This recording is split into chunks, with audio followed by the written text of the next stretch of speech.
Fellow citizens, this is your friend and brother, Dr. Haruna Goro. Well, it's been a while. I trust you're all doing fine. Nigeria, our country.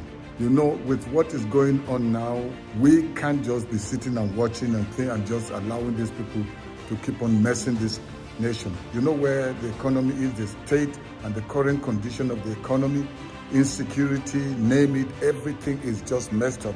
As if there's no government, as if there's no nation. This is what many of us have been talking about, and some of you thought we didn't know what we were saying. And people like Aisha, Dr. Mo, people like Dele Faro to me have been speaking. And many of you think these people are just sentimental, they don't have work to do. It's a video that was made by Aisha. And what are they saying that DSS wants to go after her?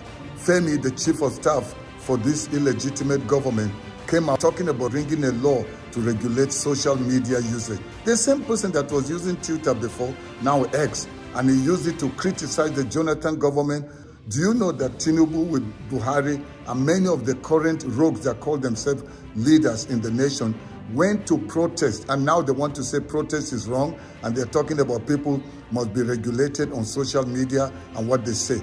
Some leaders of the All Progressives Congress have staged a protest in Abuja calling for the entire cancellation of the November the 16th Anambra State governorship election. Can you see this truck? Inside this truck, to the office of the Buhari is National there, Electoral Tinubu Commission, is there, and many of the current APC leaders are inside there. They are protesting, and Jonathan's administration didn't stop them from protesting. They called Jonathan all kinds of names. See Buhari there. Are you watching? Just see. This is the same thing that APC government is now doing. When they sit down for INEC as an institution, they do not represent the interests of Nigerians. They are all compromised electoral officers. They have committed criminal offenses by rigging elections against Nigeria. Tinubu was blaming the PDP government of rigging election in Nigeria. And he did worse than what they did during that time he was protesting. They are all compromised electoral officers. They have committed criminal offenses by rigging elections against Nigeria. Many of the current rogues that call themselves leaders in the nation went to protest, and now they want to say protest is wrong, and they're talking about people must be regulated on social media and what they say. What are you afraid of? Why are you scared? You went out to protest. Why is it that you don't want others to now protest? No, his thoughts were that if another election comes again, people will still vote Tinubu, despite the fact that this man never sold any manifesto to them. He never told them what he was going to do. Practically didn't say anything. All he sold to his people was that it is Yoruba local, and if it is the turn of the Yorubas, it is his turn. So that led me to think this topic: why are people so involved in tribalism and religious bigotry? I mean, why would somebody say, for instance, I know here in the north, they will tell you that it is better to vote a Muslim goat than to allow a Christian become president. Why? I'm trying to explore a journey into the mind of such people. Why would somebody who is a pastor of a church, in that church, there are Christians, there are Muslims, Igbo, there are, in the church, there are, of course, it's not a Yoruba church, the one I saw. Why would a man of a God come out and say that, Mile Dibofibo, that he's a Yoruba man, that you can't expect him to vote for an Igbo man? So why, let's journey into the mind frame. Perhaps we might get a solution. You know, the funny thing, the queer thing about this realization is that these people who display this tribalism or bigotry, religious bigotry, have a capacity to live beyond it. Because just recently, when this Nations Cup took place, everybody who watched it didn't watch it as a Yoruba man. Nobody watched the Nations Cup as a Yoruba man, or as an Igbo man, or as a Muslim man, or as a Christian man, not so. Everybody watched that match or matches as a Nigerian. When one asked the neighbor, he asked, I mean, when Nigeria they play. Nobody asked, I mean, when Yoruba they play. I mean, when Igbo they play. It was about Nigeria. So, having said that, you could see that all these people displaying this bigotry and nepotism have the capacity to be Nigerians. So why is this not so? Before we begin to talk about solutions, let's try to explore why they behave this way. We might want to say illiteracy, but it is really not about illiteracy, because somebody like Professor Wole Soyinka is educated yet display random tribalism. You know, it is funny that in the comment on MC Koboko's wall, that they think that when you support Peter Obi, it is because Peter Obi is an Igbo man. You are supporting Peter Obi because Peter Obi is your tribesman. They forget that the same us that supported Peter Obi, or still support Peter Obi, supported Yaradua, who is not an Igbo man. We supported Obasanjo, who is not an Igbo man. We supported Atiku, who is not an Igbo man. Now, why? If you notice, the same people who supported these categories of people, didn't support Buhari, didn't support Tinubu. So why is it that anytime an election comes, you find out the same people, the coloration of their voting pattern is the same thing, and then the coloration of the other side is the same thing.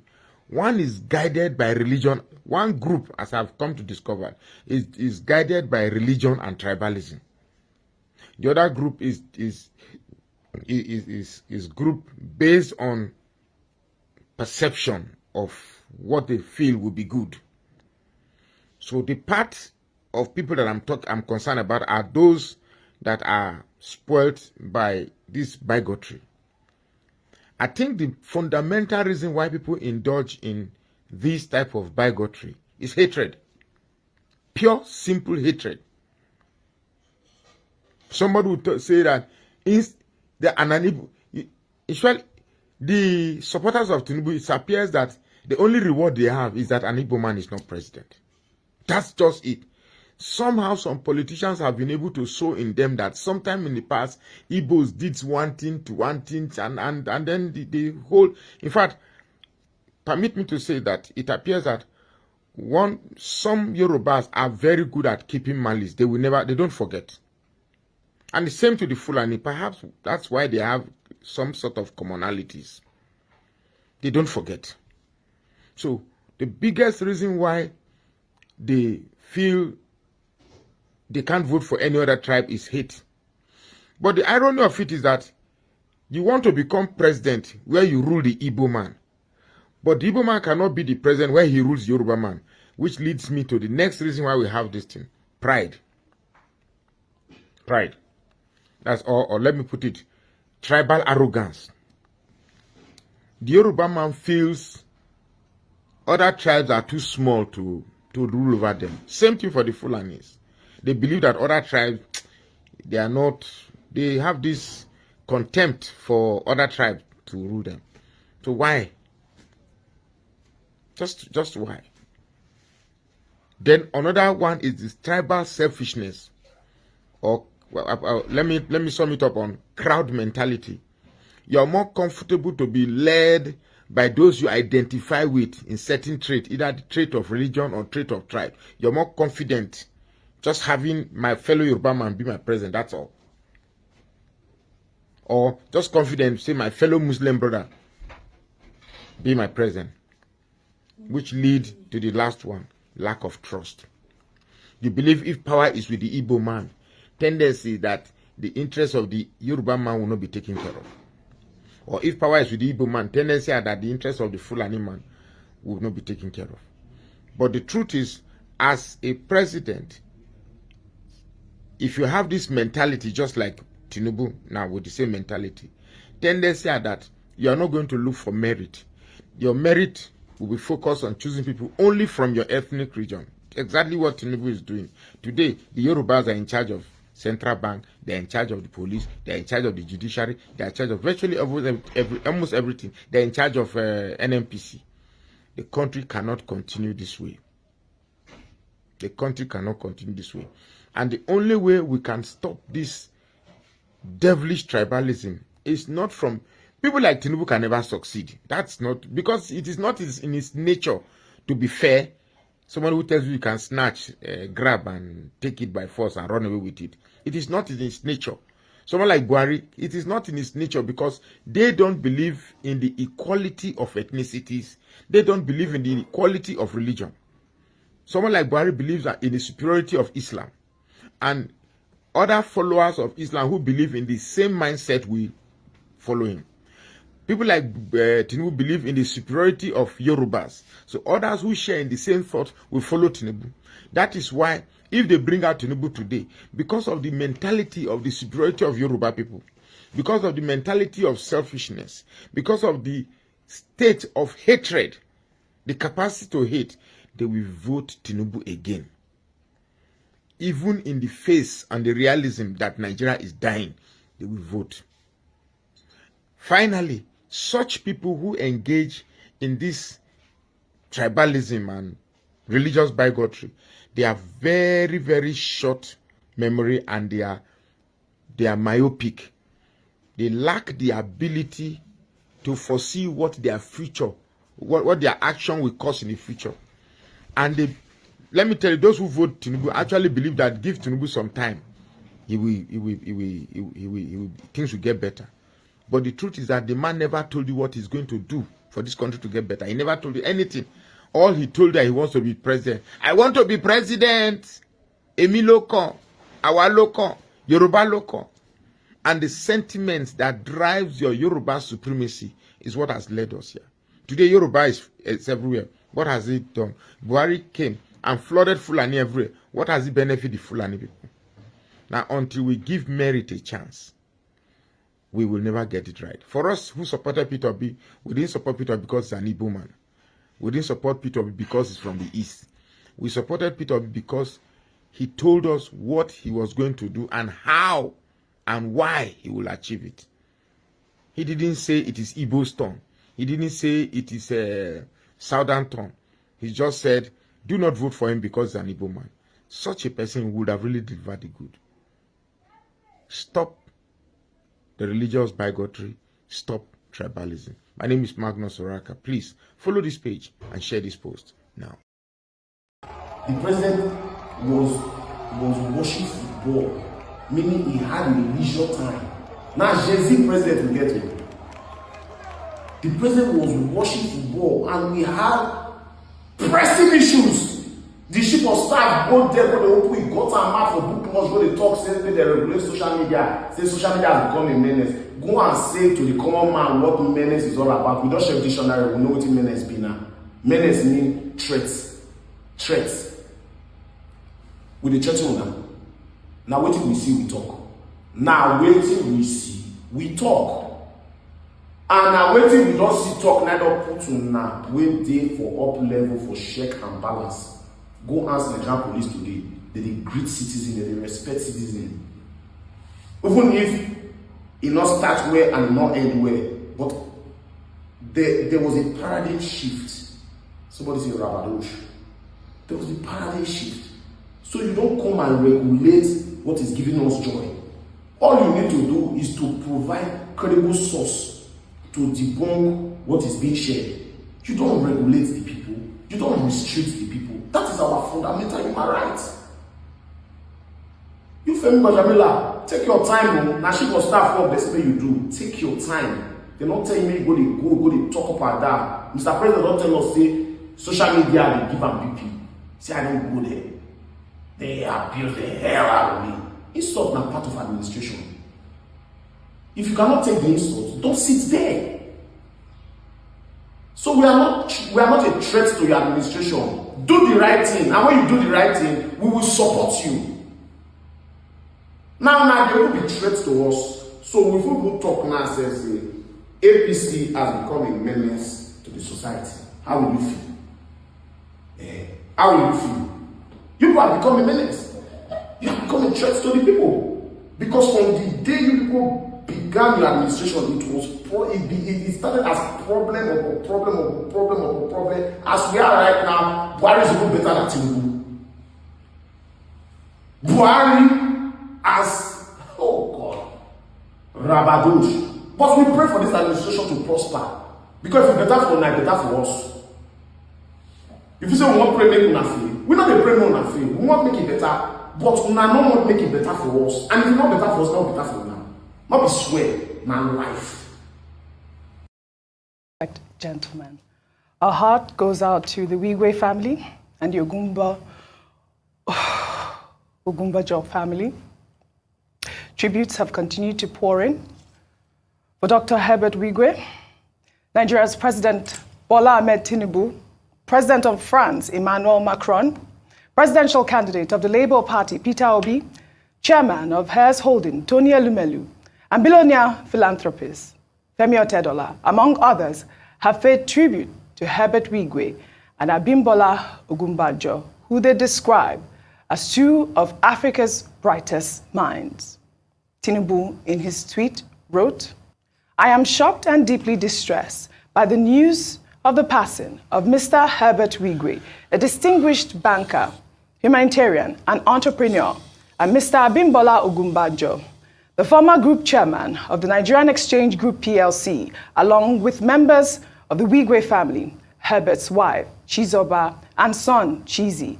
Their passing is an overwhelming tragedy that is shocking beyond comprehension. I extend my condolences to the Wigwe and Ogumbajo families, the business community, and all those impacted by this harrowing incident. I pray for the peaceful repose of the departed and ask God Almighty to comfort the multitude of Nigerians who are grieving and the families of the deceased at this deeply agonizing moment." Well, in May 2023, Herbert Wigwe emerged as the president of the France-Nigeria Business Council, a council which brings together top businesses in Nigeria and France to improve business relations and to ensure routine cooperation for both countries. The president of France, Emmanuel Macron, took to Facebook to share his tribute. He wrote, "France has lost a friend, Herbert Wigwe, president of the France-Nigeria Business Council, a humanistic and talented entrepreneur. He tirelessly worked to strengthen the relationship between our two countries. Our heartfelt thoughts go to his family and loved ones." Dr. Ngozi Okonjo-Iweala also sent her tribute. She wrote, "Terribly saddened by the news of the terrible loss of Herbert Wigwe, Group CEO, Access Bank, his wife and son, as well as Bimbo Ogumbanjo, in a helicopter crash. My deepest sympathies and condolences to the Wigwe family, the Ogumbajo family, Access Bank Group employees and management, and my younger brother, Herbert's partner, Adeboye Imokwede. May the souls of the departed rest in perfect peace." Ayo, I'm sure you'll help me out with some of these tweets. You know that Herbert Wigwe was instrumental in the growth of Access Bank, which he co-founded with his friend and business partner, Adeboye Imokwede. The Ike Foundation wrote in their tweet, they said, "We're deeply saddened by the passing of Dr. Herbert Wigwe, CFR, a dedicated and respected member of our Board of Trustees. His leadership and dedication made a significant impact at the foundation, and his commitment to our mission was truly inspiring. We will miss his wise counsel and unwavering support. His legacy of excellence and impact will continue to inspire us in our mission. We pray comfort and grace for his family and loved ones as we navigate life with memories of him. #remembering Herbert Wigwe." All right. Well, the presidential candidate of the Labour Party also sent his tweet. He wrote, "I am deeply saddened by the tragic news of the passing of my dear friend, Mr. Herbert Wigwe, CEO of Access Holdings, along with his wife and his son, another close friend, Abimbola Ogumbajo, former group chairman of NGX Group. This loss is profoundly felt across the nation.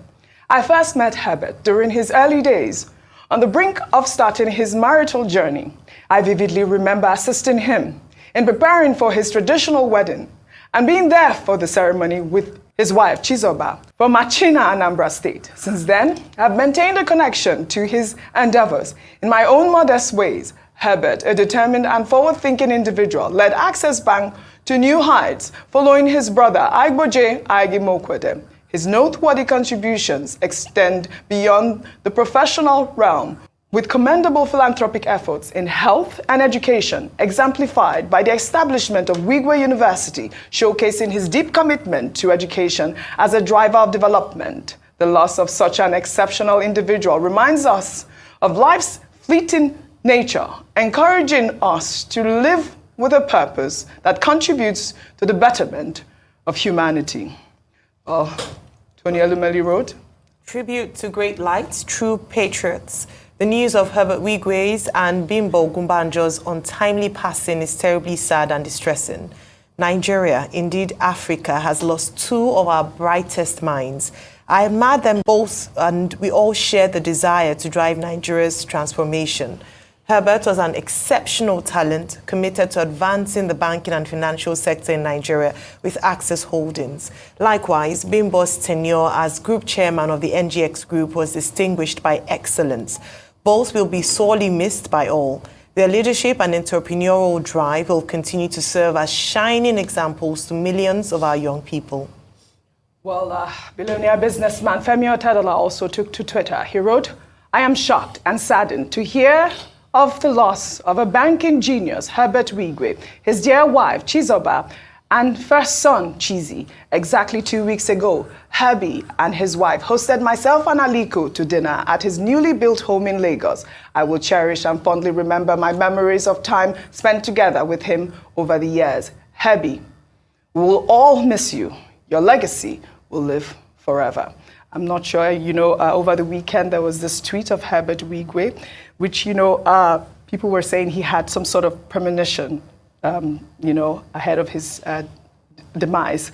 But this is Herbert. He's very encouraging. He knows how to uplift others, and this is one of his tweets that was trending on social media. "Today and always, let us remember that life is a precious gift, a chance to breathe, feel, love, experience, and connect. Let's honor this gift by living with purpose, kindness, and gratitude, making every moment count. Let us remember our days." Well, Herbert Wigwe was among the 447 Nigerians conferred with national honors by President Muhammadu Buhari. In October 2022, he received the Commander of the Order of the Niger in recognition of his significant contributions and outstanding service to country. Dr. Herbert Wigwe. This is the representative of Dr. Herbert. Oh, Dr. Herbert Wigwe in person. Fantastic. Congratulations, Dr. Wigwe, on this award. Your Excellency, presenting Dr. Herbert Wigwe, congratulations to you. And Jubril Adewale. Well, Herbert Wigwe's philanthropic endeavors saw him set up the HOW Foundation, which is focused on education, health, youth empowerment, and sustainability. The foundation has, over the years, committed several billions of naira to upgrade and support 23 primary healthcare centers across Rivers State in 5 years, train 75 doctors in Israel and the United States, as well as support the education of 13,000 Al-Najiri children in Kaduna State, among several interventions. Dr. Wigwe recently founded Wigwe University, Africa's first Ivy League institution dedicated to providing a world-class education and raising the next generation of leaders. I will tell you something about being fearless. That powerful state of mind where you refuse to be constrained by the consciousness of your limitations, focusing on the joys of winning rather than the fear of losing. Many years ago at Coopers and Lybrand, I could not have foreseen the great future that is now Access Corporation. But education, from formal institutions and from the University of Life, instilled in me all that was required. Each rung up the ladder of success with its mistakes and joys and sometimes pain, unpacked life lessons that have shown me why and how to impact lives and generations. I'm a man on a quest to touch lives, and rewrite the history of Nigeria and Africa. My name is Herbert Wigwe, and I am fearless.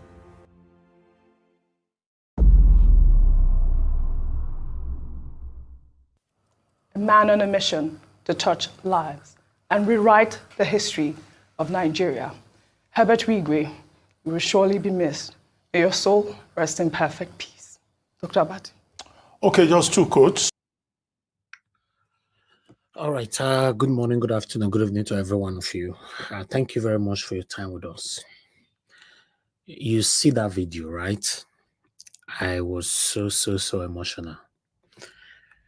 I don't know this man in person, but watching this particular video, I was actually shedding tears right here. Do you know why? Because death is inevitable. When we talk about this all the time, some people think that, oh, we've heard it before, stop talking about it. That is the reason why we must do everything possible to touch humanity, touch lives positively. The death of this man, Mr. Herbert Wigwe, touched me so hard. Maybe because he died alongside with his wife and his son. I just want everybody to learn from this. That tomorrow is not a guarantee for anybody, regardless of anything at all. So live your best life today, touch lives, and leave a good footprint that you can be remembered for.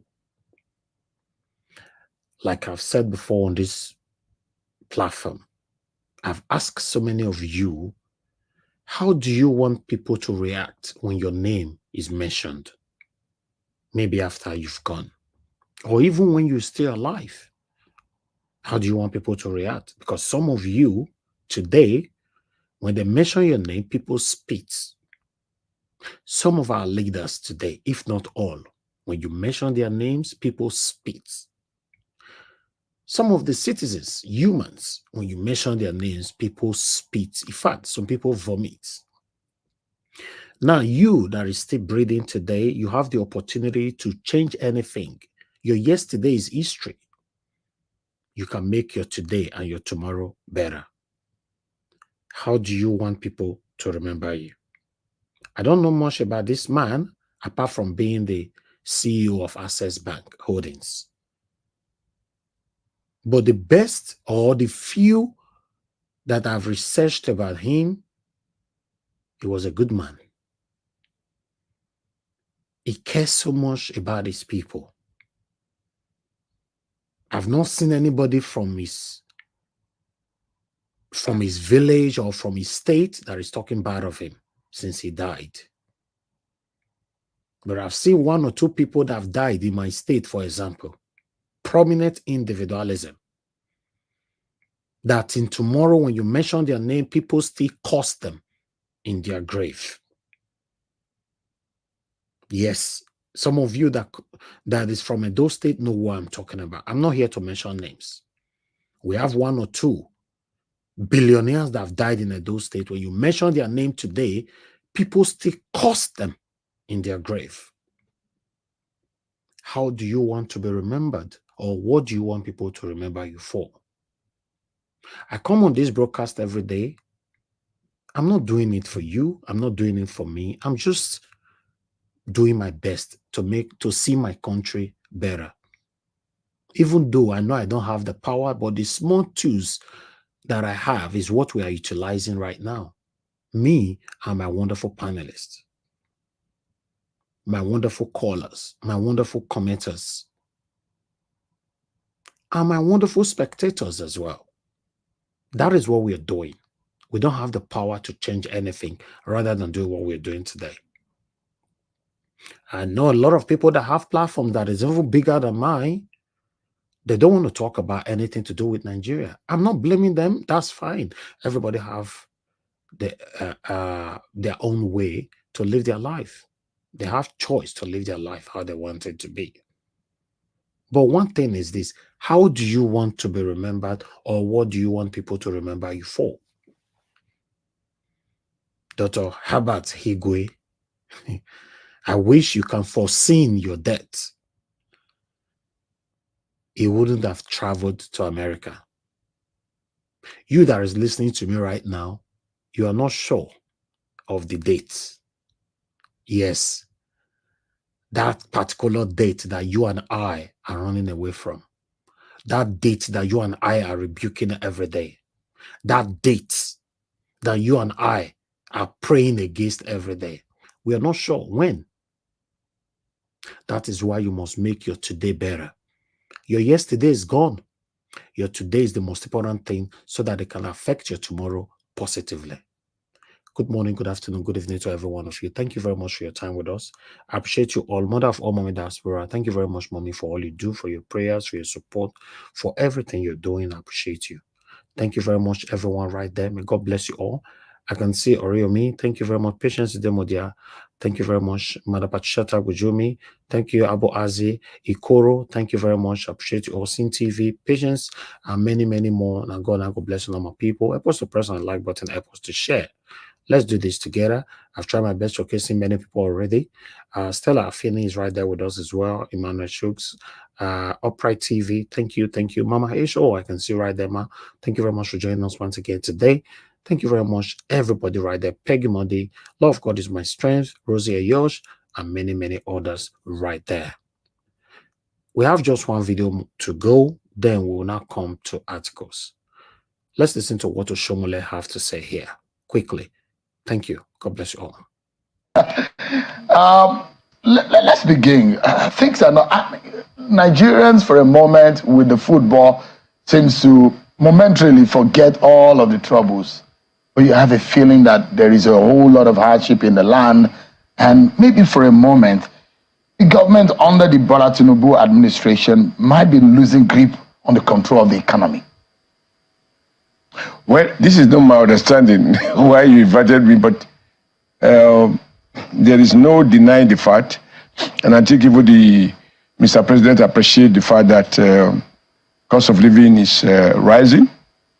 It has risen and it is rising, and he's committed to do something about it. One thing I think we just must accept is that there is no overnight solution to the economic challenges that President Bola Ahmed Tinubu inherited. Our CBN was mismanaged, some will say even bastardized. It went into all sorts of things. I'm not sure with the best of effort they will ever be able to recover every dollar that was otherwise mismanaged, leading us to this mess that President Tinubu has inherited. What I think the system needs is a man of courage, and precisely that is what the president is demonstrating. Of course, some of the prescription in the short run, we have a huge pain, like carrying out a surgery on a patient with a life-threatening disease. Of course, he will undergo a level of pain. And even sometimes he might wonder if he will survive the surgery. But I think it's better to have the pain early in the morning so that by evening we will have a good sleep. These are tough, but as I say, tough times don't last, tough people do. I am convinced that the president is aware, and that is important, and that we must keep thinking and rethinking. We must keep re-examining our assumptions as we get more informed about the scope of the crisis. We need to invent new tools to deal with these unforeseen and unimaginable problems that we have inherited in virtually in every aspect of the Nigerian economy. The bride is not to give up hope.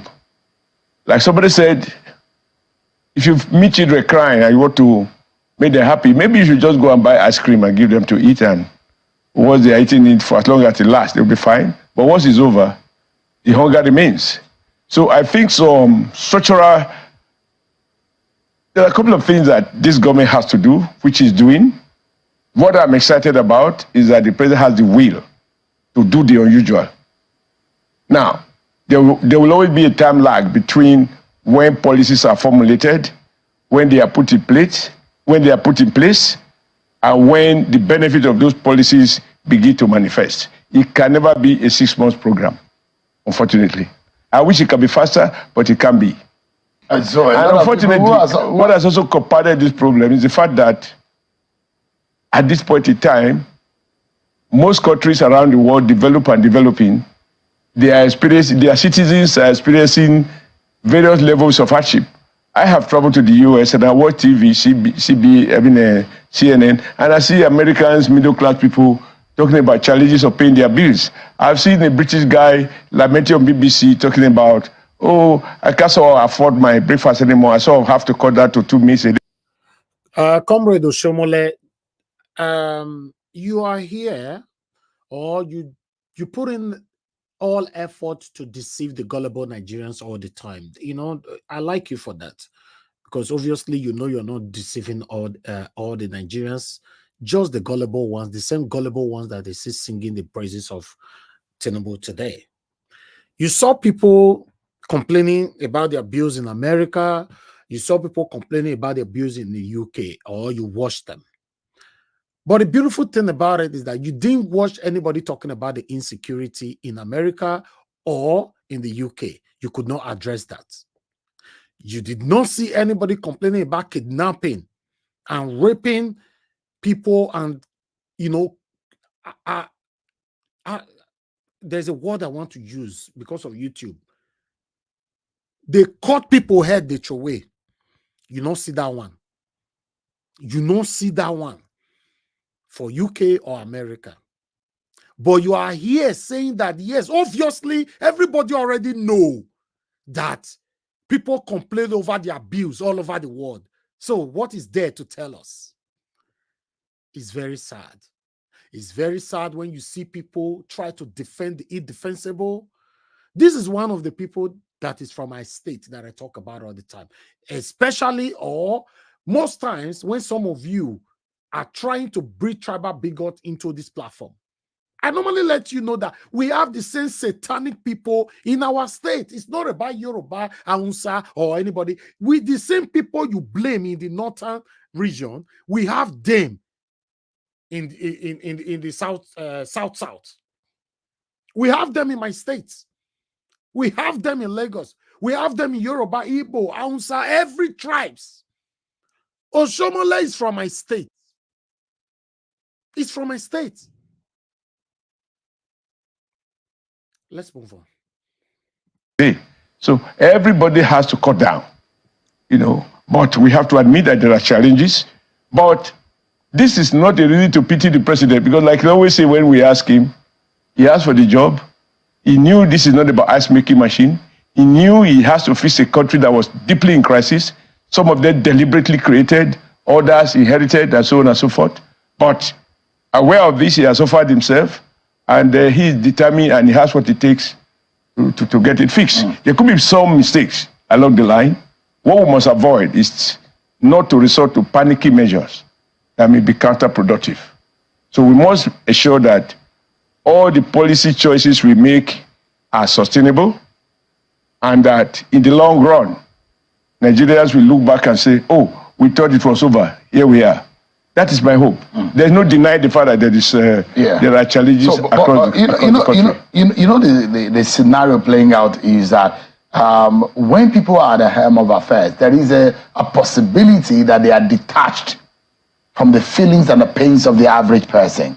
Yes, I mean, any reasonable person will know that the economy was in a dire strait. And things were really very terrible when this government got into power. And any reasonable person will also know that this Bola Tinubu administration needs to be given time to be able to fix things. However, things were so bad that people are suffering adversely. And that adverse effect of the sufferings and the hardship is touching the bottom line, so much that if we are not careful, people may not be able to feed. And so the question of how long it will take, because you are one of those who were vigorously campaigning for the Bola Tinubu presidency. And now that we are here, 7 months down the line, the question will be how much more can we wait Or how much more can the people who are suffering suffer?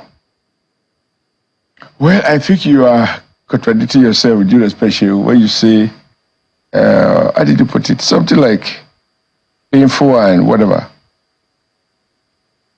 This is not a football match that is built for 90 minutes with the possibility of extra time of 30 minutes. And if there is no solution, you go for penalty shootout. You are dealing with an economy that, in all facets, has had its own challenges. Job creation, unstable currency, leakages here and there, etc., etc. Now, as to the question about whether leaders are in touch with the people, with the reality, if they were not in touch, all the talk you heard about reviewing minimum wage, some debate as to how do we deal with food prices in the short run. Should we resort back to importation? Should we insist that we incentivize our farmers and get them back to the farm and give them all the incentive they need to produce the food that we need? All of that doesn't suggest that the leadership is not at home, is not aware of the challenge that we face. I think the president is very much aware. All of us are very much aware. I am very much aware. This last week on the floor of the Senate, we debated these issues. We debated the issue of security. We debated the issue of high cost of living. And we debated the fact that we are not here to lament it. We are here to take through solutions and fix it. Now, if you ask me how long it's going to take, I will tell you no. It's not I'm not in a position to prescribe time. But that something serious is being done, yes. That the president is determined to fix it, yes. That he has enough good hands around him who share his conviction that the economy must be fixed, yes. But when are you going to say it has been fixed? No, not a correct question. Because at the end of the day, this process, we will keep on managing it. First is to stabilize, because you met a country that's just going down. Your first step is to stabilize it. After you stabilize, you begin to go up. And that journey has to continue prayerfully, that you don't suffer another shock as to dim again. And so nobody who wants to be honest with you will say, well, I think in 3 months it is fixed. But I admit that the human being can't be subjected to hardship in a manner that makes him begin to wonder if there is hope for tomorrow. Yes, we do need to take some measures to cushion while we work on long-term sustainable solutions. So there are those who we are watching right now and saying, well, you were a former national chairman of the APC. It is what, an 8th year of your party being at the helm of affairs. And some members of your party, including yourself tonight, may have spoken as though it was another political party that was in charge before the Tinubu government took over about 7 months ago. It is your party that's taken Nigeria into this path, isn't it?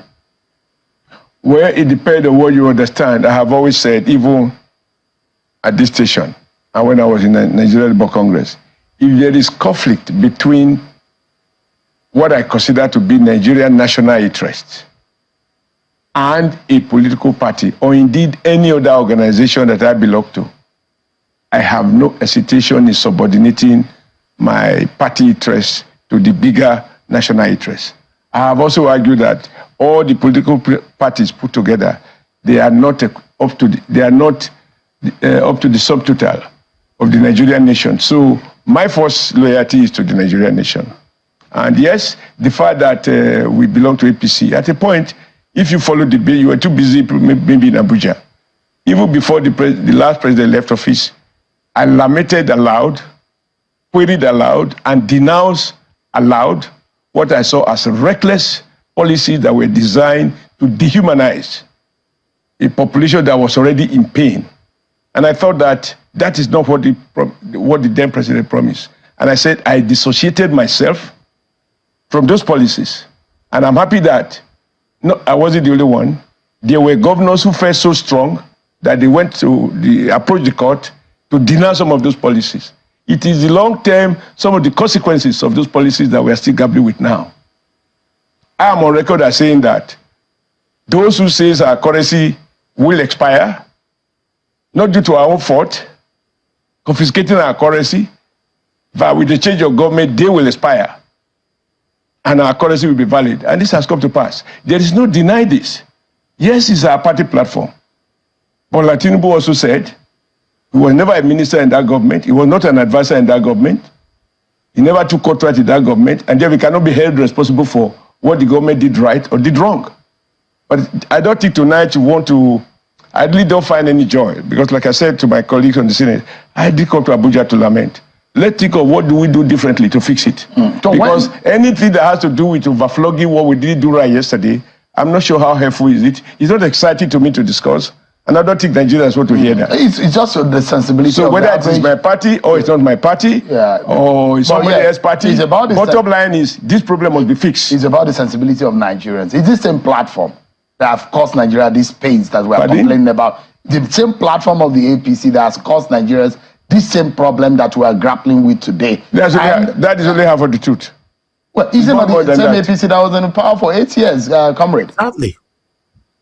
I thought you were coming to discuss where we are in and how to get out of it. Yes, but the fact is that if you told me that you were the problem was organize a tutorial on history, I would have found a more convenient day to do that. I did cover that. I'm not here to discuss what some people didn't get right yesterday.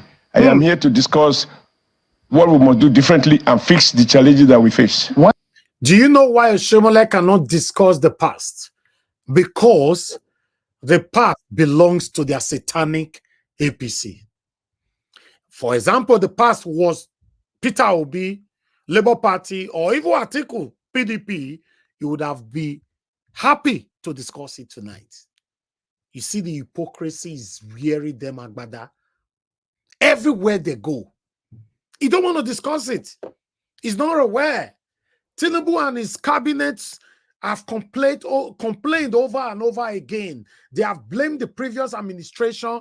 As we speak, the previous administration, none of them is in prison, apart from Emefiele, because Emefiele have one-on-one with Tinubu. You see, our law is selective. You see the situation we are facing in Nigeria? I'm just going to stop it right there. I don't want to continue with that video. In case you guys want to watch it, just go to channels and watch it. In fact, you're going to be surprised hearing Oshiomhole talking. This is one of the things we talk about all the time.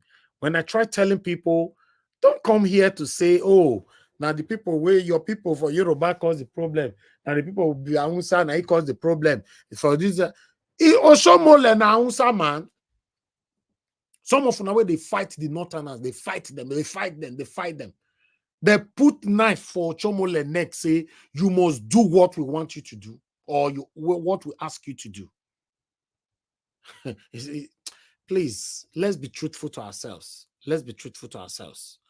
But meanwhile, let me take articles. Thank you very much, my people. I appreciate you all. Good morning, good afternoon, good evening to every one of you. Thank you very much for your time with us. We have a couple of articles to quickly take here. I'll repost the link again. It's about 4 of us here for now. But meanwhile, let me take these articles quickly. Guys, help us to press on that like button. It's very, very important. And let's do this together. Let's do this together, my people. I appreciate every one of you. Labour, don't talk, say, you know, they considered 1 million naira as a minimum wage. Is that achievable? Is a question. I can see some of you on the backstage. Please bear with me. I'll come to you. Let me quickly take all these articles here. A couple of you right there. 1 million naira, that is what they are fighting for as a minimum wage. You want to pay people 1 million naira? How? You know, these people, they are not serious. They just want to tell you what will make you smile, but they are not really serious over what they're doing. The president of the Nigeria Labour Congress, Joe Ajero, has stated that if the ongoing inflation continues unabated, organized labor might push for a new minimum wage of up to 1 million naira for Nigerian workers. So I'm just going to leave you right there. You know, in case you want to read, this one is coming from Punch. So we're going to take it from there. You know, please help us to press on that like button and let's do this. Let me bring some people in that is on the backstage. I can see you all already, Madam Patricia, everybody, I can see you all. So Madam Patricia, please turn off your camera before I put it on the screen. Thank you very much, ma'am. You know, I appreciate every one of you. Let's do this quickly. Let me bring some of you that is already here with us. Let me bring you in so that I can concentrate. Okay, good. Let me quickly take this here, my people. Please bear with me. Let me bring another one to your screen sharply. One moment. Please help us to like and share. Like and share is very, very important. You do this for us. Okay, I have another one here. Mr. Jonathan, please, I can see you on the backstage. I'll come back to you. Yes, as you see, this one, Pastor Adeboye.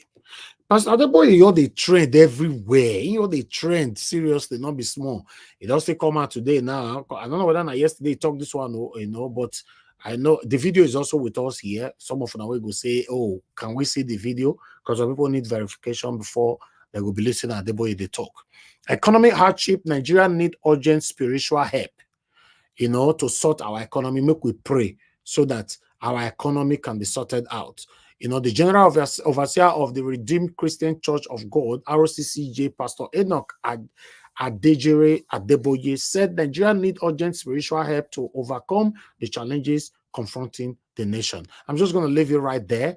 I'm not going to take much on this. To tally it up, in case some people that will question that particular one, let's play the video. We have the video right here. Let me quickly bring the video in, so that we can take it. It's a short video. It's just 2 minutes video. Don't worry, I'm not going to take much of your time, but I just want us to take this for sanctity purposes. As we are praying for the people, Pastor Enoch Adeboye, who is in Kaduna for a crusade, stated that his visit to Governor Ubasani was to pray for the people as well as the government. As we are praying for the people at the stadium, we feel it's our duty to come and pray with the governor and his government too. The clergyman explained that despite Nigerians' leaders working to address the nation's socio-economic challenges, the problems persist. He noted that Nigeria urgently needs help to solve her issues. The problems our nation is facing is more than political. The problem will require quite a bit of spiritual solution. We as a country are blessed. We are blessed with people with great intelligence. We are blessed with all manners of resources, and yet we have so many problems because we need help. We need help, and we need it urgently. Kaduna State Governor Ubasani appreciated Pastor Adeboye for the visit. He emphasized that with Okay, I'm just going to stop that right there. But my question is anything wrong, for example? I'm only asking, before una go change them, if Pastor Adeboye addressed this issue directly, maybe by calling out Tinubu, telling Tinubu, please, Mr. President, do the right thing. The people are suffering, people are hungry, and all that. Is anything wrong with that? I don't understand, because many of us look up to these pastors and all that. Most especially Pastor Adeboye is a powerful man of God that many of us look up to. So we believe that his voice will go far to rescue us out of this situation we find ourselves.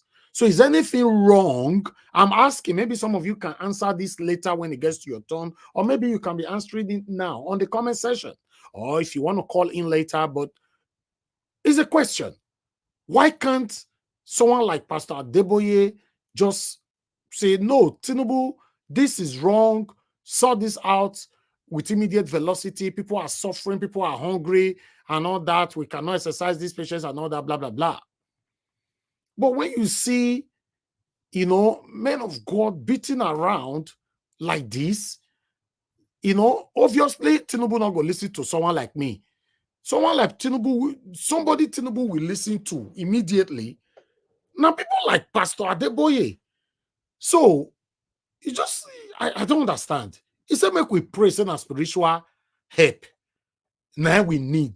The problem of Nigeria is more than political situation. So, it's a spiritual problem.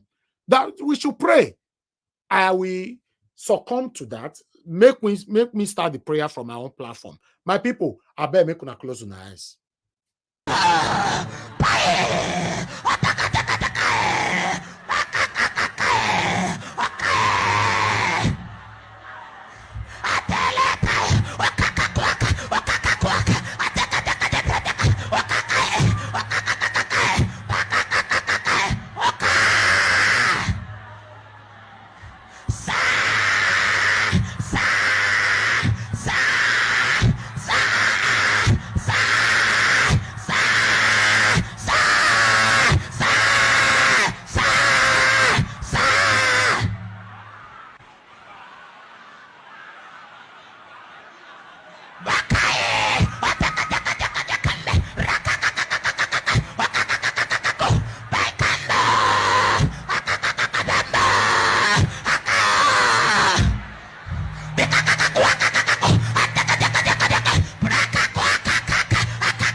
Okay, my people, make una say amen right there.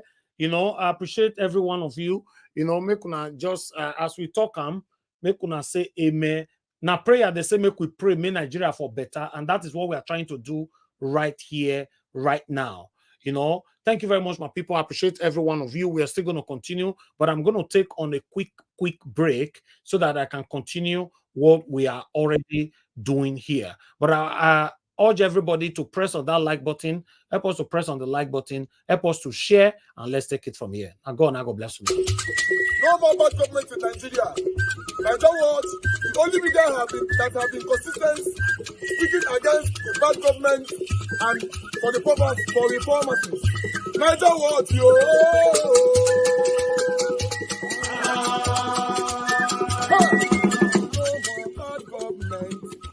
No more bad government. Niger what? No more bad government. Niger what? No more bad government. The only media that have been speaking. No more bad government. The voice of the voiceless. No more bad government. No more bad government.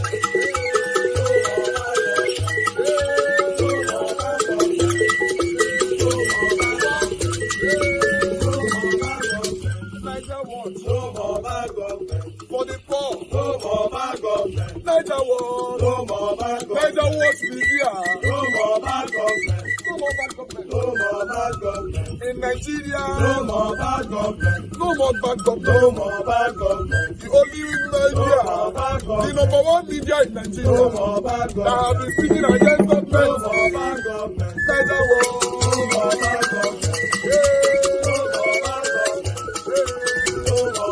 government. Niger what you? The voice of the voiceless. The voice of the voiceless.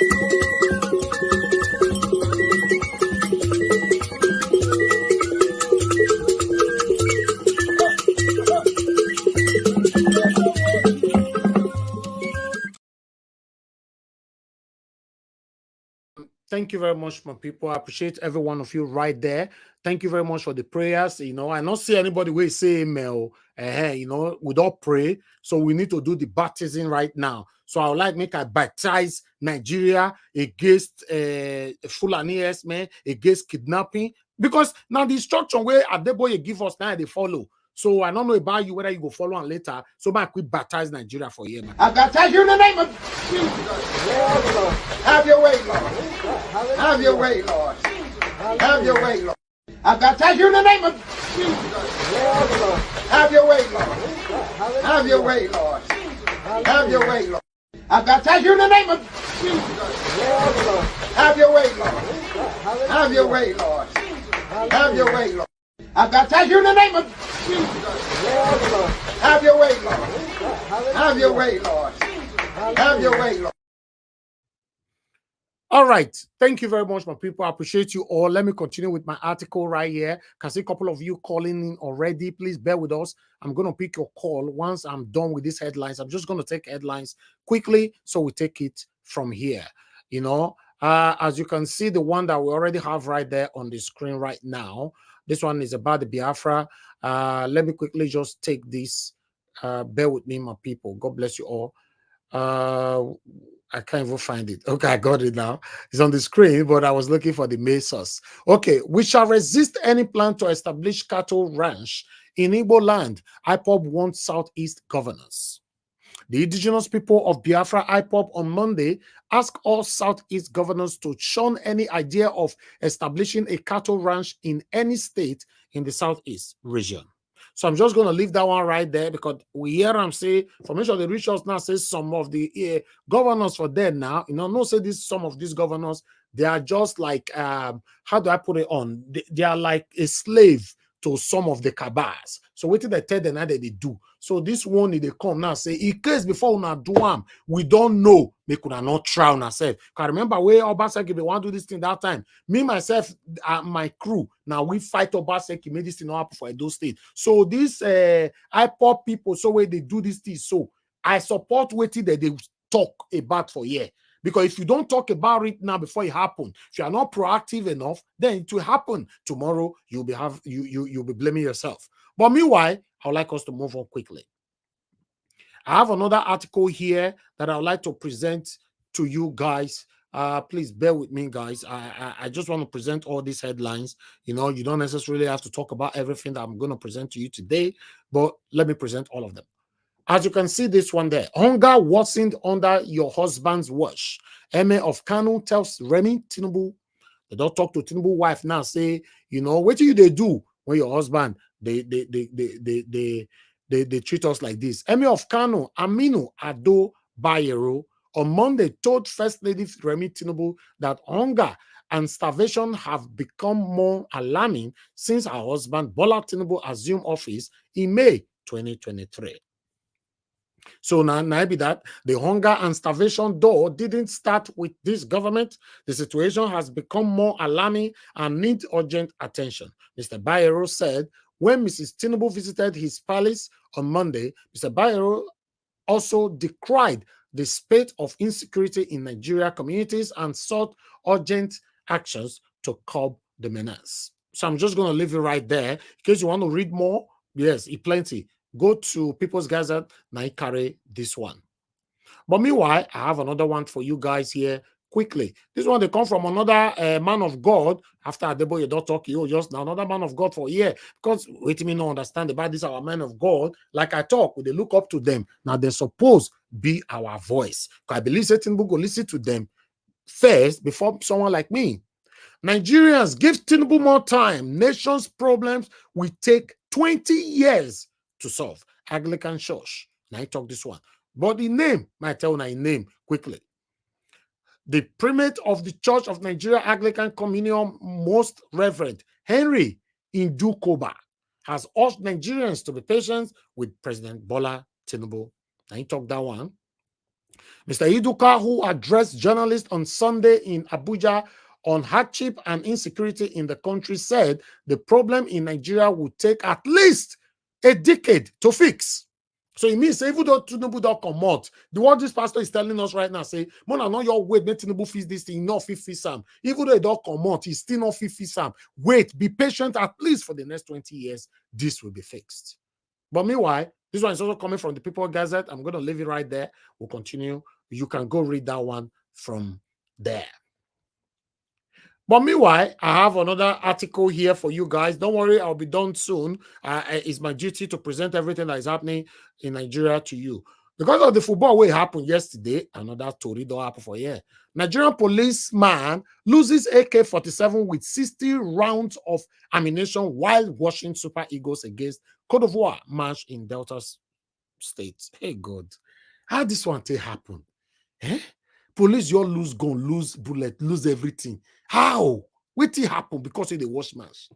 The officer lost his service rifle with breech number 0927 with 60 round ammunition on Sunday when he went to watch the match between the Super Eagle of Nigeria and the Elephant of Cote d'Ivoire in the final of the Africa Cup of Nations AFCON on the palace premises. The police inspector from the PMF 51 Ogara headquarters of Etope West local government area of Delta State has reportedly lost his AK-47 rifle with 660 round of ammunition. Sarah report that. It's not the way they happen with our police. Hey, Shema, don't drink Ogogoro. You can forget yourself. Kai. Anyway, I don't know what happened though, but let's take it like that. I have another one for you guys. Let me quickly bring this one in, my people. Bear with me, bear with me. We're almost there. We're almost there. Now, different way here for our country.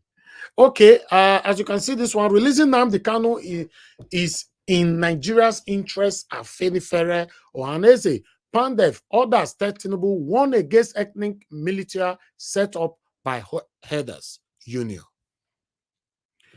The leaders of the Southern and Middle Belt Forum, SMBLF, have condemned the continuing incarceration of the leader of indigenous peoples of Biafra, IPOB, Nnamdi Kanu, on treason charge by the Nigerian government.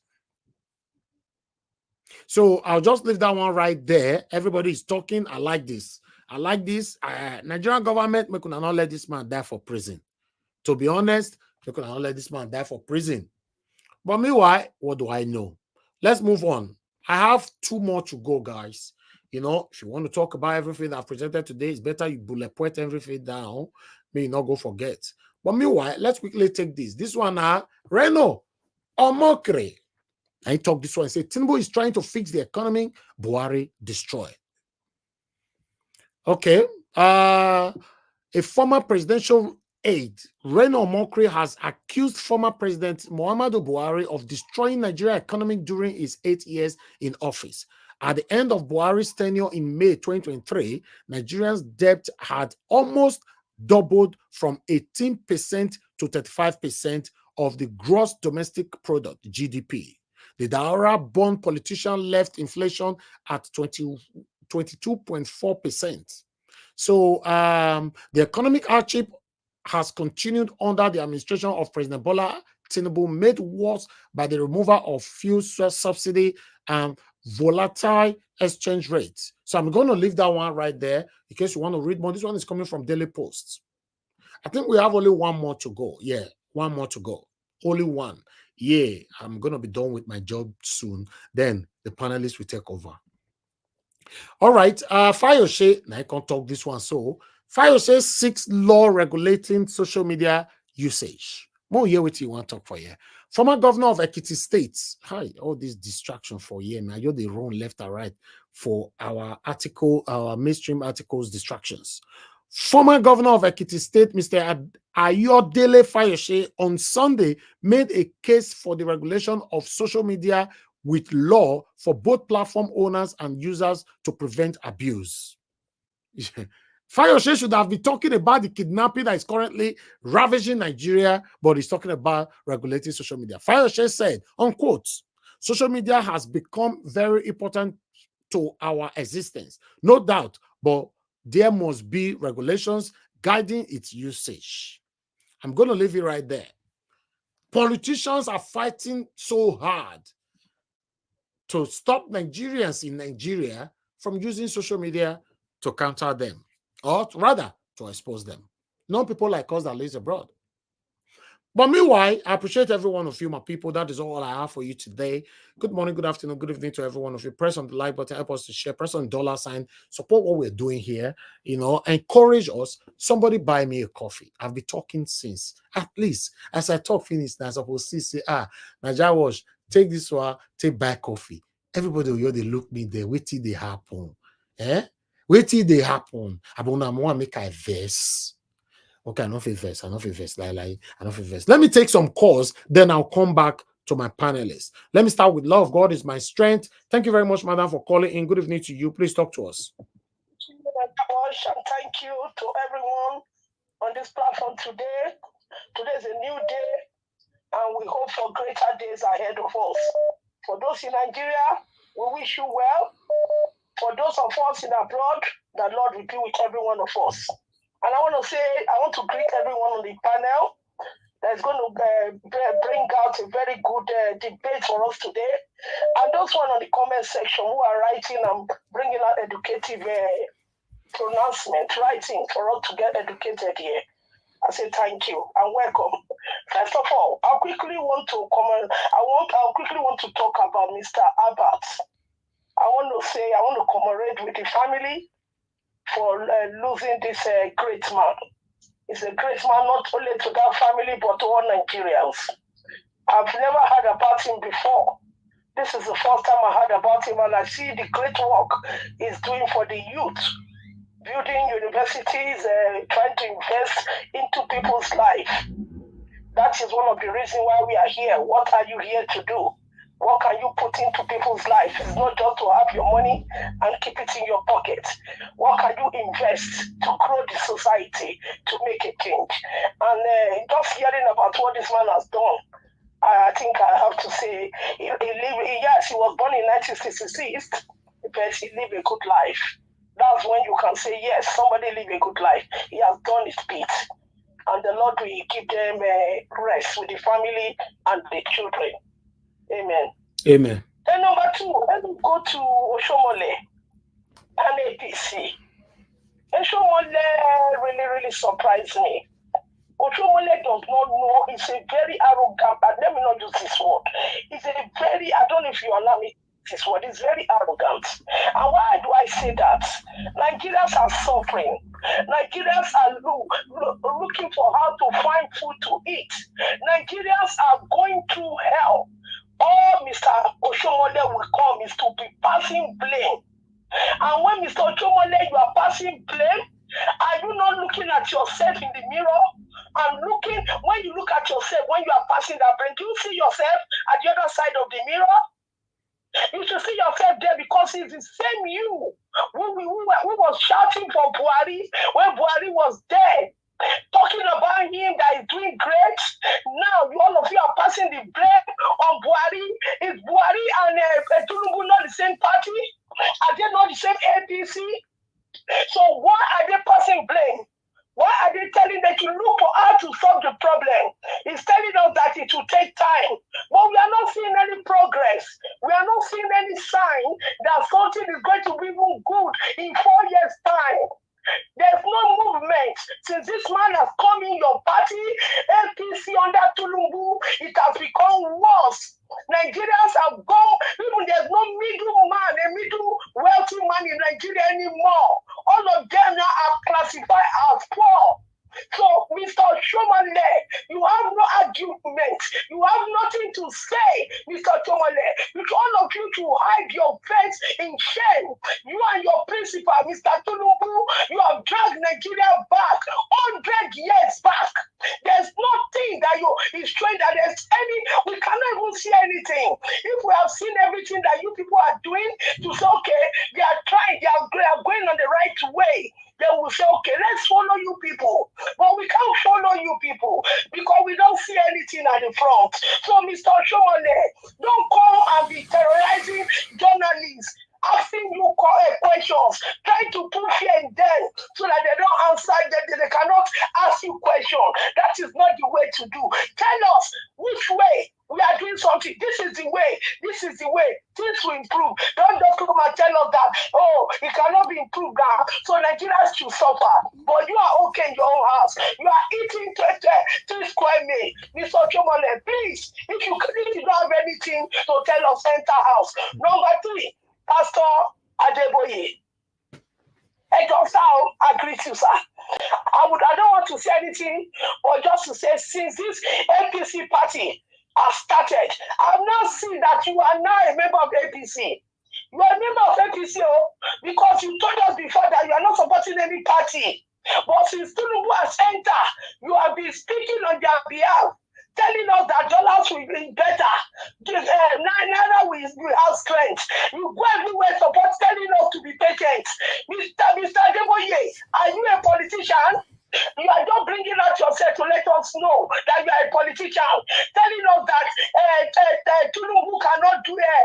Nigeria has a spiritual problem. How? When? Your church, they are fasting this year. They started fasting since January this year. You should put us in prayer now. You should join Nigeria's spiritual problem to your prayer so that Nigeria can come out of spiritual problems, sir. Spiritual problem for where? You have been the head of the religious body in Nigeria. Pastor Adeboye, we are seeing where we are. Please, if it's spiritual problem, join us to your prayer so that Nigeria, God can help us to come out of our problem. Because tomorrow now, you bring another one. Next tomorrow, another one you bring out. I don't know the God that is talking, the God I know that is in heaven. He will not join this kind of government that they cannot exalt, the righteousness cannot exalt a nation. Please, Mr. Adeboye, Thank you. Thank you. I don't want to take. I have a lot to talk about. Thank you. So let me stop here. Thank you. God bless you, man. Thank you very much. Thank you. All right. I can see Bright Asemota, you'll be trying to call in. I don't know. Okay, yes, you're in now. Thank you very much, my brother, for calling in, Bright Asemota. Please talk to us. Good evening to you. Good evening, Mr. Nigeria. Good evening, everyone. My condolences to the family of the deceased. When you were doing your presentation on the articles, you asked a question about Mr. Adeboye's suggestion of praise. Can you hear me? Yes, of course. Yes. Okay. I want to ask you a question. If you read your Bible well, when the Israelites were in Egypt, when they were suffering, did they continue to pray and pray and pray and they just disappear out of Egypt? Was it not someone who came and fought for them to leave Egypt? They left Egypt by force. They didn't leave by prayer. They left by force. And we all read the Bible and know what happened after they left. And two, the Nigerian Christians, if you are emulating your Bible to the Israelites in the Bible all the time, is it the same Israel that we are seeing on CNN, Al Jazeera, when they are taking actions on people that are, messing up with them? Are they praying? Are they holding crusade? These people don't hold crusade. If you come for them, they give you what you want. That is for that. Then for Oshiomhole, who is talking on the both sides of his mouth, let me tell you, if APC was a political party in Europe, APC is far dead and gone. They will never exist again as a political party. Nobody will ever vote for them anymore. All of them will go and hide in exile.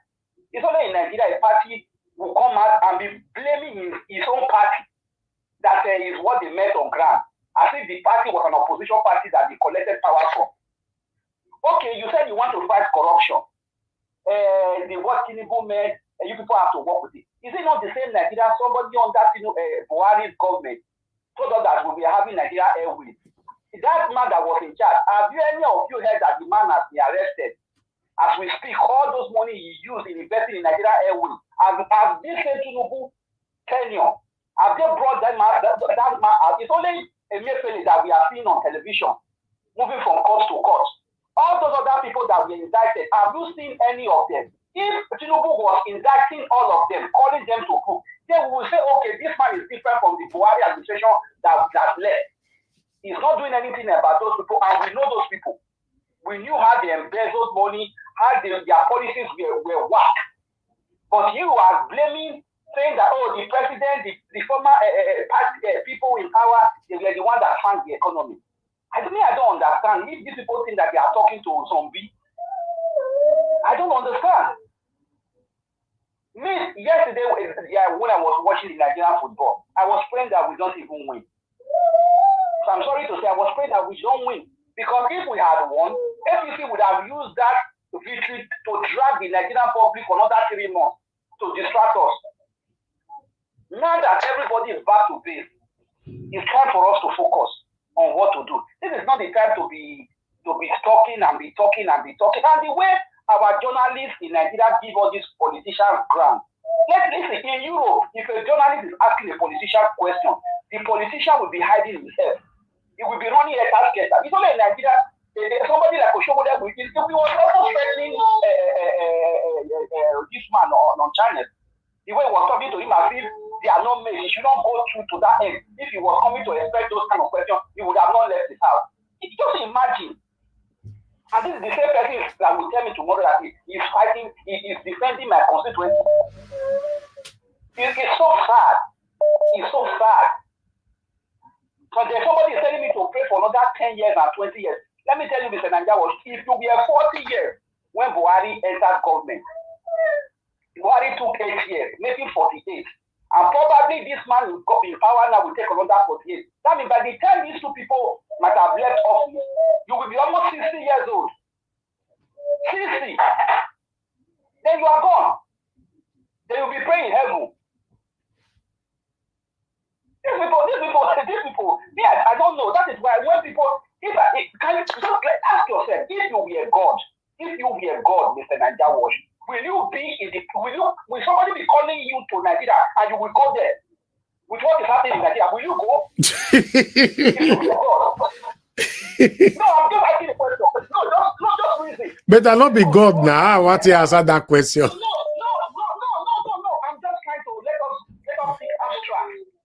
Let us think abstract, outside the way of normal thinking. If you be a God, will you be when a child can use the mother for ritual? When a boyfriend can kill his girlfriend for ritual? When the father can sleep with the daughter? When a government can embezzle the treasury? When somebody is coming to invest in their country, they will first of all ask for you to pay them bribe before you can invest in their own country. If you are somebody is calling you to come to that country, will you come? You won't come. I used to tell people, there is no God in Nigeria with all the churches. It is only His grace that is upon us as human beings. God is not there. Because where God is, those things happening in Nigeria does not happen. It doesn't. We should not deceive ourselves. There is no God there. Thank you. That is Thank you. My brother. Thank you very much. God bless you. Thank you so much. All right. Thank you very much, sir, for calling in. Good evening to you, sir. Please, I would like you to talk to us. Thank you, sir. Good evening, everybody in the panel. Mr. Najawas, I just want to appreciate my brother. And he gave me money yesterday. He gave me 40,000. I want to appreciate him. God will bless you, and God will bless your family. You will never lack in your lifetime. Amen. So I want to appreciate my sister again. God bless you. God bless you. Where you took it, your pocket will never dry. God bless you. Okay. So, all right. Want to say today. Okay. Sir, what about if I tell you now that I have another money for you again? Hmm? He say, Mr. Najawas,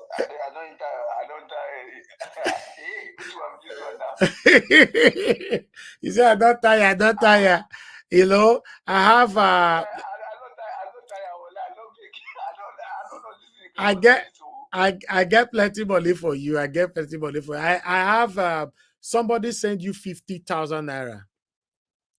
You understand? But I cannot mention the person's name, so so I go forward that to you later on. Thank. God will bless this person. I don't know what to say, but God will. Oh God, it is me and you talk. Well, I don't know. Oh God. Thank you, sir. No problem. Where he gets it, he took the money from. God will bless him. Yes, thank you. God will assist all these people. God will lift them, all of them. Is all the good what you are receiving, the blessing that you'll be pouring on Nigeria Wash from day one. That's what you are receiving back. Mr. Nigeria Wash, thank you very much. Thank you. I've never received this kind of gift in my life. I've been helping people, but I've never received gift from anybody in life. Just Mr. Nigeria Wash platform. No worry. God will continue to bless you, sir. No problem. Thank you, sir. Thank you very much. Thank you, sir. Okay then. Bye. Yeah. Okay. Thank you very much, my people. I appreciate every one of you right there. Let me come to the panelists. You know, I'm going to start with the first person on the panel today. Hey, he's Madam Luke. Okay, no, Madam Luke, not even the first. I thought it was you. He's on Abby. Is it Onero? Onero, now you be number first now. Now you be number first before the look. Yes. Thank you, Oga Onero, for joining us today. Please unmute yourself, make you talk to us. Okay, I have been number one on this platform for a long time. Yeah, now you be number one today. I'm happy for that. Thank you. Talk to us. Well, let me first appreciate you, because it's not really easy to consistently stay on the issues, focus on the issues, like Peter Obi said, that this criminal gang is not just going to take one election or one bullet, how I go put it now, one bullet point to push them aside. These people are resolute to ensure that the status quo remains the same or even worse for their own benefit. But somebody like you and a few other people have been consistent on the issues that affect Nigerians, that affect people in the Niger Delta, that affect people in Edo State, that affect Nigerians across the world. You know, as human beings, sometimes we get tired. I must first say thank you specifically. Thank you to those that make our time to come on the panel, you know, and deliberate on the issues. If you think you are not making impact, what's the reaction of government? If you think people like Aisha Yusufu, yourself, and a few others are not making impact, and Peter will be speaking up, and other people on YouTube too, other evidence, then we are putting them on their toes. So we must continue on the issues. We must make our time to deliberate on the issues. We must make our time to escalate the issues that are affecting Nigerians. Having said that, let me address a couple of videos and articles that you made us view earlier, or you read out. First and foremost, the Oshiomhole issue. I saw the interview on YouTube earlier, but for the most part, I really don't want to pay APC people attention like that. That's the fact. But on the floor of the Senate and on committee, Oshiomhole have really been tackling the government. What Labour Party people and PDP people are supposed to be doing, Labour Party in particular, is what Oshiomhole has showed that. However, I will not be complicit. I will not be so foolish or oblivious of the truth that Adams Aliu Oshiomhole, the former governor of Edo State, where I live, was part and parcel of the evil. Anytime I think of APC, it's evil people that brought Buhari to power. They are trying to act as if Buhari came from an island, or Buhari was not an APC member, or the suffering that Nigeria suffer 8 years under Buhari is just Buhari. Adams Oshiomhole under Buhari was a chairman of APC under Buhari.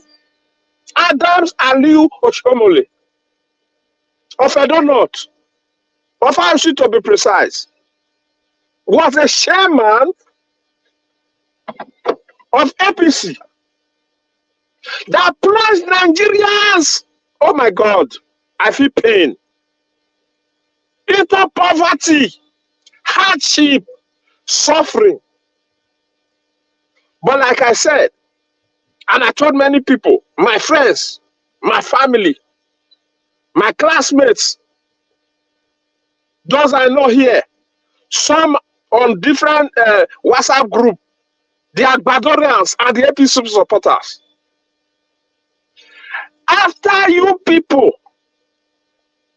in the southwest, in the north, have seen the suffering, the poverty, the hardship, the pains, Buhari, APC, and Tinubu, the certificate forger, confirm, I'll keep using that word, and the drug dealer, confirmed, documented, is not alleged.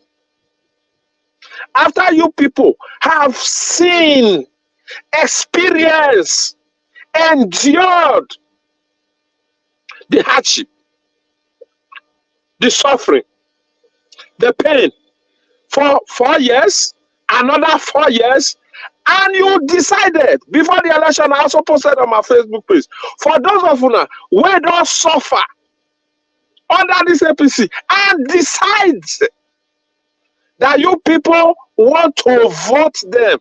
I know we won the election, but a lot of people in the southwest voted for Tinubu based on religion, based on tribe rather.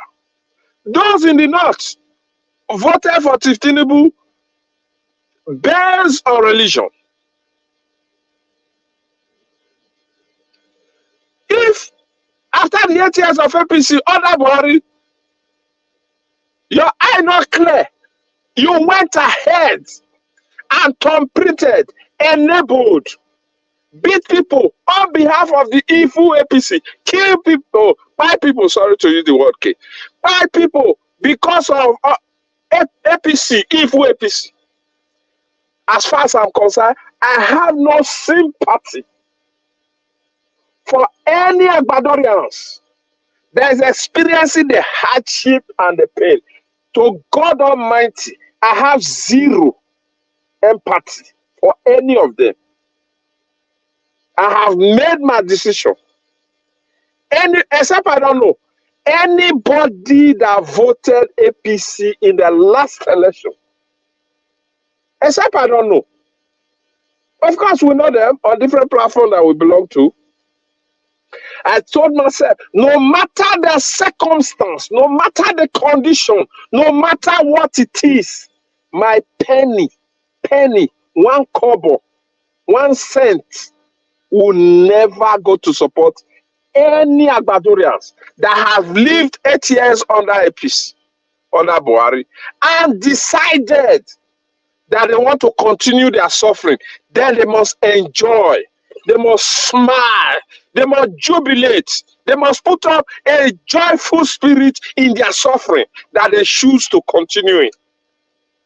That's on the issue of the APC and Oshiomhole, who was trying to isolate himself. But thank God Shehu did not let him go away with it. Shehu put his feet on the fire. But you, Oshiomhole, you were the chairman of APC at some point under Buhari. So why are you telling us that Buhari crumbled? How did he put it down? I wrote it down somewhere. He said the current government met a country that is going down. Who plunged the country down? Who took the country down? APC took the country down. Buhari took the country down. Tinubu took the country down. Under Buhari, Tinubu campaigned in 2014 for people to vote Buhari and APC. He campaigned again in 2019 for people to vote Buhari and APC. He came in 2023 and deceived vulnerable Nigerians who decided that based on tribe, they left competence, they left capacity, they left integrity, they left person with ideas. It's very hurtful. I feel like crying. It pains my spirit. They think those of us that live overseas are hungry because we're supporting Peter Obi. No! Peter Obi came with ideas. It's not because Peter Obi is an Igbo man. I'm not an Igbo man. I'm from Delta State for Gospel of the world.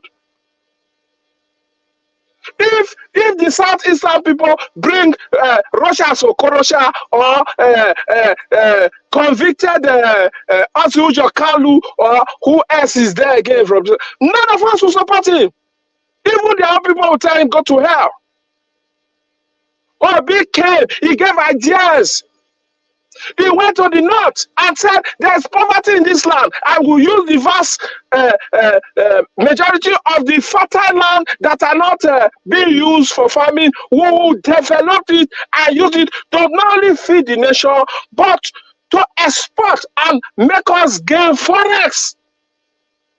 What did they do? They said Peter Obi was insulting the north, that they are poor. Now they are the one crying the most. Peter Obi will come to the public, he will come to the newsers, he will answer questions, he will give statistics. What did they respond?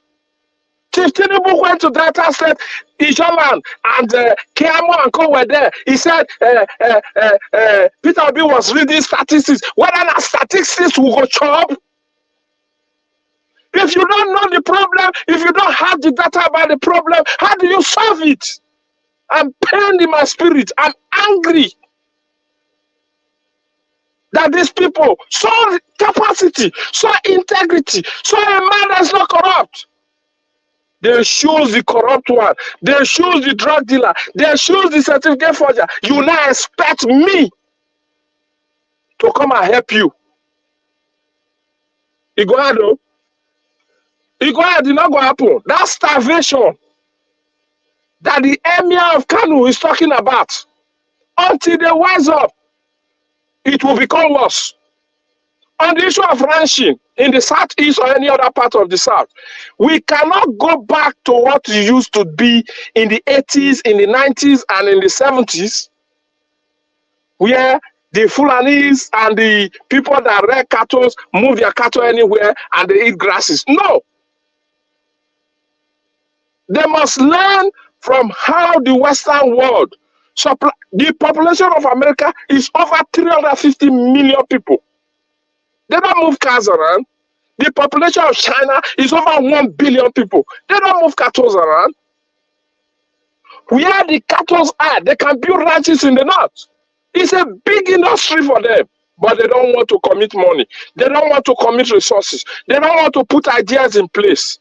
They just want to suffer the people and use their evil mind to push them to the south. They finish their grasses over there in the north. They are pushing them over the south. No, we will not accept it. Then on Ronald Mockery, as far as I'm concerned, Ronald Mockery is full of crap. I pay him no attention, zero attention. He's a political prostitute as far as I'm concerned.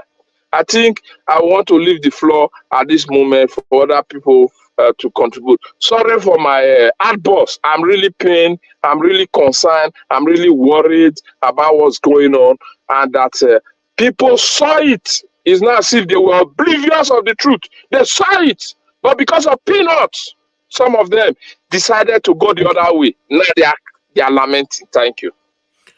Alga Nero, may God bless you. Thanks for that wonderful submission. In fact, I make attempt stopping you twice, but I could not because I just wanted you to flow and finish that wonderful submission. Thank you very much. May God bless you.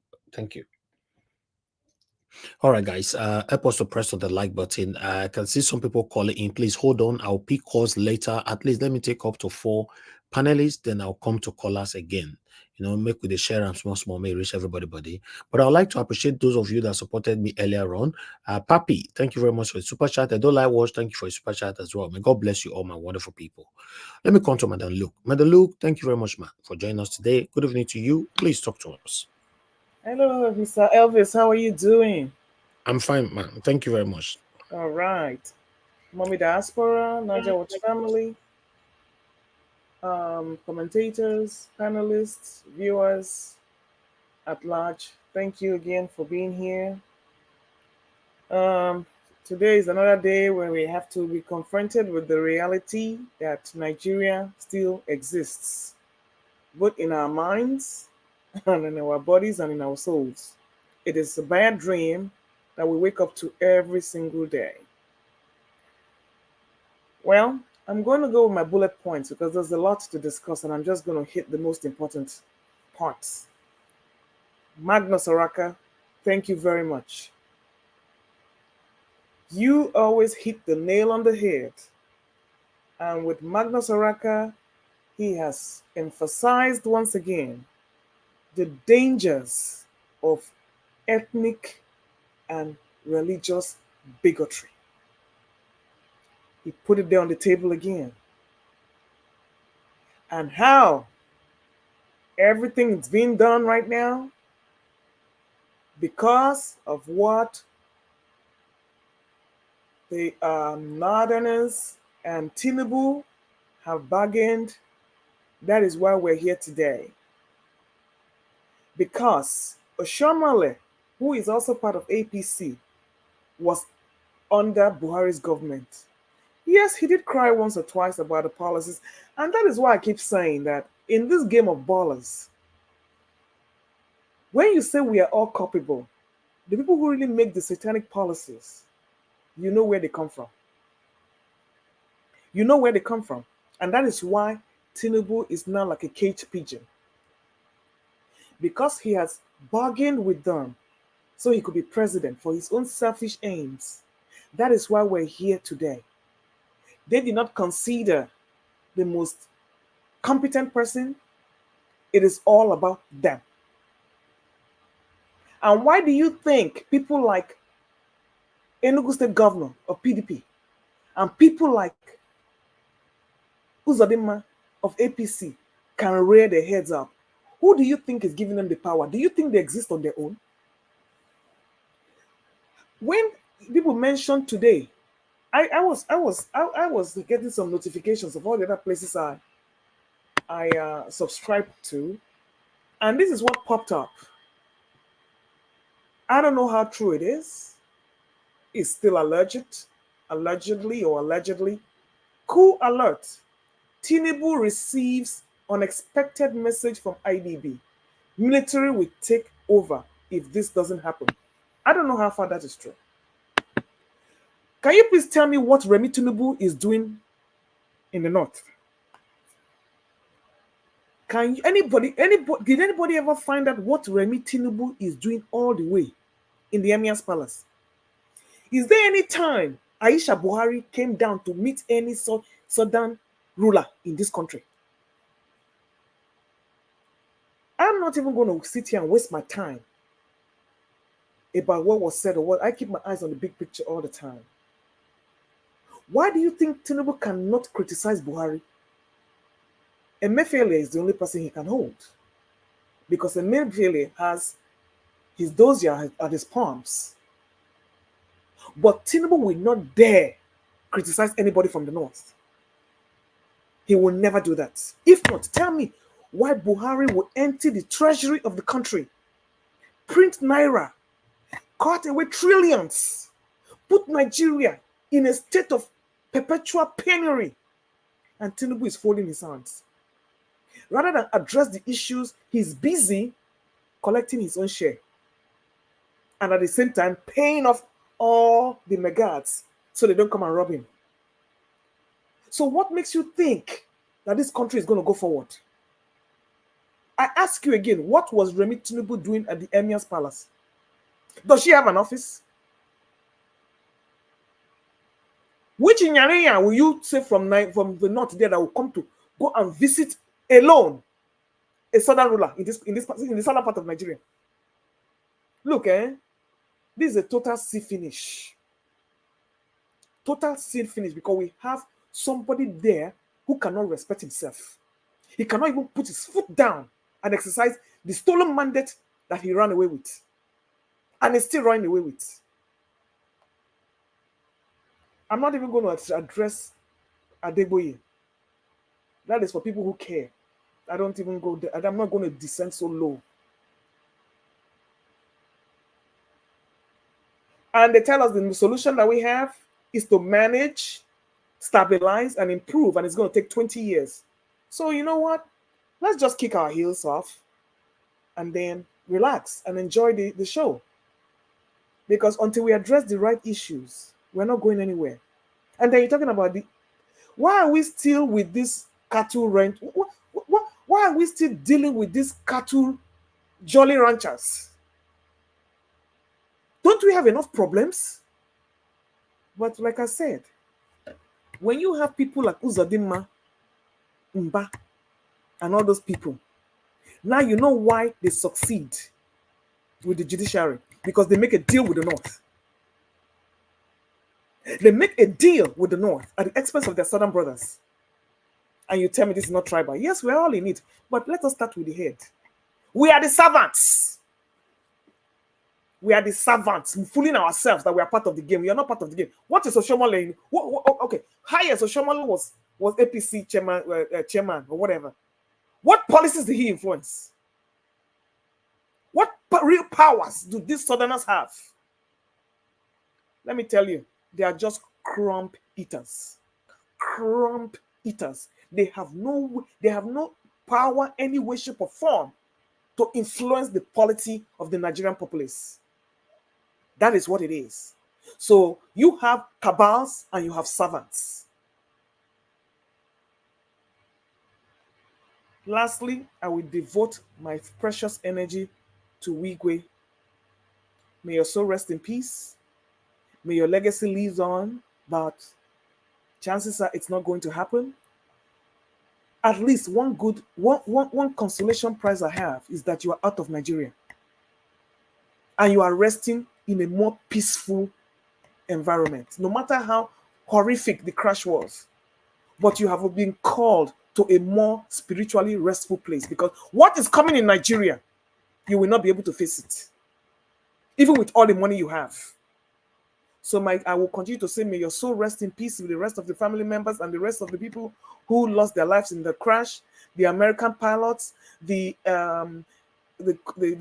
fellow, the person that was with him, I forgot his name.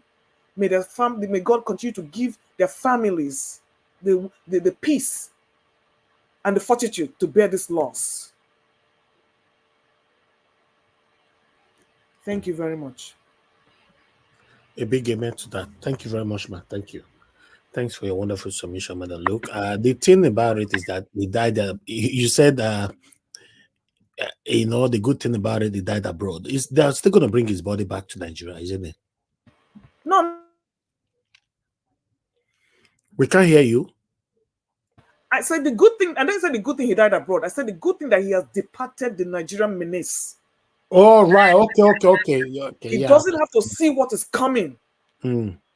He has gone to rest, and he does not have to deal with it no more. That's what I meant. I get it. Yes, I get you now. Thank you, man. Okay, let's move on to the next person. I would like to, Madam Patricia, thank you very much. If you're available, please talk to us. Good evening to you, man. It's good to hear from you. Okay, Madam Patricia is not there right now. We can't hear you. Can you hear me? Okay, I can hear you now, man. Thank you very much. Good evening to you. Please talk to us. And good evening to everyone. It's been a while. I've been busy with other activities. So exactly. I understand, bro. Nigeria matter. Yeah. So thank you so much for all that you do. Thank you also the people on the panelists for all their contributions as well. No, I actually came on because of this man. This what's his name? Zarod. The guy that died on the plane crash. How about Wigwe? Oh my God. I cried my eyes. I cried. So sad. My condolence goes to all the family and to all well-meaning Nigerians, because that's a great star that just fell. For somebody to take up responsibility that governance is supposed to be doing, to build a university of that class.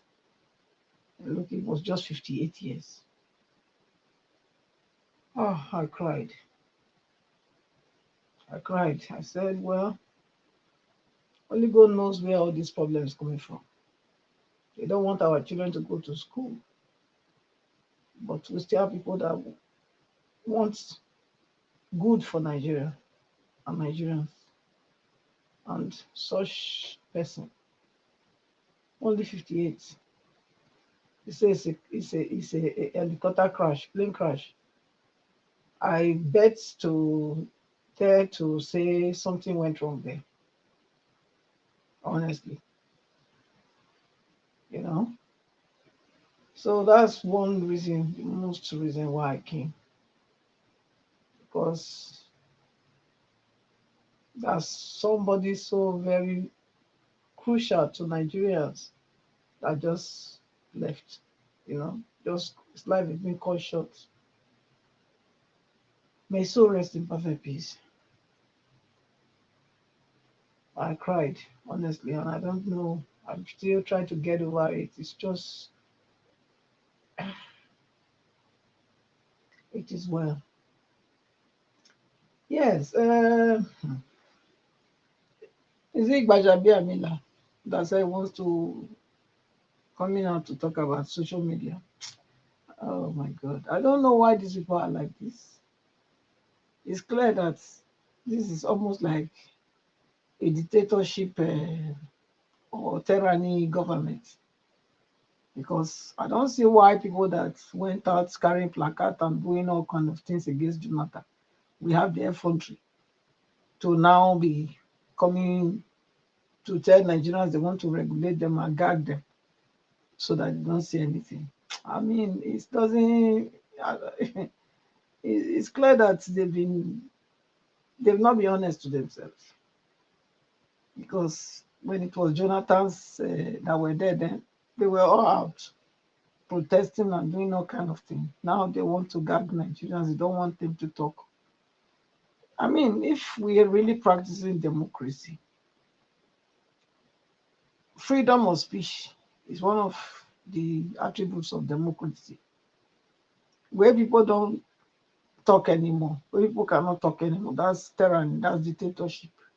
So instead of wearing this cloak or wearing this mask, they should just unmask themselves. Let us just know where they, even though it looks, I mean, people will not, many people think, these are all pretense, that this government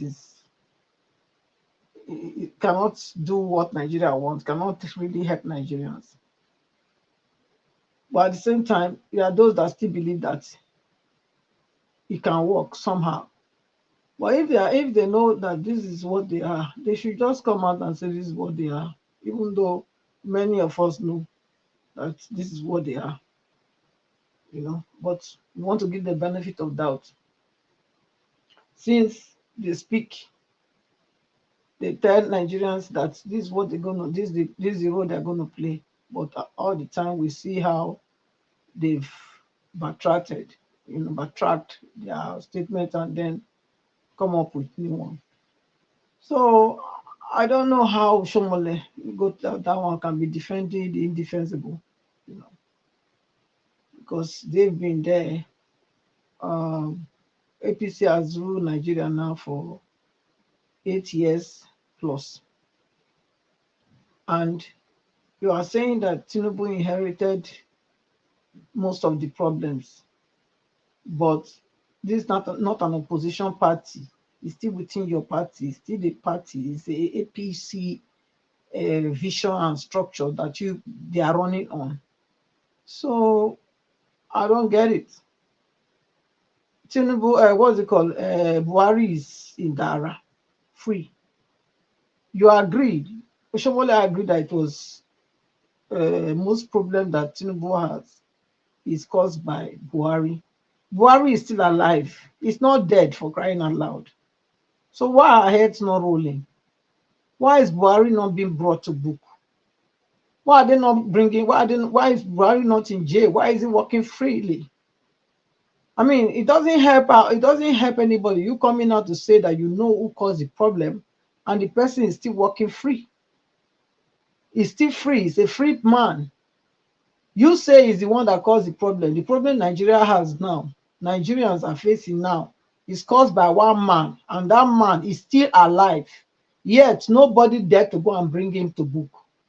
So how do you want us to believe that what you are saying is what you mean?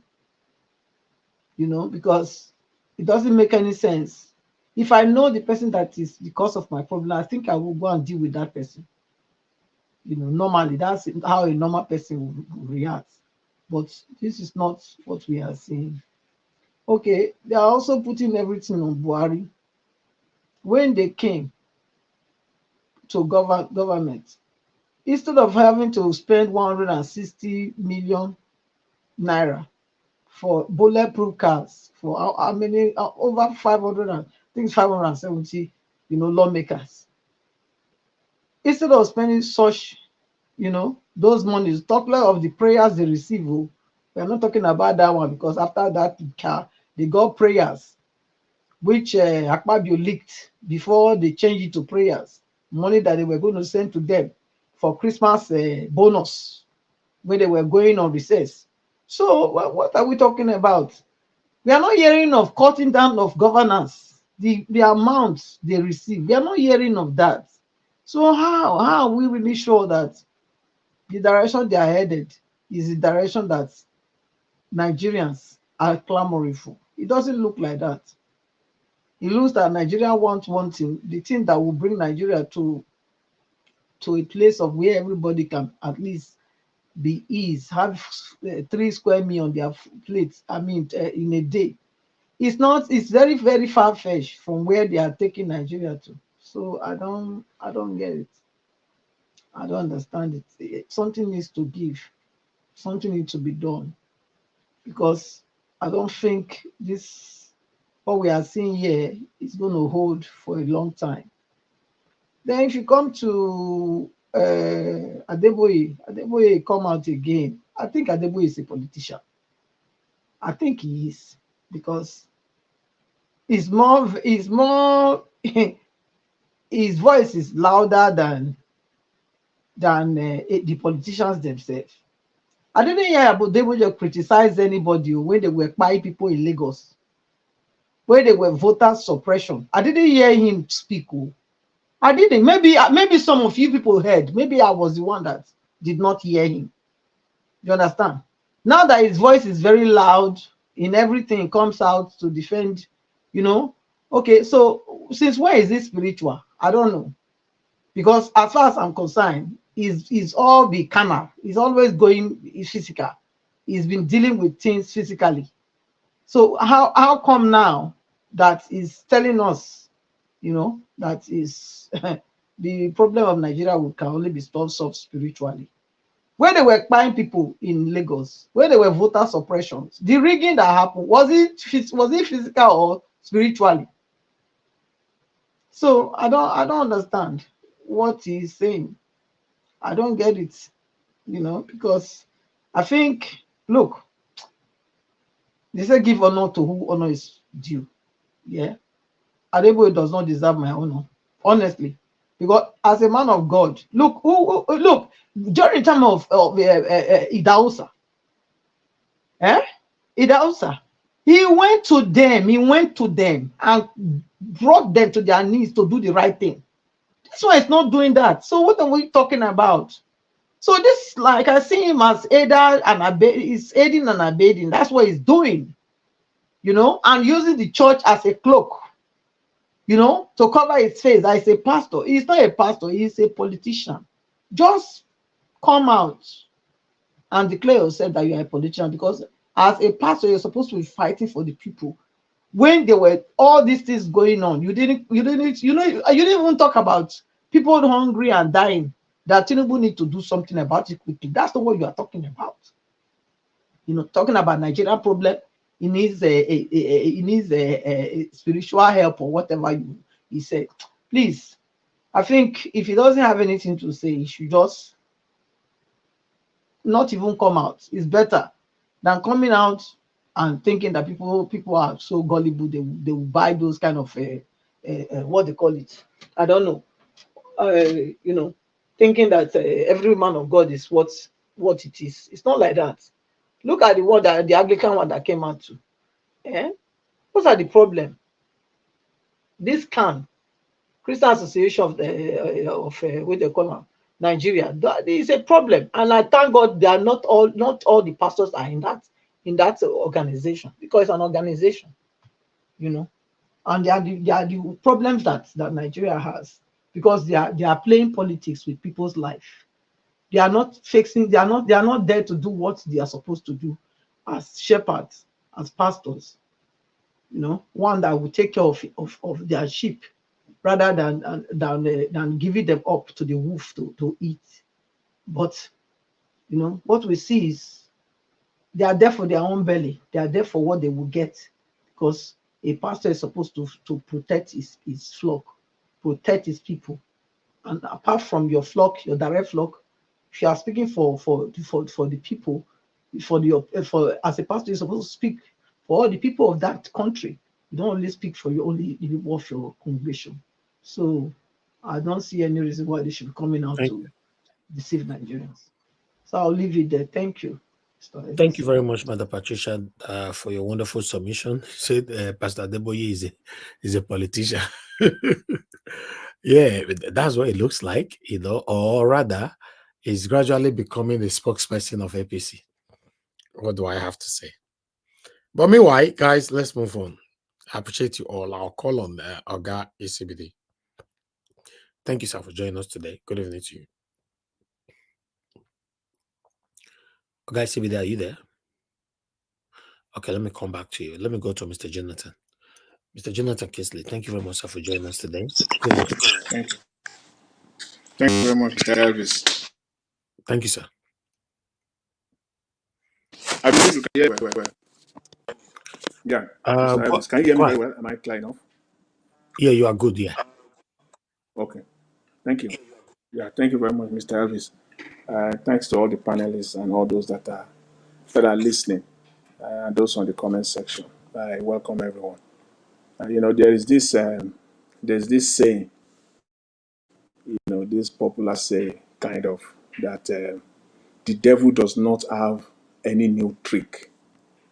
It is same old, you know, same tricks. The devil doesn't improvise. It's the same trick devil used a century ago, the same trick that he applied during the time of Jesus Christ. It is still the same trick that the devil is using today. It's the same with Nigerian politicians. They don't have any new tricks. They just refine it. You know, they just refine their tricks to make it better. All you need to do is listen to them. Just listen. If you can listen to them, you will see the nonsense that is coming out from them. Nothing. You know, Mr. Oshiomhole, the senator, you know, is a smooth talker. Is a smooth talker, a very good one indeed. But you need to listen to him very well. If you don't, he will go free and he will think, believing that he has deceived many.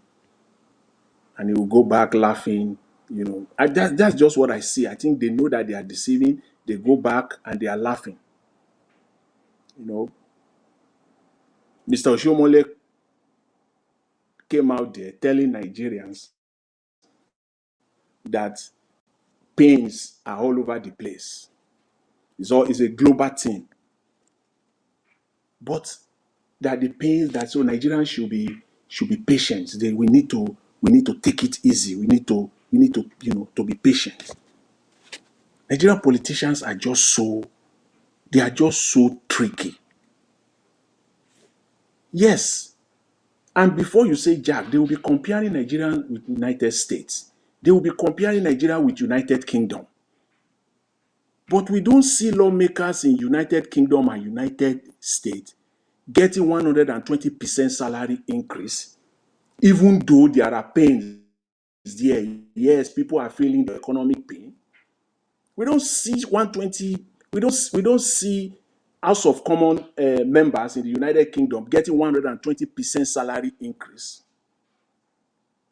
We did not see lawmakers in United Kingdom or United States getting $100,000 or £100,000 Range Rover or suburban in the United States, each one of them getting a brand new one, bulletproof. We don't see that. So what are you comparing? What are you comparing? You are comparing, that's what they do.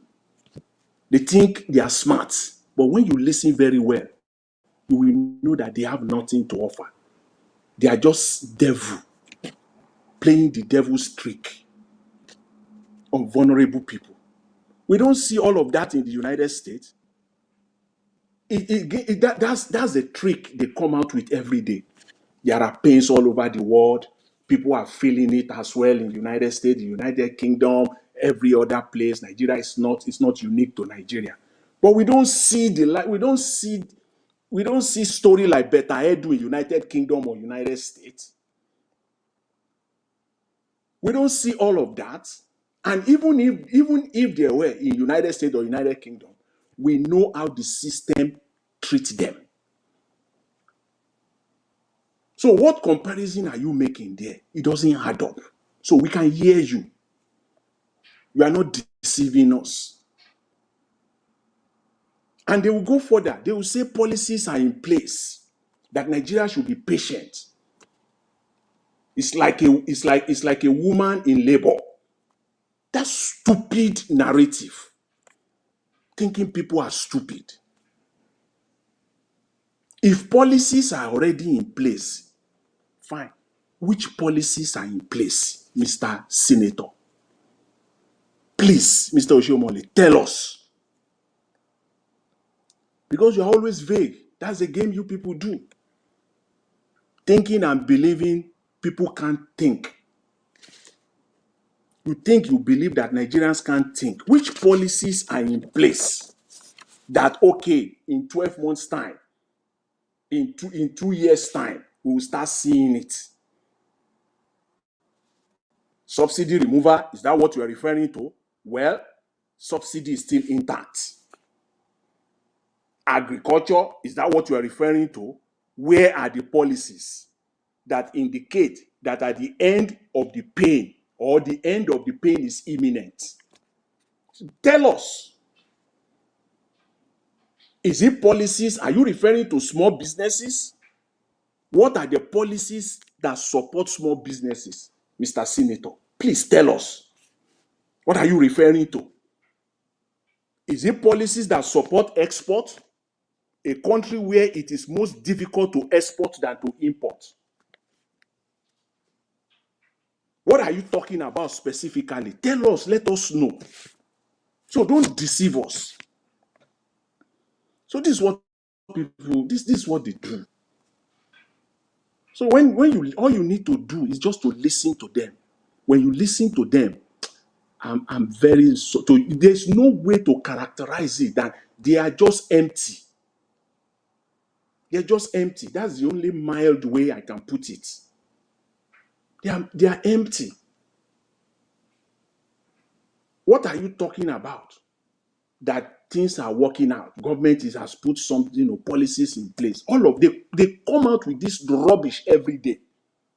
Every day on the airwaves. Every day. Which policies are you talking about? Nothing. Nothing to show for it.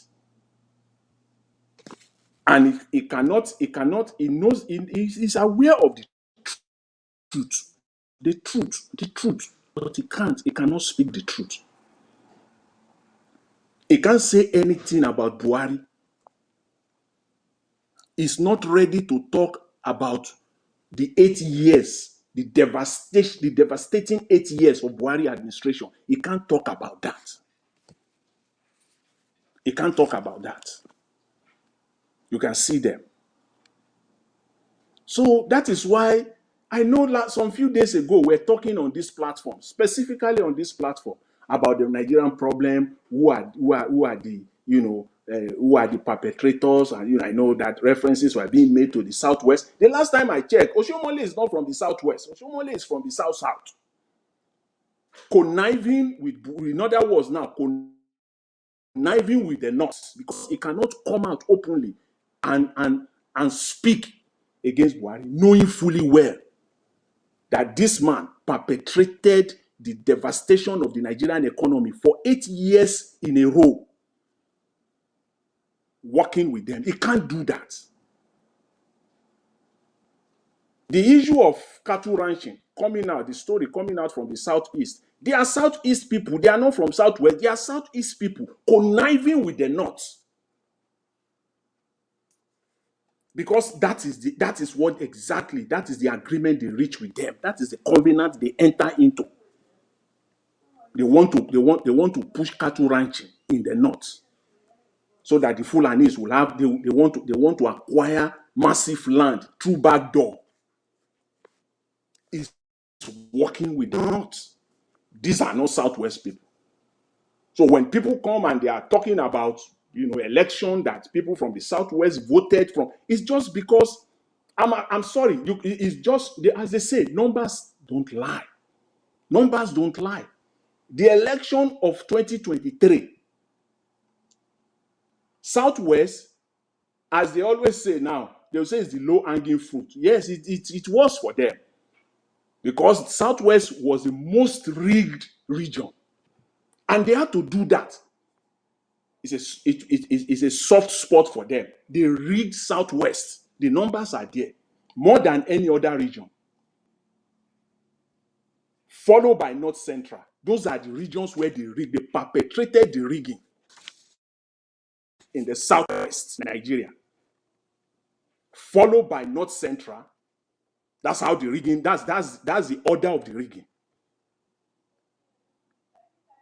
Closely followed by South-South. If they rig Oyo State, who is going to challenge them? If they rig Ekiti State, who is going to challenge them anyways?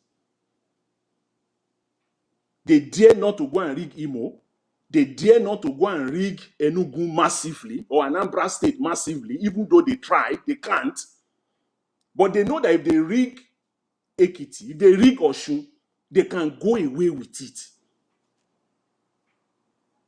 So the rigging was perpetrated there. That's where they focused there. They focused there.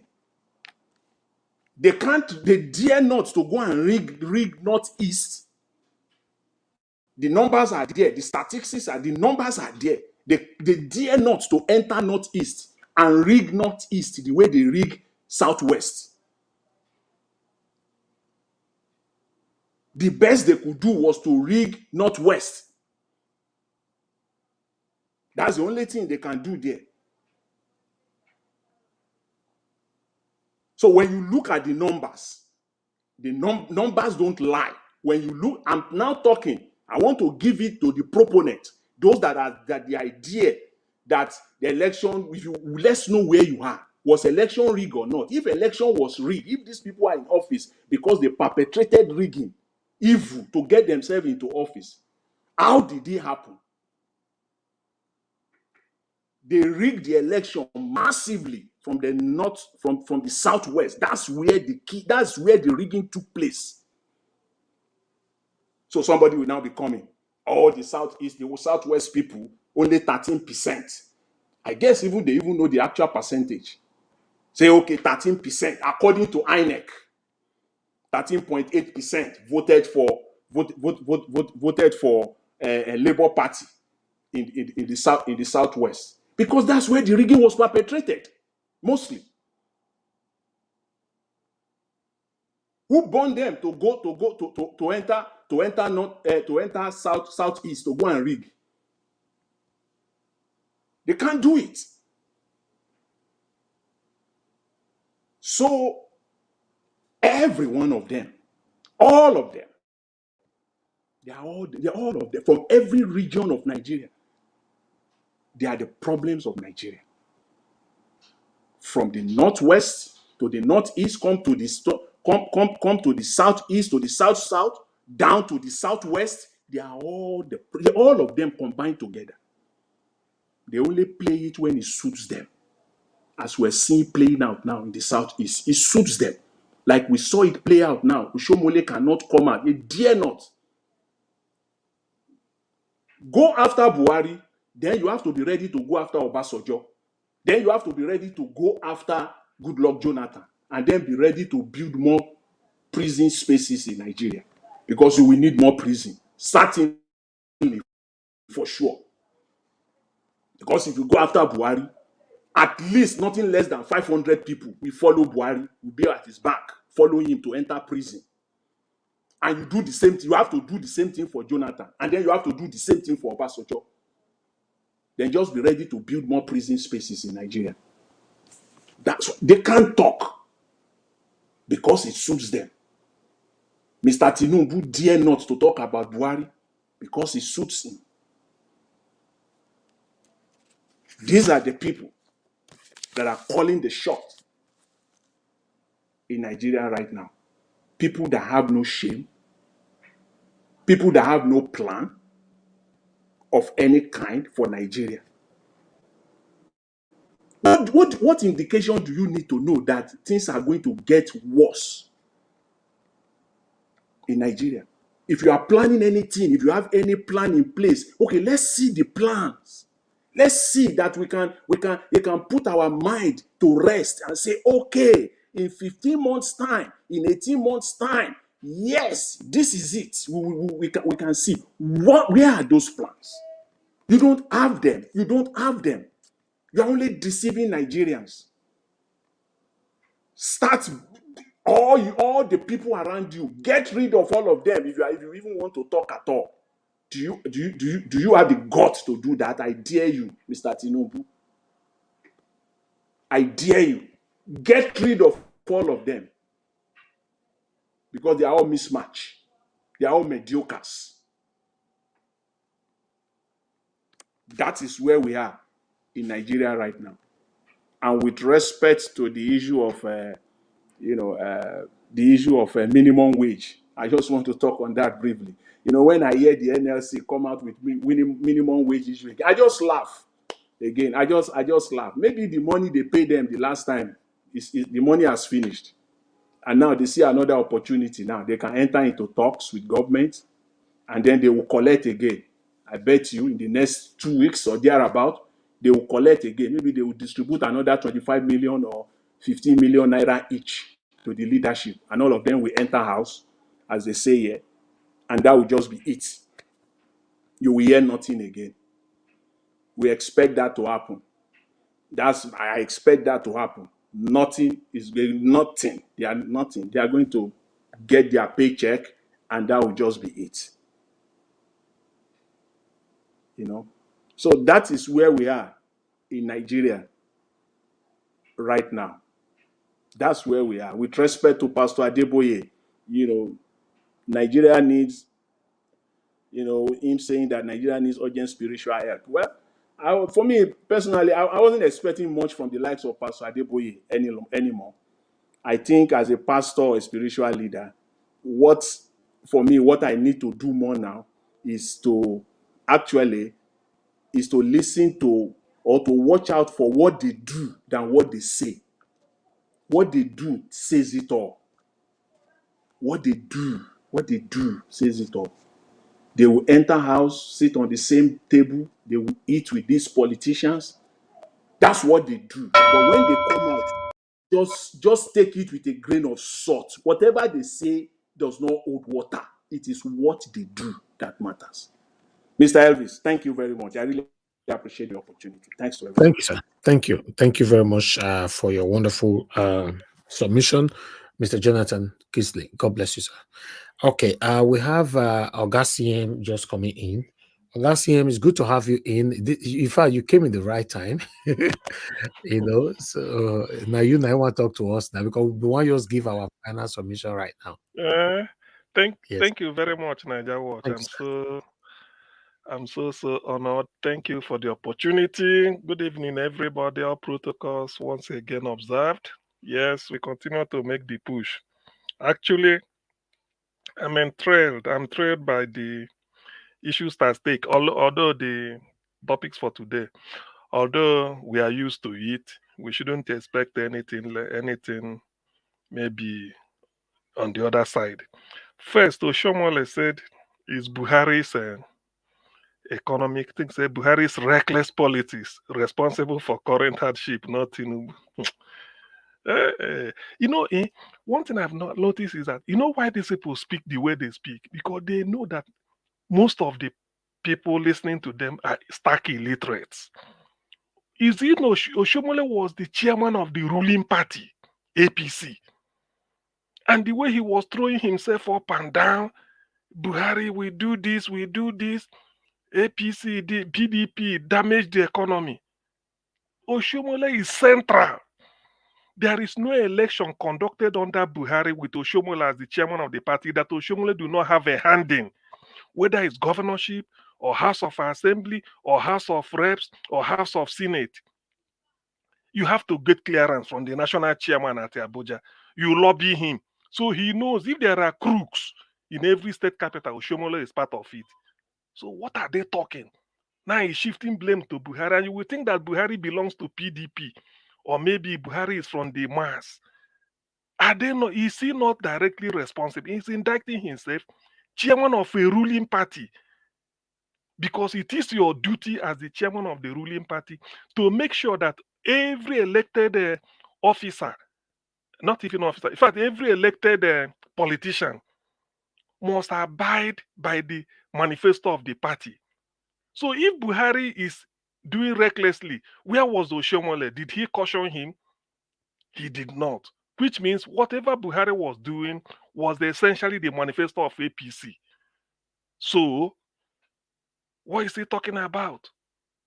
You see the way Nigerians reason. You see the way the so-called Nigerian politicians reason. He's now in the Senate, he's speaking grammar that he learned from a labor union, when he was a teller in Kaduna as a labor union leader. You see the way these people take us to be. You see, they don't even have regard. They feel that we are morons, we can't reason. Okay, if you are blaming Buhari, what if Oshiomhole you were nowhere? That you weren't, you are not in the commanding height of the party? What would have happened? But yet you were part and parcel of it. In fact, you determine what happens in APC at the national level. You are the chairman of the party. Every state executive of the party is under you. You intervene. Oh, I pity. Sometimes I weep for Nigerians. And the man is speaking this way. What is trying to tell you that you can't reason? You can't read in between the lines. But well, it's unfortunate. Anyway, some of us went through nursery school. When I saw, I said, what? Now blaming Buhari. And Buhari is APC, 8 years of Oshiomhole. They were from those state government house to Abuja to take charge of APC. And he was prancing up and down everywhere. APC Oshiomhole, rugged Oshiomhole. Now look at, he's now blaming Buhari.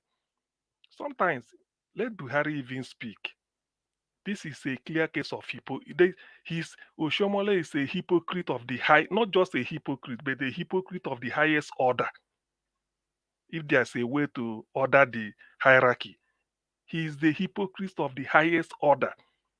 It's an indictment on himself. You are the chairman of that party that gave Buhari that chance. Yes, you people drafted the APC manifesto. I read it. Because I remember some people were saying, I read APC. If you see the manifesto, just to get rid of Jonathan, there is nothing they didn't promise. Dollar should be 1-to-1. Oshibanjo went to Ojo Alaba International. As an Igbo now, we have people doing business.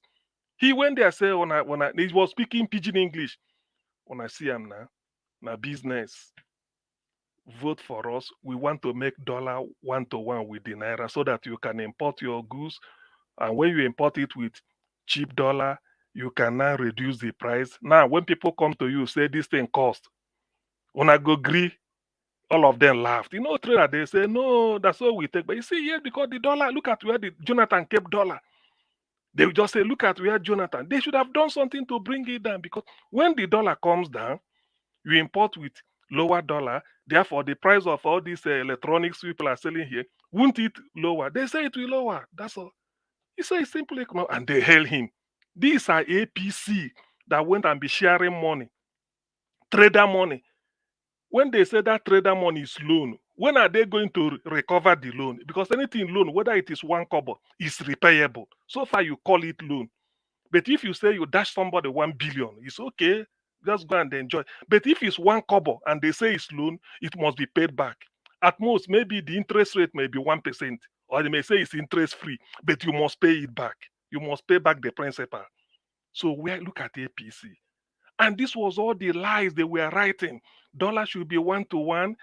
We make sure that if you finish your service, if you don't have a job, you go and take 50,000. Am I making it up? Somebody should phone me and tell me 50,000 for unemployed grad. Until you get a job, Nigeria can do it. What is they are nothing they didn't mouth. Not knowing that Buhari and the Oshiomhole had their own plan. The moment Buhari came in, they rigged him in, removed Jonathan. The man abandoned the APC because if he had implemented 1%, or let me just be charitable, say 10% of APC's manifesto, Nigeria cannot be in a mess. But he abandoned everything and started Ruga. Go to APC manifesto that brought Buhari into power. There's nothing like Ruga. You read it from page to page, you can never hear Ruga. Cattle, what is it called? Cattle colony, a grazing route, all those jargons you started entered into our political vocabulary. You can never see anything. But the moment they rigged him in, everything was thrown to the dustbin. They started implementing Ruga, Miyeti Yala. Started telling after all, Miyeti Yala, Ohaneze Ndi Igbo, Afenifere, Pandef, Middle Belt Forum. They can come together and do meeting. Under Buhari, and Oshiomhole was there. Oh, this country, sometimes I think that's why they said if you want to deceive people, if you deprive them of education, you can rule them for 1 million years. Look at what Oshiomhole is. He's not even ashamed. A party, you are the national chairman. You are telling us Buhari. You are so quit me Buhari took without you knowing. How many times do you go and meet him in Aso Rock? People will decide how to rig Imo State and give to APC. How to remove behavior. But he was not even bold enough to criticize the Buhari. He was beating around. That is, you see, that's why I call him a hypocrisy of the highest order. A hypocrite of the highest order. How they want to try Anambra to make sure that this apple go up and the people will be late, the Obi are not came in. We want to take it over. We need that. Do you know, under Oshiomhole, do you know what they did in Anambra State? They started before the election. They said before the one that brought in Soludo, they said what they should do is that they want to register new members. They went to Federal Polytechnic, everywhere, all the higher institutions. You know, these people are criminals. They went all of them, said they are registering, want to register students, this. They claimed that they have over 300 and something thousand members only in Anambra State. 300 and something thousand members. That's what they claim they have as membership. So that when they now write the overall result, they may be scaling it to 1 million. They will say, after if 300,000 of our members can vote for us, some PDP people can still vote for us.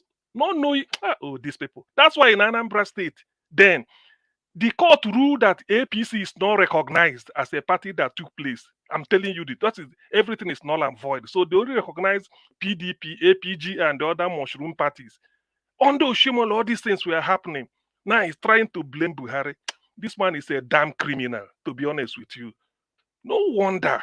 See the way he's talking. Look, it's even how can you be staying in a party you are the national chairman with all the mess you people caused? You should be hiding yourself in shame. Now you are pushing it to Buhari. How can Buhari operate without Oshiomhole as the party chairman? Is it possible at the party level? It's not possible. It's impossible because you are in charge of the secretariat. I mean, the Secretary General will be in charge of the secretariat. You are the head. Because at the party headquarters in Abuja, Oshiomhole have a seat there. That's where you sit. Whatever board of chairman, board of directors, or board of trustees, or whatever, Bauchi is having problem, APC, Oshiomhole must look into it. Rivers State is having, Oyo State, to go anywhere, 36 states, including FCT. And now you are coming to wash yourself hands off. That Buhari's who is reckless? Don't you have input? Don't you make nomination to Buhari? As the party chairman, there are some positions, some ambassadors Oshiomhole will nominate. In fact, this man said it, what is the name? Obaseki. Obaseki at the time was shouting, He said, I'm the governor, but I'm not a governor. Any position coming to Edo State is the governor that we nominate. Oshiomhole will hijack it at Abuja. I listened to him say it. Somebody can challenge me and can phone in. I listened to Obaseki say it. Then he was in fact, that was why they denied him the nomination for APC second term. He has to cross over to PDP. He said, how can I be a governor? I'm a governor and I'm not a governor. When there is a slot to be filled by Edo indigenes, they bring it like ambassador or chairman of the board or one federal parastatal or Niger Delta something or all these things. Even NDDC is the governors in the South that will determine, that will bring candidates for any position in NDDC. He said, but anything coming to Edo, Oshiomhole will hijack it from Abuja as APC chairman, telling him that he want to do it. So Obaseki was saying that I'm not exercising my right as a governor. During his own time, was anybody disturbing it? In fact, I don't want to go into that. We all know what happened. And now this man is coming. This guy is really a pure devil. But I don't want to waste time in it, because if I continue saying it, if I continue to remember the past, and now he's trying to blame Buhari for it, he's blaming himself. Some of us are not illiterate. Even if we are, Ojoga and the Aluwe in those days that were the Keri. Aluwe say, he no say him be literate. He know the lie. But in a clean illiterate, Ojoge is a dirty illiterate. So even if some of us are illiterates, I can say I'm a clean illiterate. I'm not as dirty as you may think that we can't be able to reason. This guy is a born criminal. How can you be saying this? Telling Nigerians that Buhari caused it, that you don't know who you are central to it. Oshiomhole is at the center of whatever Buhari, because he's a party chairman. They know how they formulated all those nonsense, including borrowing loan. He goes to, as a party chairman, he has clearance to enter Aso Rock. The moment he shows face, they have to open. He doesn't have to fill form. He's the party chairman. Are they not? Was it not PDP accusing them then of holding a party meeting in Aso Rock? They said, no, it shouldn't be that. Go to your secretariat, because Aso Rock belongs to the whole country, including any party. Otherwise, they should tell the other parties to go there and hold meeting. That if they want to hold a meeting, Buhari should move to party secretariat in Abuja, where they have their own national office. After all, in the NPN days, Akinloye will be at the table, Shagari will be there, and they will be holding meeting, but not in a State House, Ribadu. It should be somewhere where they have their national. So I remember the politics of that time, and now look at what Oshiomhole is saying. Well, it's a terrible shame. Now let me quickly go to IPOB wants this Fulani self. You know this place called Nimbo? Nimbo is a town in Ozowane, local government of Enugu State. It was in this Nimbo that they slaughtered people under when Governor Ifeanyi Ugwuanyi was the governor. He went there and was shedding tears. And from what we had, Nnamdi Kanu was broadcasting then, what we had then was, he called Aso Rock. Buhari didn't even pick phone. Because as a governor, you should have direct phone call to the president. As a governor, you should, 36 people or 36 you must have a direct. You don't need, when it rings, they pick a direct phone call, because you should have, this is the governor. Say Buhari didn't pick phone. Even for him to go, they'd have to give him some days. The Fulani were causing mayhem. He was incapable of even talking. He went there and started crying. Then the people of Enugu State baptized him as the first female governor of Enugu State, Mrs. Ifeanyi Ugwuanyi. Ifeanyi is a man's name anyway in Igbo land, but they have to put Mrs. Ifeanyi Ugwuanyi, the first female governor of Enugu State, because he was incapable of doing anything. Now, that same Nimbo, they are back again. Do you see it? Because they must have found something there. Look, anywhere you see the Fulani herdsmen seeking to occupy that place, there must have been a mineral there. Not really because of the green grass, but you wouldn't know. That's why Southern Kaduna, they said, oh, it's full of so many important minerals. That's why they want that place by all costs. They have, even the Rufai have to help them. Anywhere they conquer and sack the natives, they put an emir, whether it's only a small town. So that Nimbo, there must be something there. Now they are back to it again. But IPOB has warned. One thing we have to, the Fulani herdsmen must know is that ESN was formed solely not to conquer any part of Nigeria, but to be in our homeland and sort of ward off any Fulani incursion, Fulani herdsmen That is the purpose of ESN. You can't see ESN saying like, we want to go and conquer Bauchi, Benue. No, no, no. It's just that Southeast, you have to be there. So if they are coming in, they remember what is happening. And the commander-in-chief has changed. By body language, whether Tinubu likes it or not, he cannot cooperate with these people. He cannot. It was because of this Nimbo and the Ologu in Ozuwan, the local government. These are the agricultural belt of Enugu State, very fertile land. It was because of issues like this that Nnamdi Kanu has to rise up to bring up ESN. Since ESN came, there has never been. That was the first time. Nnamdi Kanu said in his broadcast that Nimbo will be the last time that we won't retaliate because there was nothing. There was no ESN. So this time, if the governor who forged his NYSC certificate and go to Supreme Court, in fact, Nigeria is a joke. NYSC is to issue certificate. Supreme Court is to tell you whether it's genuine or not. Where does it happen? Where does it happen? Anyway, that is part of. So this man that forged his certificate for NYSC just because maybe he reached a deal with them, that's why they let him go. What is the name? Ms. Omar, the one that changed her JAM score. They say it's forgery because JAM said we didn't issue that score. NYSC said we didn't issue this NYSC certificate, and that is not forgery. That is Nigeria for you. Anyway, if the man feels that that is part of the condition of letting him be a governor, that he should come back to that Nimbu area again, he's up for this thing. I'm not a spokesperson for IPOB, but I know what is happening. This time, it will be sorry for this language, it will be worse than the other time. They weren't challenged because there was no ESN. This time, if they try it, you can reach any agreement with the governor. It doesn't concern anybody. But that place again, you can't sack the people. Burnt houses with their cattle rolling. Even it was shown. People were saying, "Is that so?" It has come to this level. Let them not try it. Let this just be a fake news. To be honest with you, let it be a fake news.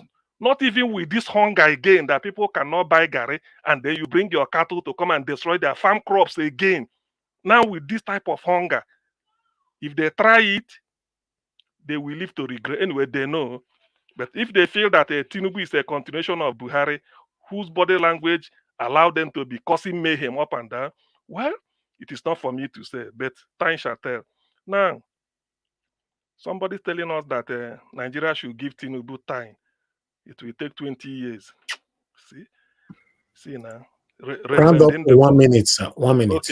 Okay. Reverend Ndokoba. You see, that's what we are saying. When you insult people now, they say, hey, you are insulting people. Peter Obi said he will help to turn Nigeria round in 4 years.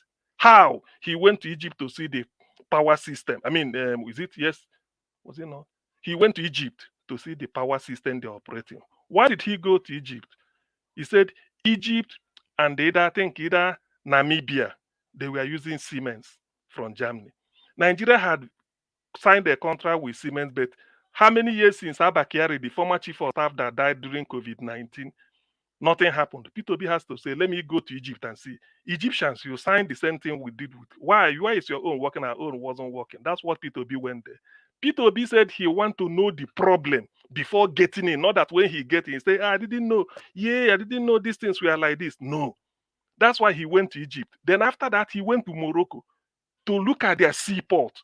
He said, look at Morocco, their seaport, very quiet, but they are generating money. Not like Agbero you see in Lagos. Everywhere it's like another type of, as if a war-torn area. Everybody is issuing receipt left.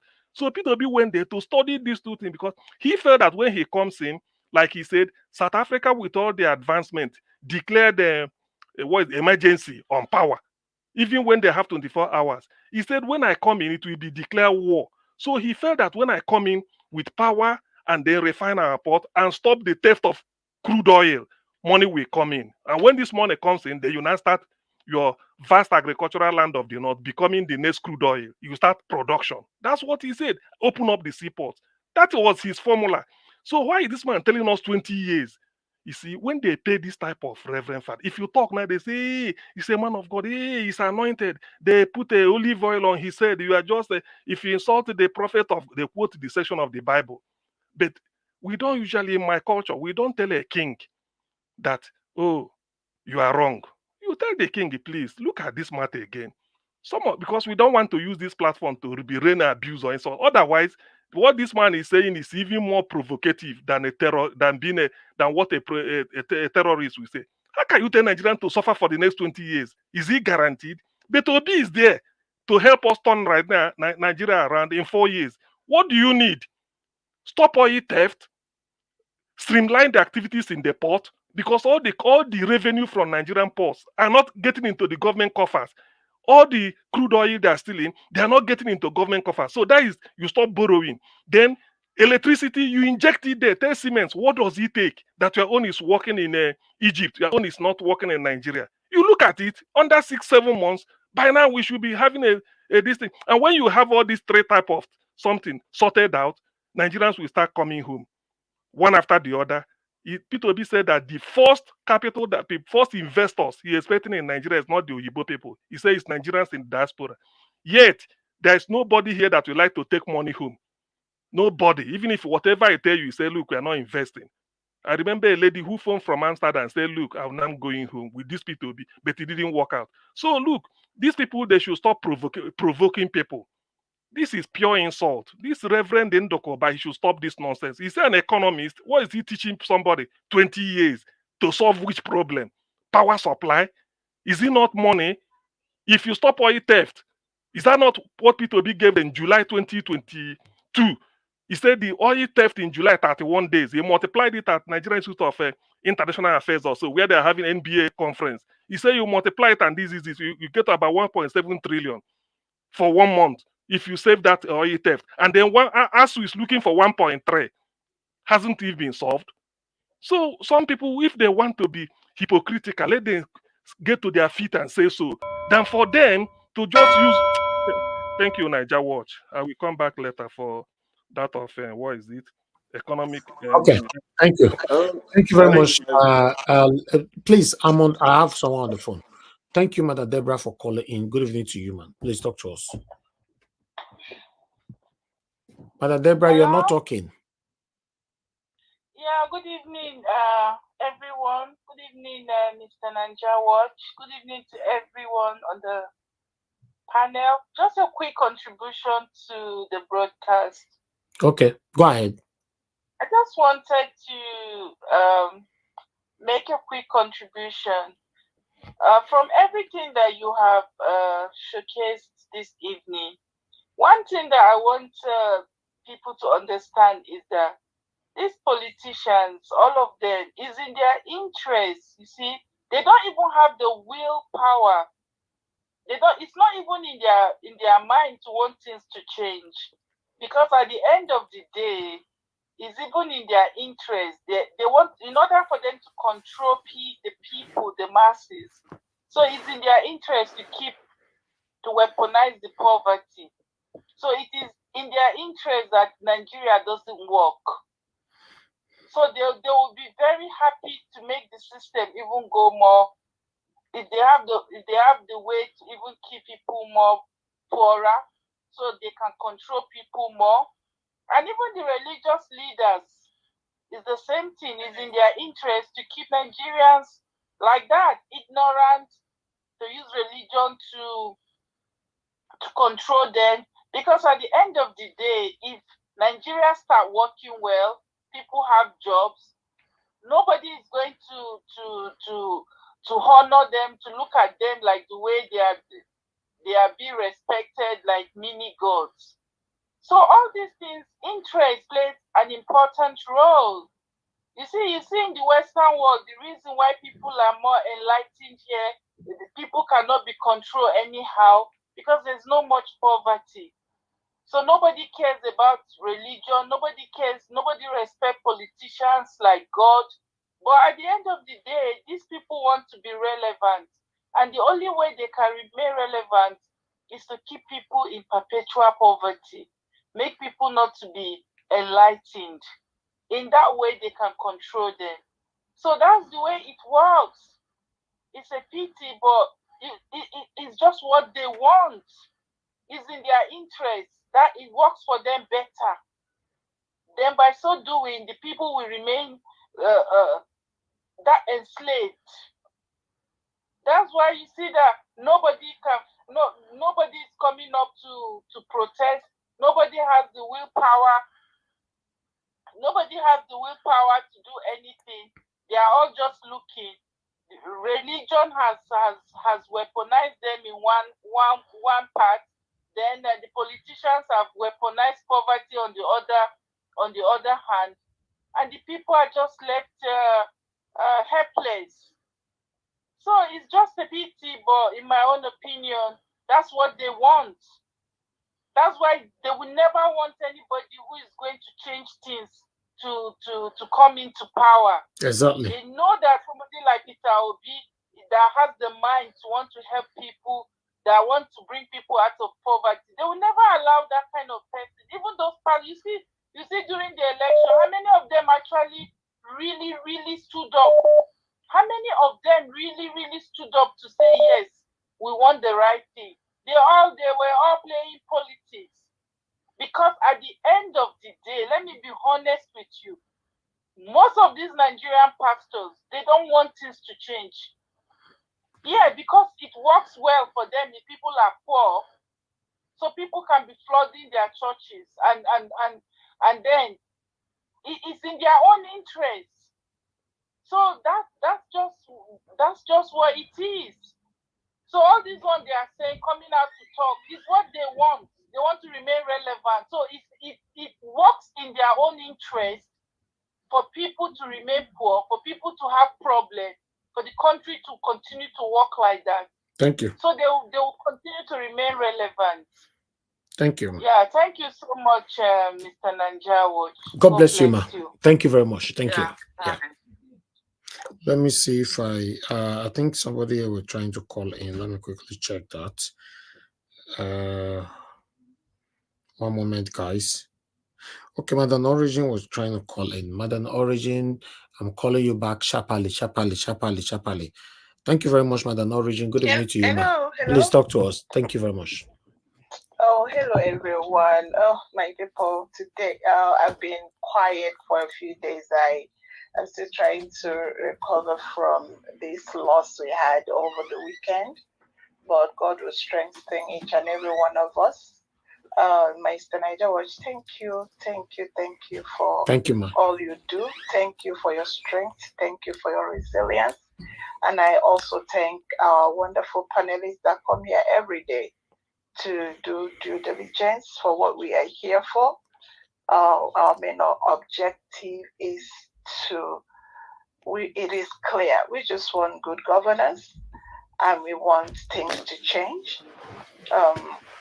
But I want to make this quick submission as I listen to the reason I picked up the phone to call is because of let me use Oshiomhole to paraphrase what I want to say.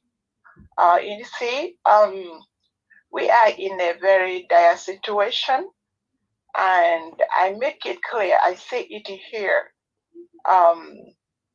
If things remain the way they are right now, there is no hope for any Nigerian, any well-meaning Nigeria, the indigenous people of Nigeria. I mean, Nigeria is in trouble.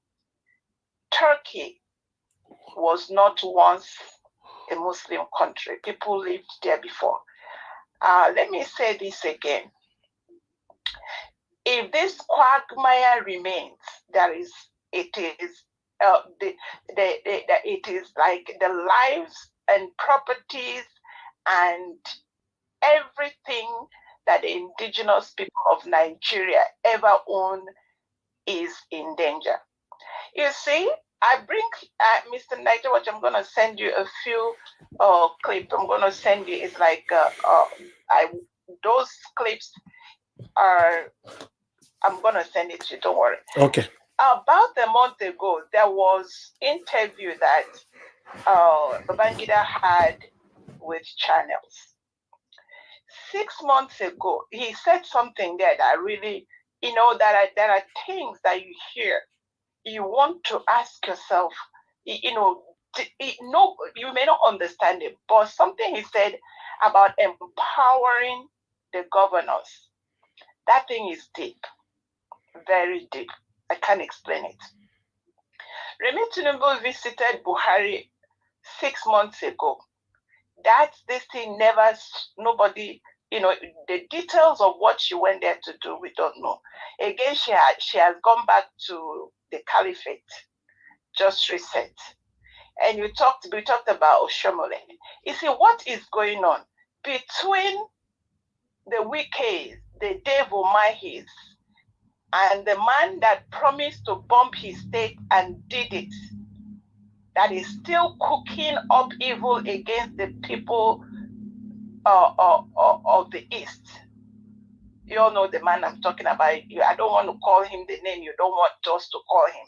That man that promised Imo State he was going to bomb them, and he bombed.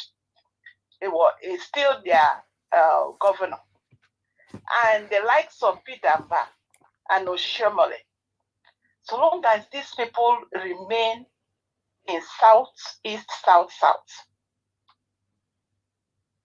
they are a danger to those communities, because they have eaten something they ate that they cannot throw it out and they cannot poop it out.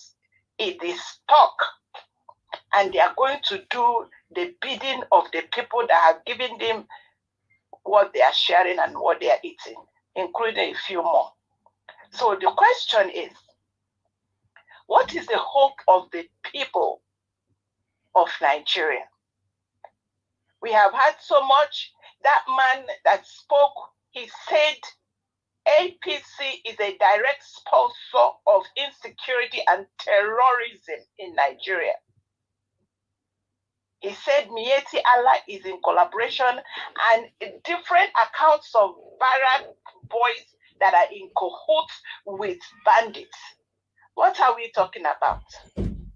I played with every well-meaning Nigeria in Southeast, South, wherever, to please save the people. All I'm asking is, can lives be saved in this region of the world? I know the middle belts are, having a rough time. I don't know how long the people in the Southeast and Southwest, South, how long more that is remaining for them to be, in the same situation that the indigenous Hausa people are in right now. I rest it there. God bless you. Thank you very much, Madam Origin. God bless you. It's good to hear from you. Thank you. Thank you. Okie dokie. Let me come to the panel. Let's have our final submission. My wonderful people. Appreciate you. Mr. Harris. Yes, sir. Yeah, I just want to add something just briefly. Okay, go ahead. I think it was yesterday, I'm not sure whether yesterday or Saturday, that you put out this news about Tinubu talking about the military not to overthrow. Was it? I'm not sure. Well, but I know you put out that news. It was yesterday, this past weekend. Yesterday. It was yesterday, and yeah, I must say that from what I'm gathering, it's an intelligence statement. It's not just that he randomly, spoke that. It's based on intelligence report, and that king that was killed, the wife and one of his children state about a week ago or so. The man, that king was a retired general of the Nigerian army. It's not just an ordinary king, the retired general. And the Fulani people, we should be, in fact, we should just keep our fingers crossed, expecting the best. What these people are, as we speak, they have entered into this north central Nigeria, the Fulanis, massively, in big numbers, unseen before. People are now scaring for their lives. Everybody is in the house in that region right now of Nigeria. That border between Kwara and Kogi State is a no-go. It's a no-go area, and the report that the president, came out with and saying that the military should not is not. It didn't just part of it, just talking. No, it's an attempt to be proactive, to preempt. It's a preemptive statement. That statement was a preemptive statement. So And the people of that region are ready to fight to death, because the man killed is one of their own, not just an Oba, but a retired general of the Nigerian army killed because he refused to stand up. He refused because they told him to stand up, and he said no. And they shot into the air. The man was unperturbed. He sat down there, shot him straight in the head. So the people are mad. They are angry. They are sad. So we should just brace up for the event of the coming days. We should, as they always say, we should pray. Let me just say that. What we should all just be, brace up for what will, could unfold possibly in the coming days, in Nigeria. We hope for the best. We pray for the best. That's all I can say now. Thank you very much. Thank you, Mr. Jonathan. God bless you, sir. Okay, we're having a final submission now. Let me go to Mr. Onero. Mr. Onero, if you're there, we're doing for 5 minutes this time. Please talk to us, just 5 minutes. Final submission. Okay, thank you very much for everybody that have contributed. I listen passionately. My final submission, I will still go back to the basis. The issue of the suffering is affecting virtually almost everybody. Every area that Nigeria is experiencing hardship today, the man majority of us supported, asked people to go vote for, spent money in printing materials. We didn't bribe nobody to vote for Peter Obi. No. We didn't give people money to go vote for Peter Obi. No. We talked to people. We made the logo of the Labour Party popular. Each area on agriculture, Peter Obi was specific of what he was going to do. On security, Peter Obi was specific on what he was going to do. What he has done before that worked, and how he can expand it to work and even modify it. That's on 2 critical areas, on agriculture, on security. On crude oil theft, he outlined it. He identified the problems. He spoke out about it. And he talked of how to fix it. On corruption and government expenses, the man was critical. He has been a governor. He has been a chairman of several banks, another corporate organization. So it's not new. He has been tested, not only with money, he has been tested with power, both in private and government. He stood out. I'm still very pained that some people, like there's one young boy, he has a YouTube page, which I follow sometimes. He said, APC, the punishment that APC gave to Nigerians under Buhari 8 years, APC does not deserve 500 votes from anybody in that country, anybody. So whoever that went ahead and make them have numbers to be able to manipulate. If they didn't have their own, if they didn't have numbers, they won't see numbers to manipulate. Because of course the people will revolt. But they had numbers. Peter Obi's number was way ahead of their numbers.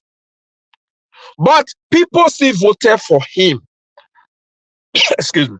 People still voted for APC after what they have experienced. So, for me, we know the solutions. On the state level, I want governors in the South and in the Southeast and in the North Central. and some reasonable ones in the Southwest that are not buffoons, that are 100% loyal to Tinubu and his APC gang of criminals, to start thinking of how to secure their states for their citizens. It's not rocket science. I saw a post recently. Some people posted cassava processing machine somewhere in Bolivia or whatever. I said, what's all this? I studied engineering. As far back as 2002, my classmates then designed, manufactured, defended as a project a cassava processing machine that does different steps as far back as 22 years ago. So we have the engineers, we have the scientists, we have the biomedical experts.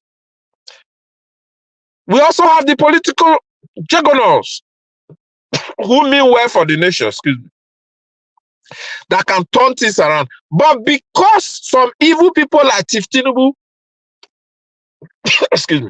and some people up north that want to grab power, snatch it, grab it, and run with it for their own benefit, they will not finance research that will help the people.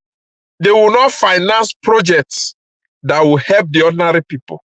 Rather, they want to allocate projects to their cronies, family, or whatever.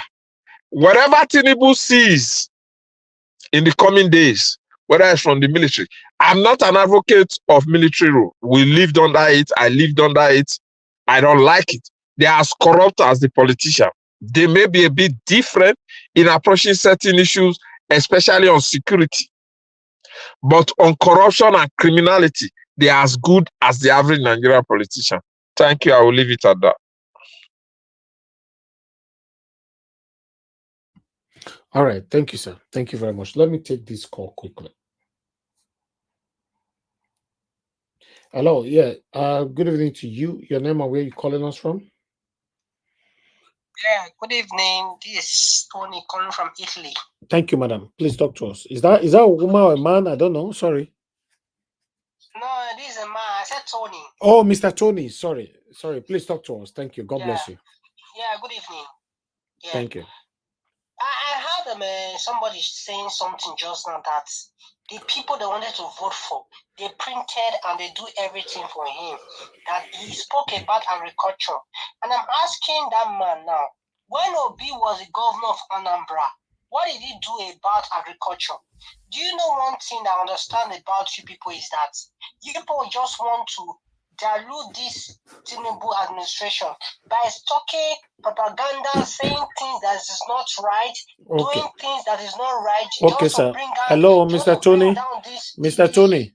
Mr. Tony, please, can you just tell us two things that we've said that is not accurate about Tinubu? Just say it. You know, we are here to learn, please, so that we can learn. We'll stop saying it tomorrow. Fine. What the other guy just said, and what I heard, yeah, he said they did things, they voted, they campaigned for OB, they pretend their paper by themselves, nobody asked them to do it, agriculture or whatever. Let me tell you one thing.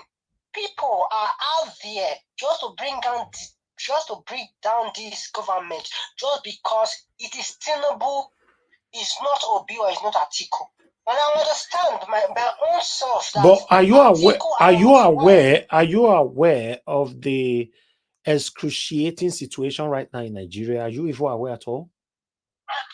My brother, I'm aware of the excruciating, what do you call it, excruciating situation of Nigeria. And you are still saying that people want to, and you say people want to bring down Tinubu's government just by complaining for him to do the right thing?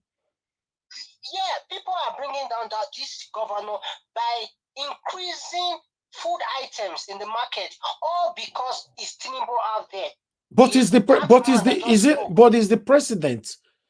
If the chief is the chief executive. He's the executive and he's the president. He's there trying to make things, and people are out there trying to frustrate him. That's what I'm saying.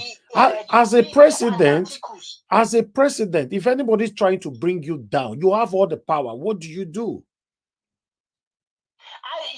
Are you telling me that the president should go to the market to tell them this is how much you sell a bag of rice? When they buy a bag of rice of 20,000 naira, they want to sell for 50,000 naira. So that means the government should go to the market. So that means to the market to tell them this. So Mr. Tony, and you are selling for 20 Mr. naira. Tony, that means your final submission is for us blaming Tinubu. We should start blaming the market women and all that, right?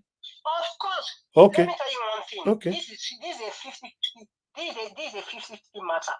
You find we have to blame the government for some kind of reasons, and we have to blame ourselves, we the marketers and the citizens. 50% is in our hands, and 50% is in the hands of the government. Why will you sell a bag of rice that you buy for 20,000 naira for 70,000 naira? Because you want to make gain, and when you want to say something, okay, let me tell you one thing now. Gary, a cup of Gary now is 2,000 naira. Is the Gary imported from China or imported from America? Gary is sold here and made here, and you are selling for 2,000 naira. And when you complain, you say, Mr. Tony, Mr. Tony, the dollar and Gary?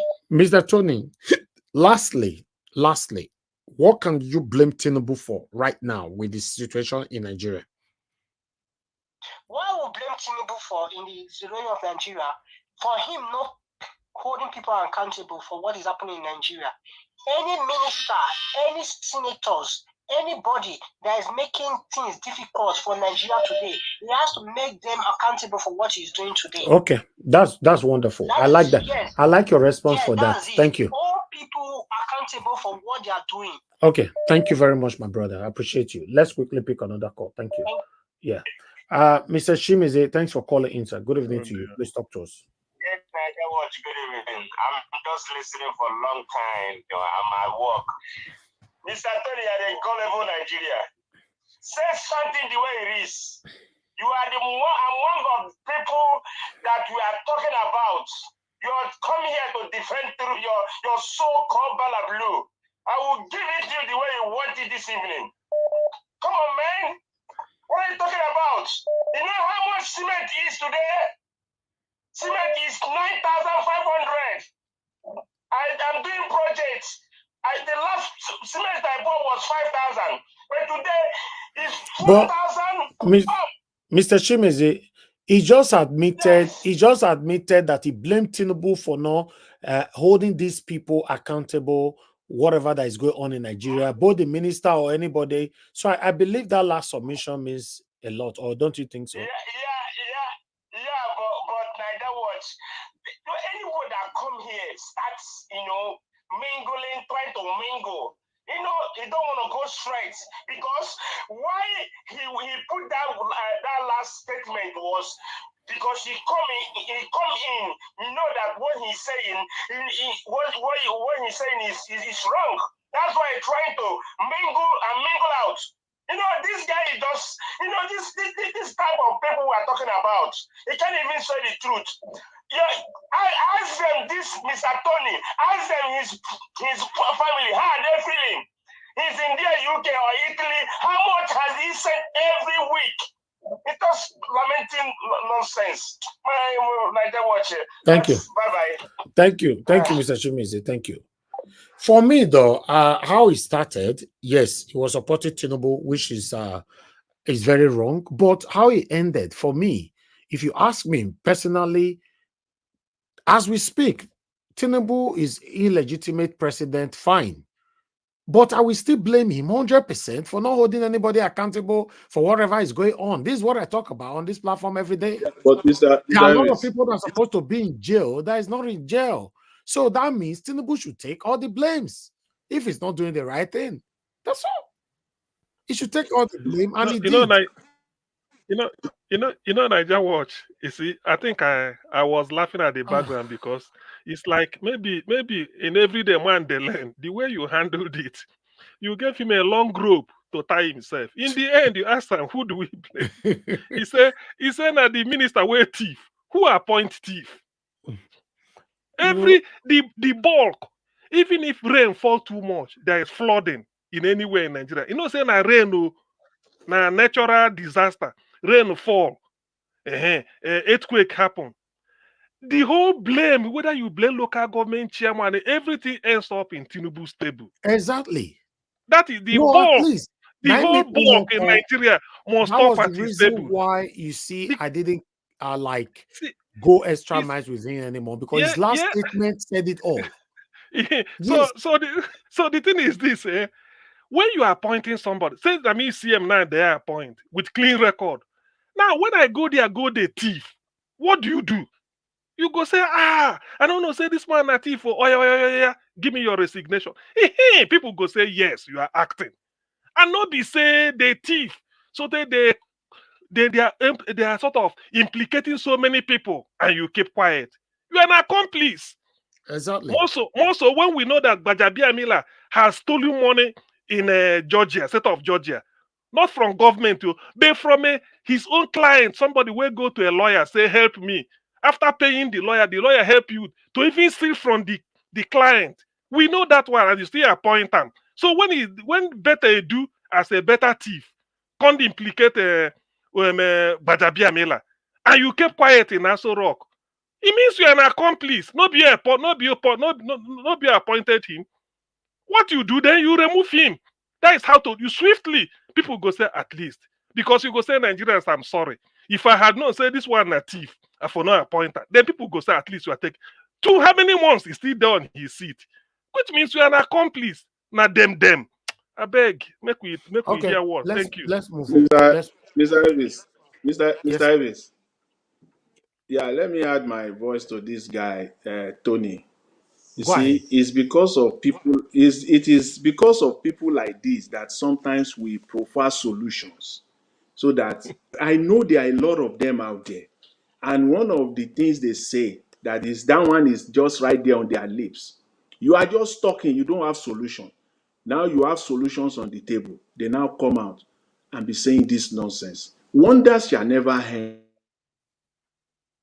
end, as they say. Now look at the cheap argument that is putting on the table. Is it the market woman that is responsible? The market woman, they are the one responsible for tomato, for Gary. That says it all about his thought process.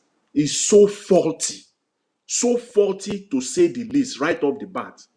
Gary in Nigeria, I will have asked him, Mr. Tony, do you have Gary meal at your backyard or in your street? Do you have tomato farm in your street or maybe 2-3 kilometers away from where you live so that the market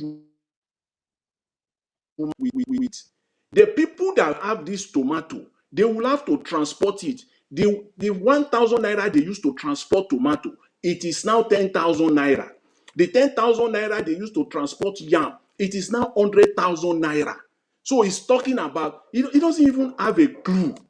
When they talk about inflation, the cost of living, even the cost of palm oil, I will have asked him if there is any palm oil processing plant in his street or even 10 kilometers away from where he lives, or even 10 kilometers away from the market around the areas where he lives. These things are brought in from, they have to transport them. That's just the primary level of understanding what this thing is. That's just the basic.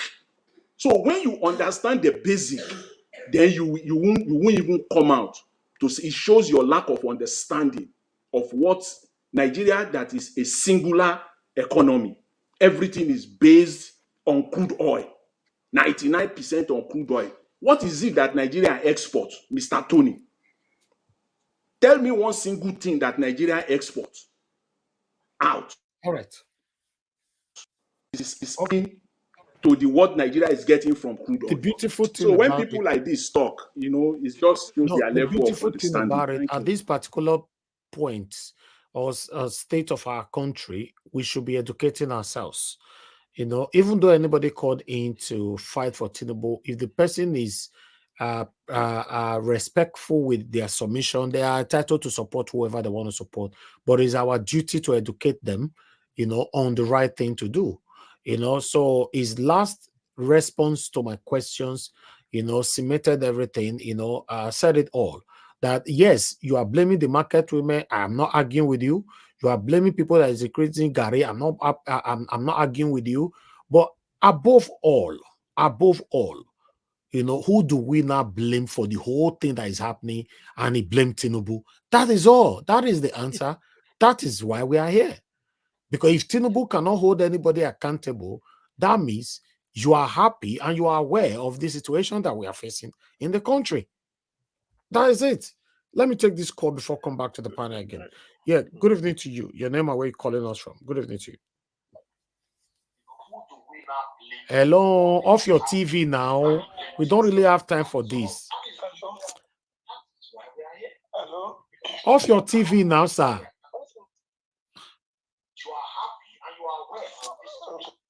I'm sorry, I don't really, normally I don't have patience for these things, to be honest. Because it's not today you guys start following us.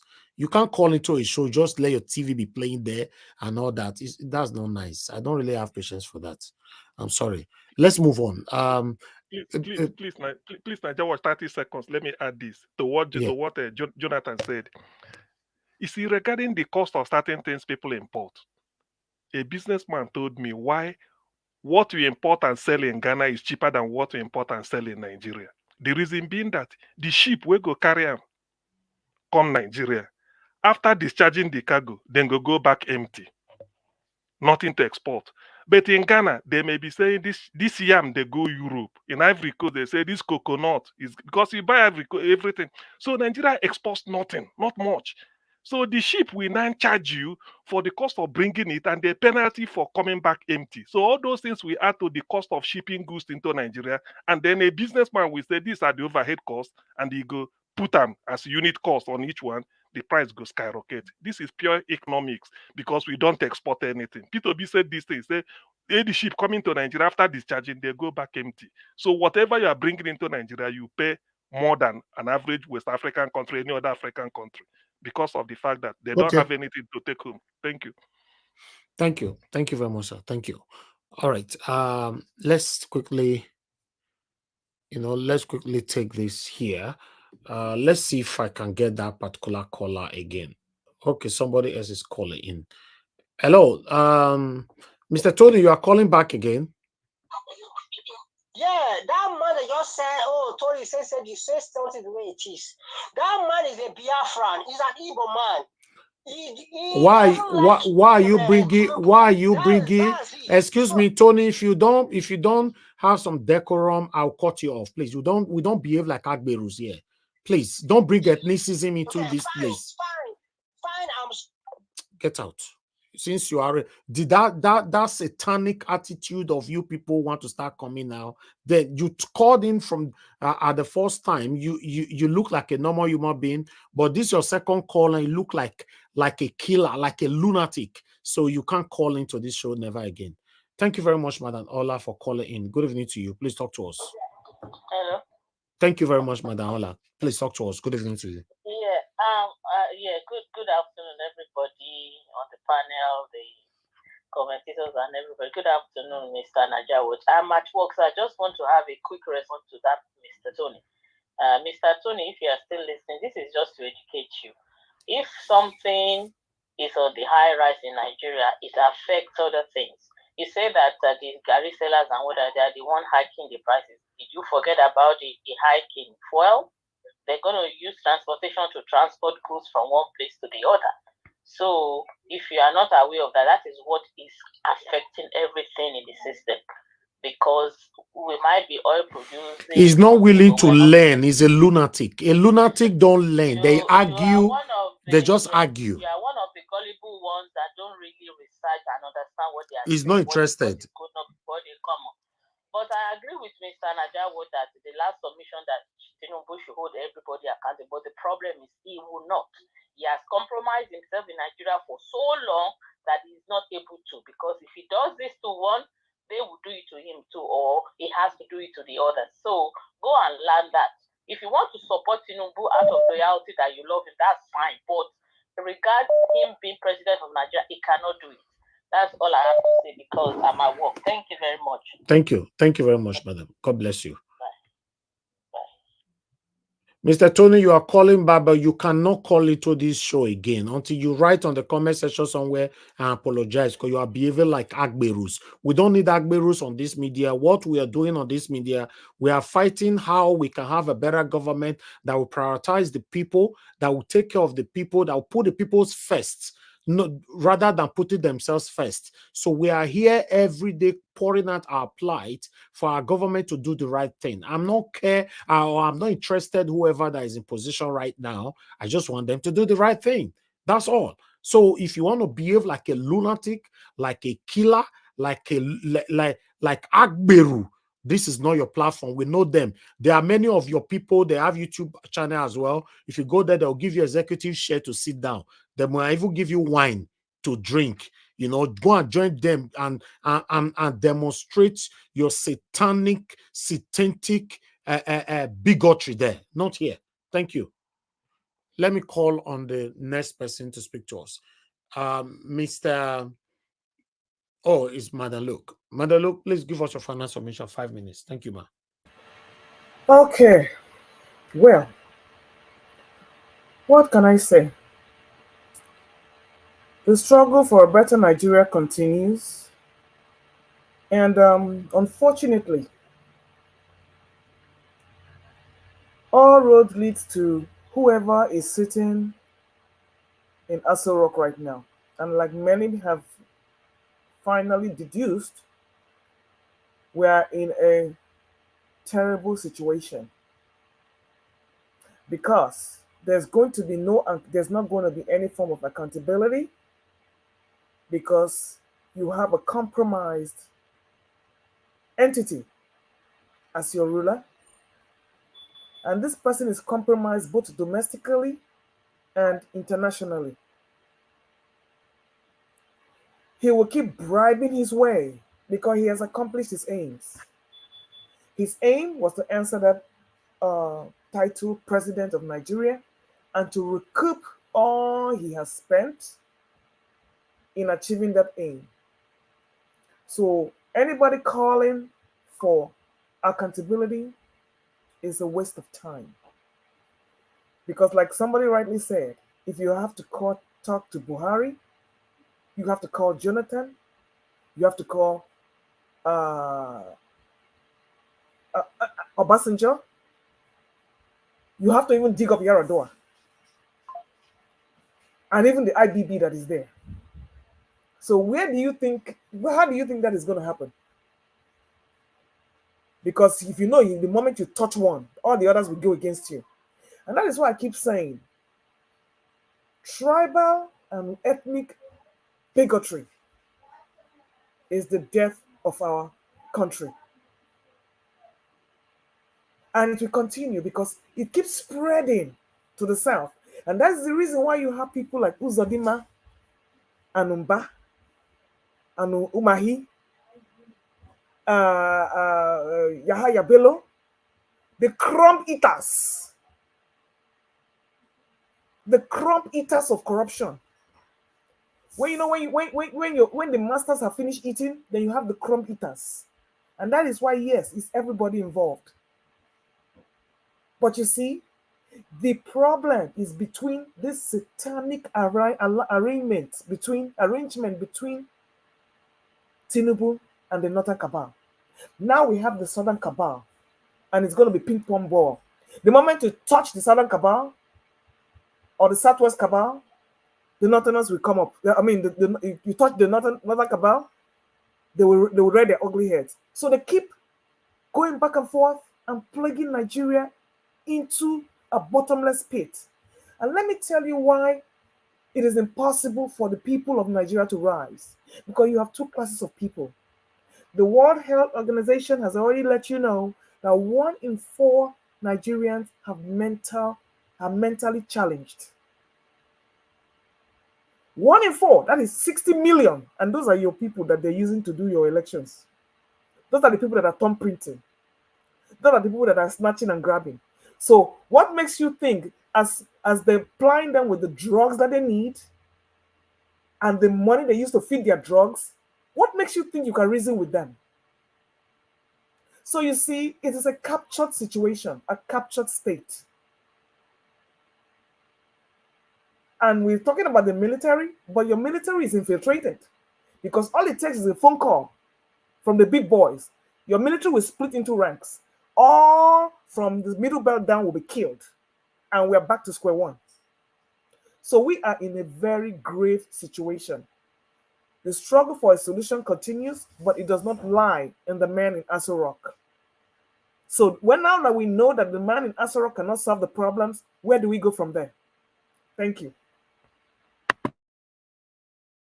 All right. Thank you very much. Thank you, Madam Luke. God bless you. Thank you. Okay, let me call on the okay, Mr. Jonathan. Mr. Jonathan, give us a final submission, 5 minutes. Then we'll come to Augustine and round up. Okay. Hello, Mr. Ivis. Can you hear me? Yes, sir. Go ahead. Hello? Okay. All right. Yeah. Thank you very much. Thanks to everyone. Yeah, I like your last comment, your response to the caller. I was laughing as you are making that that comment. You know, on the last caller, the reason why you will not accept his call, that he can go to some other places where they will serve him wine, they will give him the front seat row, and he can have popcorn as well and settle down. I mean, he Exactly. couldn't say that. That was so funny. That was so funny, and that's the problem we have in Nigeria. And again, you know, I couldn't agree more with the last speaker, Madam Luke. This man, Mr. Tinubu, she said, and I quote, she said, "This man is compromised both domestically and internationally." Let this sink into the likes of Tony that called earlier, Mr. Tony, that this your man that you have now, Mr. Tinubu, and if you are not knowledgeable enough to know that Tinubu domestically is compromised, internationally is compromised, then I don't think there is even a starting point for a civil discussion with likes of people, you know, like you, because the discussion will be completely distorted. But if we have a place where we are starting from, knowing well that this man that is in charge right now in Nigeria is compromised, hence he can't do anything, and you agreed yourself. You said what he's doing wrong is that he should be accountable. He should all the people that you know appointed him. But because he's compromised, then you have to ask yourself the logical question and be ready to accept the honest response or answer to that question. Why is he not taking that step that you suggested? That he has people, is not being accountable. And then ask yourself the question, why is he not doing it? Just be truthful to yourself. Why is he not taking that step? It is clear, because he's compromised. If you know that the people that you appointed yourself, you are the one that appointed them, you vetted them, you have certain level, in fact, a high degree of trust and confidence in them, that they are competent, that they have integrity, that they are characterly okay, that's your judgment. You made that judgment call. For every single appointee, you made the final call came from you. So if they are doing what is not appropriate, also, it is your own responsibility to decide what to do. And it's simple, straightforward. You ask for their resignation. And if they don't give it to you, you fire them. Then the likes of Mr. Tony should ask themselves, not just him. There are many of them like that. Many of them like that. They should ask them.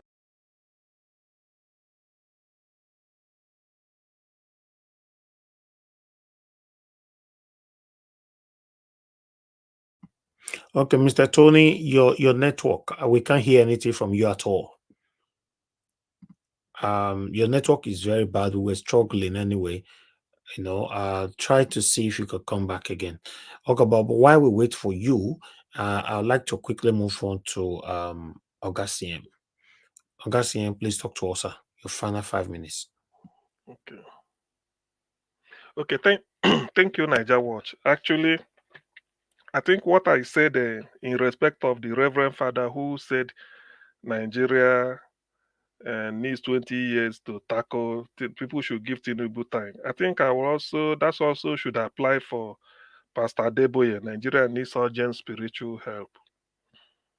I don't know, why is it that something that is pure economics, they're talking of spiritual? What is spiritual in this?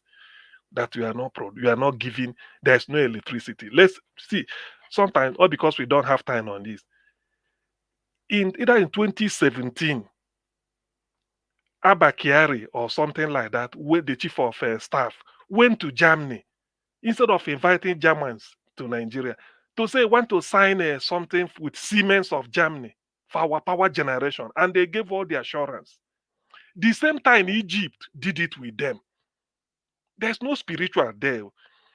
Somehow Nigerian own is still in the doldrums. It's in abeyance. Neither he don't know where it is. But Egypt is up and running. So during campaign, Peter Obi learned of it. He said, I don't want to get into government and start giving an excuse that Siemens signed. Egypt approached Siemens the way Nigeria did. And I think Namibia. He said, I decided to go to, no, not Namibia. I think that's one other country. I've forgotten the name. But he felt that Egypt, being an African, let me go to Egypt. He went there. We saw it. It was shown. He saw, they said, look, this is from the screen. This is how we know where the power is going. This is the stuff. Those things. There's a dashboard. So Peter Obi studied it and was asking those people, the Siemens, said, we said Nigeria approach you people, Egypt, what happened? He said, Nigeria, everything is a hotel. You come here, they do and drink tea. Nothing came out of it. But Peter Obi said within 1 month of meeting, everything was concluded within a month. Now Egypt is running. There's no spiritual problem there. So if Peter Obi is involved, what you do is you call Siemens and say, look at Egypt. What happened? They will tell you. But in Nigeria, when people will come and say, there's no spiritual. So let us get this right. There's nothing like spiritual in generating power. These are part of the problem. Because that's why Peter Obi said he will declare war, not even an emergency, when we don't have anything. He said, we must make sure that we have electricity. Because with that, now you can then think of whether you are going to mechanize agriculture, these, and all these things, and so many. Somebody operating barbing saloon, if the electricity is steady, he's not going to look for any other job. He may tell you that I will continue barbing. A group of ladies can come together, use one warehouse under one building, and said, you be doing braiding, I will be doing this type of hair. So when on weekends you see people trooping to go and make their hair, because electricity is steady, they can be operating it, maybe 10 ladies or 5, operate and sharing the profit. They are not going to look for jobs. So automatically, number of people unemployed is -5. That is because some people have got talent. They say, why am I looking for a job in the bank? How much will they pay me and take all the whole day? When I come here, I know I can braid, do hair braiding, do people's hair, weave, do all, they can do it. Some do it. Some of them, the ladies coming to abroad. I've met a lady who lived in what is it called, Amsterdam. He has to go back to Nigeria to go and learn it, and he's making money all over United States. So Nigerians will go to, he say, if you can go, there's a place in Enugu State, Enugu town, they call Nanka Street. They go there, people pay to learn how to make hair. When they go abroad, they become millionaires. They become millionaires in Naira. So these are some of the things, and those people doing it, they are collecting money. So if there's electricity, it can help. These are the lower level. Forget about establishing industry. These are what people can do. A organizer by the roadside or somewhere will tell you, I'm sure of making maybe 4,000, 5,000, 10,000 a day, insofar as electricity is there. By the time you check it in 21 working days, maybe 10,000 by 21, you know how much it will be in a month. So they will tell you this. So that's why power is said. That's what Peter said, I will tackle power. But people may think that when you are tackling power, you're already tackling unemployment. Then you go to the wharf. He said he went to Morocco, not as populated as Nigeria. And Morocco exports. Nigeria is import dependent. So all those import duty coming in is not accounted for. People are stealing it. So when Peter Obi he said that we streamline the port in Lagos, open the one in Warri, open the one in Calabar, open the one in One, and then in Bakadip Seaport, so that it will be everywhere. So by the time you start producing, the people will now be exporting everything, and not to congest Lagos and do everything. These are part of the things, but they turn it around.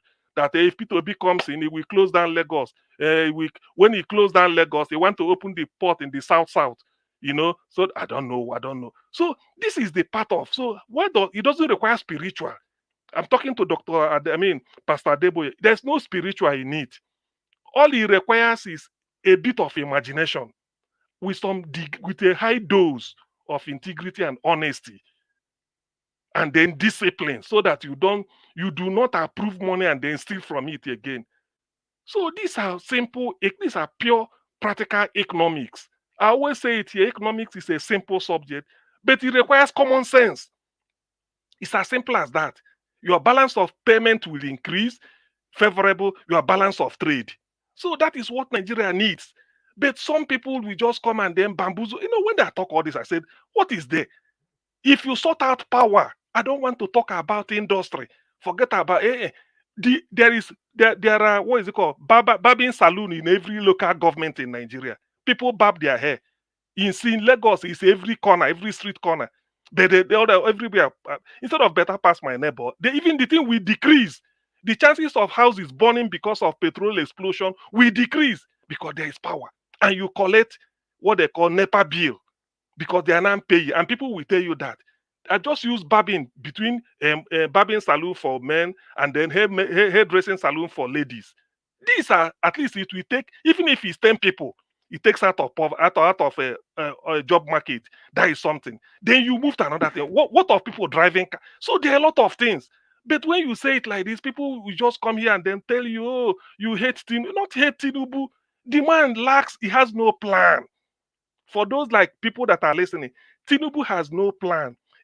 There are people that will tell you, I can't get a job because I don't know how to draft my CV, but I know I can do this job. Or I can't get a job. Whenever I go for interview, I fidget. When I go there, I don't know how to, I can't stand crowd. They said, okay, no worries.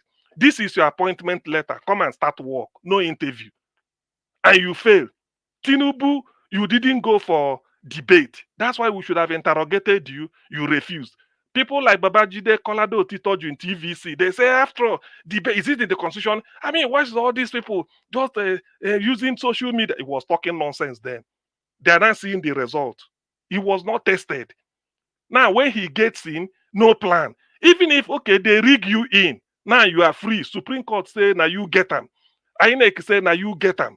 Everything. Now, perform. Under how many months you are asking us you are asking the people, give me an idea. Everybody should bring idea how to run Nigeria. So you were empty before.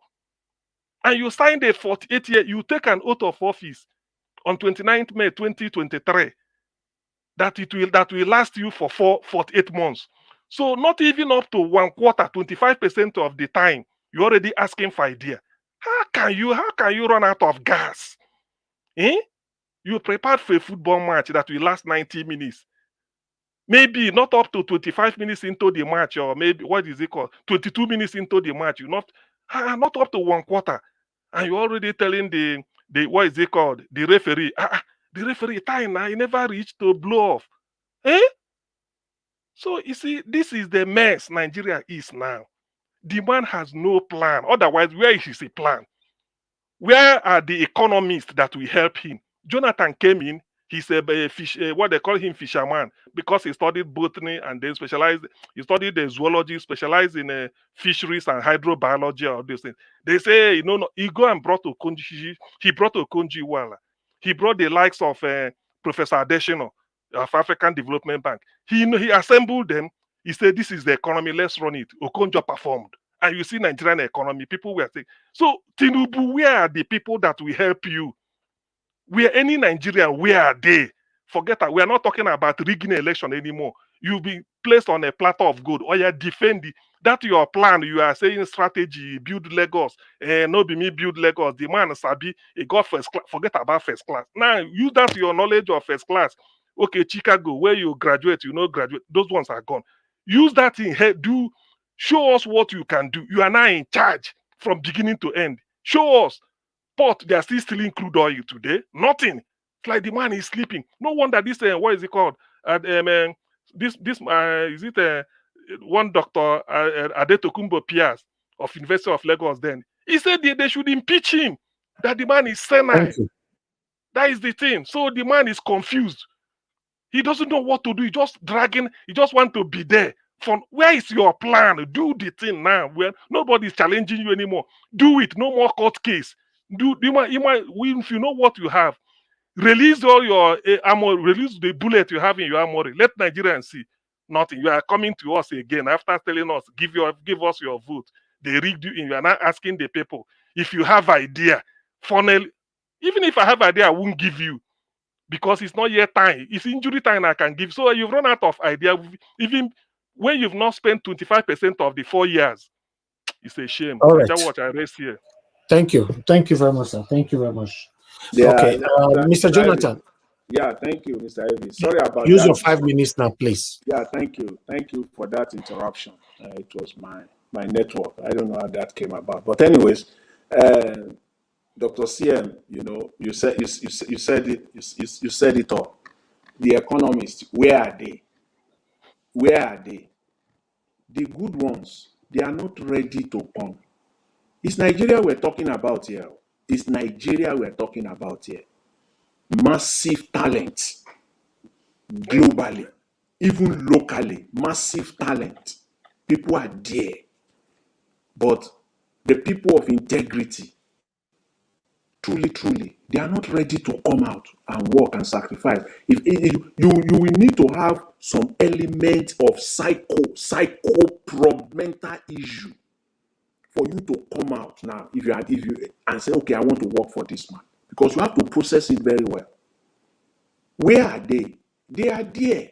We have them all across. You go to institution all across. I mean, go there. You will find Nigerians there, but you cannot attract them. The next thing they are asking now, what will Peter Obi do? Look at that cheap one. What will Peter Obi do? Is it Peter Obi that is in Aso Rock now? Is it Peter Obi that is? Are you not the one that is in charge now? You canvassed for it. You manipulated it. You stole it. You did all manner of things just to get there. And now you are asking, what will Peter Obi do? The man, one of them still called today. He still has the same question. What did Peter Obi do when Peter Obi was in Anambra State? Is it Peter Obi that is in Aso Rock now? So these people are just clueless, to put it mildly. They don't know what to do. Nigeria is a country where, see, to export in Nigeria is the most difficult thing to do. Just try it. And so, if that is still the case in 2024, 21st century, where all economies around the world, they are turning around, they are moving at a faster pace, and still in Nigeria, to export is the most difficult thing to do.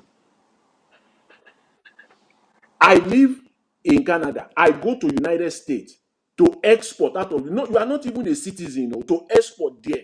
It's like within 24 hours. Within 24 hours, your stuff is ready to go. To export is the easiest thing to do. In Nigeria, for you to export, my God. If you see all the bureaucracies that they line up, you will know that these people have not started at all. Because everybody wants to eat. So where is the profit? Where do you even want to start from as an exporter? Where do you want to start from? And they are talking about export. The CBN governor will come out and be talking that foreign currency will begin to flow in. How? The only thing you are banking on, you are only banking on foreigners that will bring in their money to come and dump it on Nigeria. That's the only thing you are banking on right now. Nothing else. You are not even banking. They are not even, they can't even bank 100% on the crude oil anymore. The crude oil that Nigeria is selling right now, all their calculations, all their estimate and projections is no longer based on crude oil 100% any longer. Can you see the problem that we are into, Mr. Tony? If you are then you and the likes of you, do you even know the problem Nigeria is facing right now? They can't even bank on the crude oil. They are banking on foreign investors to come in to bring in their money. That's the main thing they are banking on right now. And I will ask you, can you invest in Nigeria?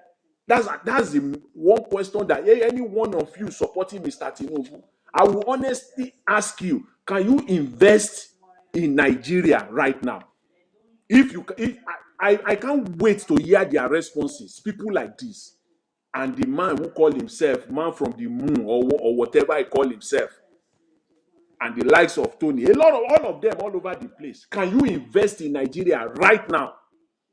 If you have $10,000, can you invest it in Nigeria today? Go and buy Nigerian bond today. Say you are helping Nigeria. You want them to have foreign currency because there is shortage of massive foreign currency in Nigeria. So they need it. So let me take my dollar, let me take it to Nigeria and invest and buy it. Let me invest in it. Can you do it? Can you do it? If you can do that, then maybe we can start talking. None of you can even invest your $100 in Nigeria right now.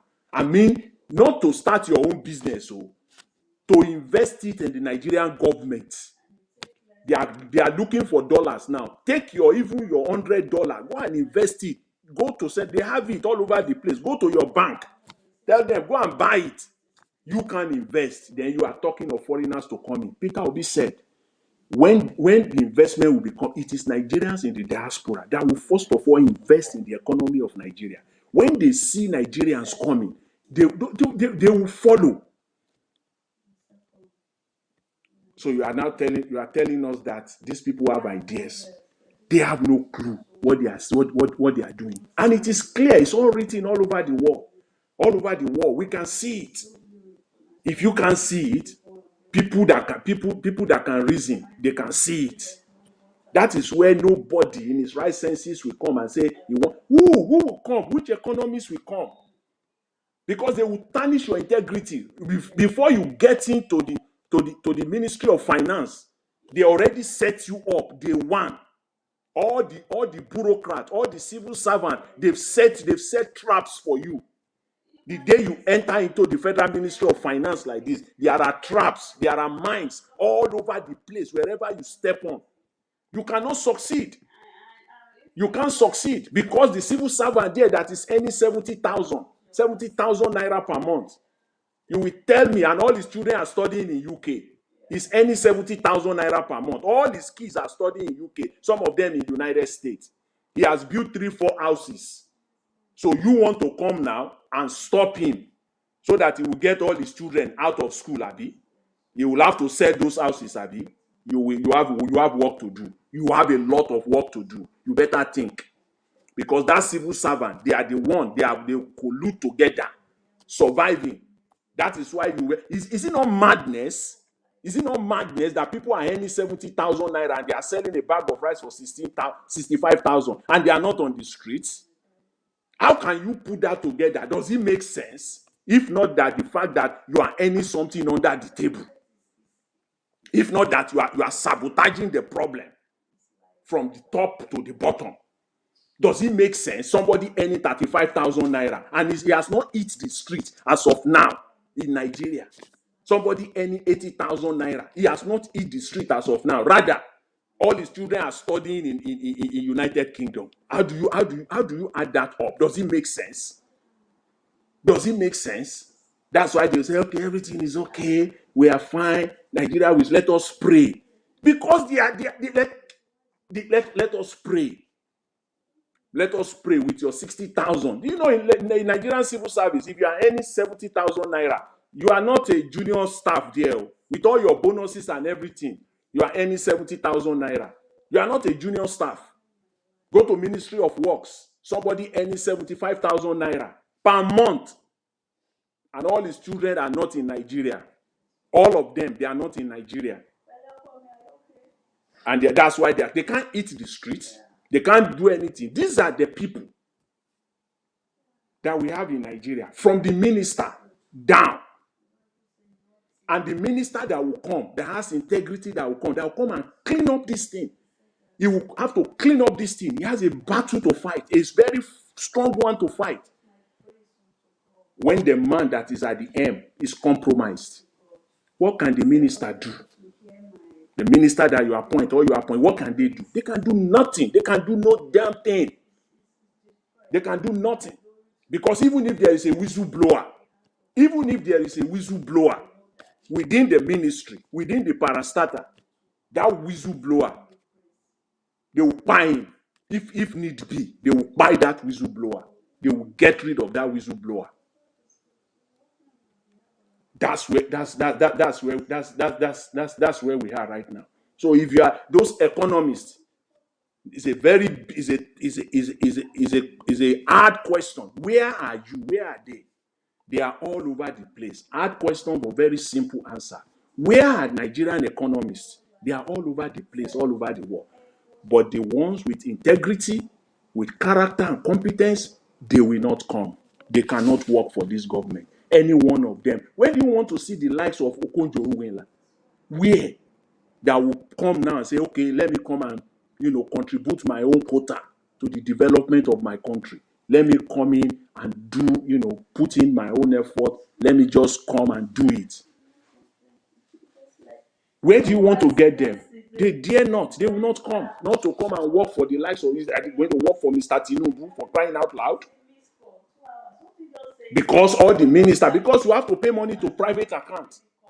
You have to pay money to private accounts. And if you are not ready to pay money to private account, then you can't stand there. And you can't, they will rope you in. They will rope you in.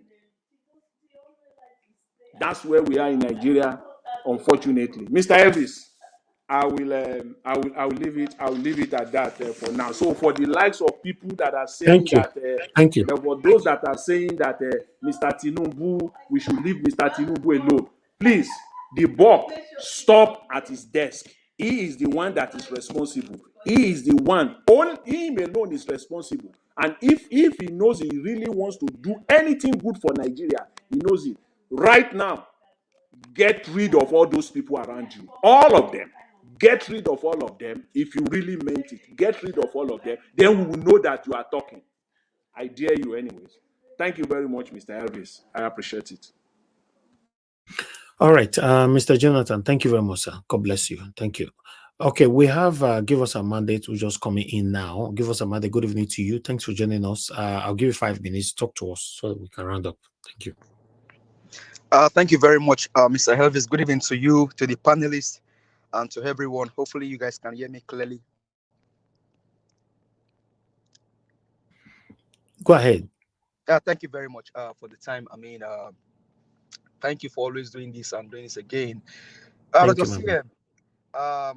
Honestly, I don't know if there's anything I can add to that your little economic tutorial that you gave to the people in power.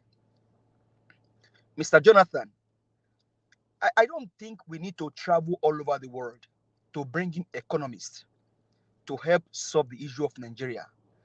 Dr. CM just gave them a little tutorial this evening. And that tutorial we keep giving them, but are they making use of it? Maybe tomorrow they will use it, but will not stop speaking. The issue of governance is not rocket science. The issue of governance is not like you're studying medicine. The issue of governance is just, you do this, you do that, it works. So, CM, I'm not sure if when Pastor Adeboye, with all due respect, said the issue of Nigeria is spiritual. Now, What I understand that Mr. Peter Gregory Obi told us during his campaign is that we have vast land in the north, so also in the south, southwest, southeast, south, and all over Nigeria, there are vast land. Obi said just planting tea alone, tea alone is enough to rescue the economy of Nigeria. Just planting cocoa enough. Now, Mr. Jonathan said something about exports. Mr. Jonathan, sir, you live near us in the US. And I know what happened in the US surfaced in Canada. Do you know how many people drink coffee per day in America and in Canada and in some other parts of the world, maybe particularly in UK? If we use the vast land in the north to plant cocoa, that can even help us to see. We don't need to. If Malaysia came to our country, they got palm kernel and whatever they got, and that is what Malaysia is living on today, we don't have a problem. The only problem that we have is the problem of leadership. And so, sir, with all due respect, Pastor Adeboye, sir, Nigeria problem, I don't doubt that in some places they are spiritual, but our problem is more human than being spiritual. Because the last time I checked, in the US, we have churches, but I don't know how many times we go and pray and say, God, please help me touch the governor of Texas to build the bridge. In fact, this morning, myself and my wife, we are going to somewhere, and we have lived in that community some few years ago. Do you know, sir, that when they build the bridges and everything in that community, it just happened overnight? And I was telling my wife that if it's in Nigeria, maybe they would have nothing would have happened. So, as much as you believe that there are spiritual problems, our problem is more human than spiritual. Our problem in Nigeria is more human than spiritual. Because Peter Gregory Obi told us what we need to do to come out of this quagmire. Dr. CM just said it. Mr. Jonathan just told us about the bottlenecks that we have, the bureaucracy that we face.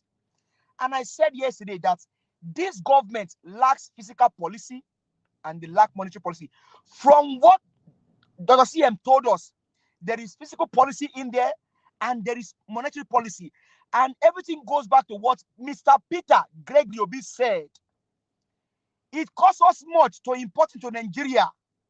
Why? Because everything we bring in, those containers, they turn back to where they came from empty. So we have to pay times 2. That was what Peter Gregory Obi said. Imagine, I have a garment, one t-shirt that I bought. When I checked where that t-shirt came from, it came from Bangladesh into US. Bangladesh. You have garment coming from India, from China, because they use their human capital properly only in Nigeria. So our problem is not spiritual, sir. Our problem is human. Why? Because human elements are the causes of corruption. Corruption don't just happen on its own, sir. No. Corruption happen because people permit corruption to happen. That is what Mr. Jonathan just said about the bottleneck in federal government. Somebody is earning 70,000, but their children can easily jump on planes and go to the UK, go to America, go to Canada. Corruption did not just happen in Nigeria. Human character, allegedly like Bola Ahmed Tinubu, Akpabio, Festus Keyamo, those are the people that gave birth to corruption. People like Buhari. So if we can deal with the human element that has formed corruption, our problem can be reduced 80%, if not 90%. If we deal with human elements, that is part of corruption or that form corruption, our problem can be reduced 80%. Then the remaining 20%, we can now begin to look for people like Dr. CM, Mr. Jonathan, Madam Luke, Mr. Elvis. Okay, let's put them in places. Imagine if you have Mr. Elvis in NBC, Nigerian Broadcasting Corporation of Nigeria. Imagine if you have Dr. CM, maybe in the health sector, Mr. Jonathan in the finance sector, Madam Luke, maybe in humanitarian affairs. All of these things will be reduced. I mean, you would have killed corruption. So, Nigerians, our problem is not spiritual. Our problem is the fact that we have human elements that have become thorns in the system called Nigeria. Now, in capping it all, sir, I know you gave me 5 minutes, sir. Let me respect the time, sir. Please, people in power now in quotes, listen tonight to what Dr. CM and Mr. Jonathan just said and start from there. I said yes some days ago. Foreign currency will have to form part of your economy. You cannot remove it. It will form it. Thank you very much, Mr. Elvis. I yield the mic. All right. Thank you, my brother, for coming in. That was a wonderful submission. Give us a mandate. I appreciate you. Okay. For us to round up, I will give opportunity for Ogasiem. Ogasiem, round up the show for us in 3 minutes.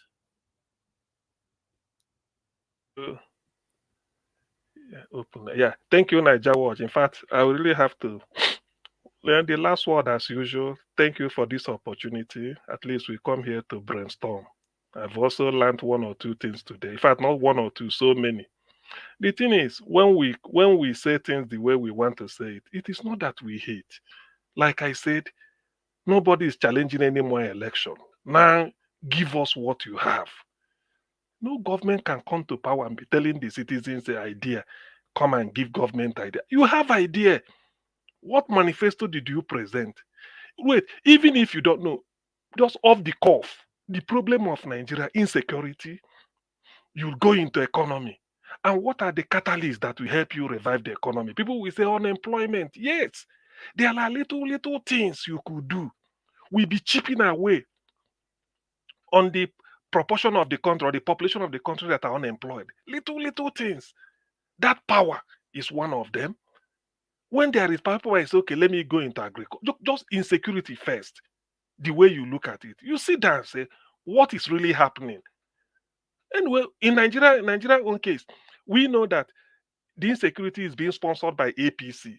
So Tinubu that you are in, are you part of it? If you are not part of it, you'll be drastic. Your pronouncement will show that we think say this man there with us. So you can decide whatever agreement you sign with the caliphate. You be your own man now. Be your own man, because that's why people are talking to you. Be your own man. But you are not doing it. Look at the level of hunger in the country, and people are still talking of maybe blame this, blame, and so what? Whatever happened, the box stops on your table. Yes, there may be natural disaster. You didn't cause an earthquake. You did not cause flooding. You did not make rainfall to overflow the River Niger or one bridge get cracking. You are not directly the person that caused it. But how do you respond 24 hours after you've known it happened? What do you do? That's what leadership is all about. There are problems you don't envisage. I can't tell you what will happen tomorrow. But the fact that it has happened, the way you respond to it, that is what people will now know. Where are your economic team? How proven are they? What are the steroids they are suggesting for you, a country like Nigeria? When Peter B was saying all these things, he was trying to say, let us stop leakage. It's like you are in a house, you are living in your house, and you need money. Only for you to discover that, there are even some pairs of shoes I bought that I've not worn for 2-3 years, and they're still brand new. You bring it, even if you auction it. Say you bought it for 10,000 naira. Now I want it for 5,000 or 4,000. By the time you sell 10 pairs, you've gotten money. So that money, you can't go and borrow it. So you look in West. In Nigeria, okay, before you borrow, stop all theft. It's within your own. You have the Navy. But because you have interest in it, you won't do it. When you stop this, then you streamline the port. Peter Obi said all this. What does it take? That's why you study Morocco. I remember when Peter Obi said he went to Siemens. Showore was all over. Hey, say he doesn't even know the power. He's still going to study it now. People were attacking Showore until the Deputy British High Commissioner to Nigeria now tweeted and said, what is the problem? Something that you want to operate is not working, and you go to a country where it's working, you want to go and see how they are doing it and bring it in. Is there anything bad in it? Showore cannot deny not seeing the tweet. And that is what stopped that sort of misguided criticisms. That is how it is done. That's why you hire good coaches. Yes, please. Why do we even do understudy things? Exactly. So you see, when you copy something that is good, it's not a crime. China before was a hopeless case. They keep copying America, still in a secret. Now look at where they are. The same thing with Japan. So I don't understand this idea of arrogance. When you are in power, you are no longer arrogant. You want the best, even if he's a madman. Peter Obi said one day, when I'm passing through up Wigwe, and I say a madman, we embrace. He said it. He said the madman gave me an idea. People were surprised. Yes, Peter Obi said it. He said, a madman, whenever I see him, I stop. I will go and give him money or we talk. People were surprised at Onisha. So get idea from anywhere. There's no a point because in the end, you take the credit. But this man is clearly clueless, doesn't know what, because maybe there's what they call a self-interest or conflict of interest. You can't, as your hands tied, you can't even stop oil theft. You can't. What are you trying to go and bring? There's no economics that will tell you because dollar is scarce, you go and bring dollar. In fact, the way it is in this government, if they can print US dollar, they will print it. If they can print it in Nigeria, they will print it and push it into tell the central bank, all the commercial say be issuing out dollar. Before you know, if you now bring your own in, say you have worked in Texas or New York all your life, and you put $10,000 or $5,000 at your breast pocket where you that your own will be original US dollar will now appear fake to the one they are going to print. But they can print naira locally anyhow, but they can't print this. So the only way you strengthen your currency, simple economics, is demand and supply. Peter Obi said you don't need to intervene all those things. Keep production. By the time you are producing something, why should Nigeria with 200 million be importing foodstuff? It's a scandal. Nigeria does not need to. Nigeria should be feeding Africa at least. So when you are wasting your dollar on all these things, even electrical material, certain things we can do it. The type of car they drive in India is not the best BMW. I challenge anybody to say, because for you to bring it into India, the best BMW in Germany, the duty you are going to pay is better you never thought about it. Everybody uses Tata or one type of, it's not fashionable, it's not flashy, but that is Indian made. By the way, why should Nigeria spend 160 million to be buying car for a member of House of a federal legislator? Innocent and the one they assemble in Lagos is there. Why not use your own? So, which means if it's possible for Nigeria to import what is it called, gari from America, they will import it. Why? But you eat our local gari. The bitter leaf soup, the bitter leaf is cultivated in Nigeria. The ewedu is cultivated in Nigeria. Miya kuka, the kuka is from Nigeria. So if you can eat it, after eating it, you now go and sit in a 160 million. That money should have been saved. If they had used 160 million to buy a tractor for every local government, put it, everybody go to farm, hire it at a very cheap. Some people can do it. At least, even if you can't export, this hunger they are talking about, some people will say, at least I have cassava, I can harvest, me and my household. So they demand, these are simple economics. They demand, first of all, will subside. Even if it's by 10% or 1 or 20, is something, it will be chipping away. That's what you do. What you can do for yourself, you help yourself. The one you cannot do, we know that, okay, obviously, we need aircraft. We can't produce it. We import that. But why should we be importing foodstuff, rice? Why? They're talking of shipload, rice is coming, this one. Even cement, when there are limestone all over the country, every state, I can name so many states that used to have limestone and cement company. Why? So all these things are some of the simple economics you should do to help yourself in every household. If in your village you have a, what is it called, Ogo, The vegetable you use, you plant, can you buy tomato in the market when you know that behind your backyard, you have vegetable you can cut and then take and make a soup and eat? Will you buy it? Of course you cannot, because that one saves you that money. That is simply economics. You can't buy mango in the market when you know that mango tree is behind your house and it's ripe. So why should you not say, no, leave me this one, let me go and buy? Banana is in your house. Why do people plant fruits or trees? These fruit trees, I mean, in their compound, in the villages. It's because you don't, even if you will buy, let me finish this one first. That is economics. But they don't want to do all these things. All they're talking about is as if they're talking to idiots. Somebody will tell you it's spiritual. There's nothing spiritual about. Thank you. Give us a mandate. Nothing spiritual about Nigerian problem. Chinua Achebe said there is nothing bad with Nigerian weather, Nigerian climate, Nigerian soil, even the air we breathe. It's just failure to rise up to the personal example and challenge of leadership, which is the hallmark of everything we are talking about. Personal example, we don't show it. You are buying a car, 160 million in a poverty capital of the world. Now, I've said it before, when you pack those 160 million times number of cars you bought, you ship it to the company in Japan. The company will now say, oh, look at how much we made. That will add to their profit. And because of that profit, they declare higher. The government of Japan will, because pay as you earn, they will now pay higher tax. And because of that higher tax, Japan will have more money. The company will say, this year we made profit. Let us see if we can employ some few graduates more or do this thing. But Nigeria, nothing.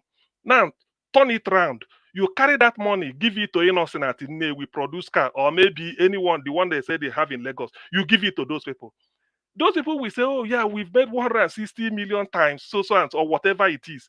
In the end, the Lagos state government go say pay tax. So part of that money go back to the tax, which is still, the money is still circulating in Nigeria. This is economics now. And the company go they happy, say, we want to expand now.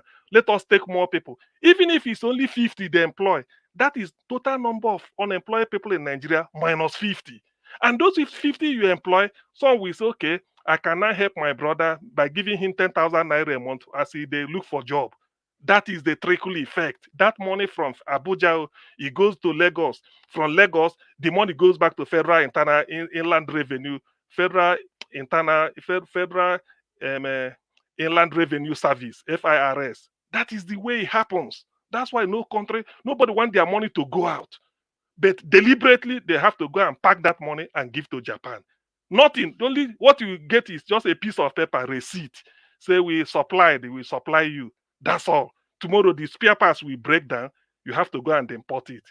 Nigeria, economics is a simple subject. It requires only common sense. That's all it All right. requires. Thank you. Thank you, Augustine, and thank you, everybody. We've come to the end of this broadcast. Wow, almost 5 hours. Wow.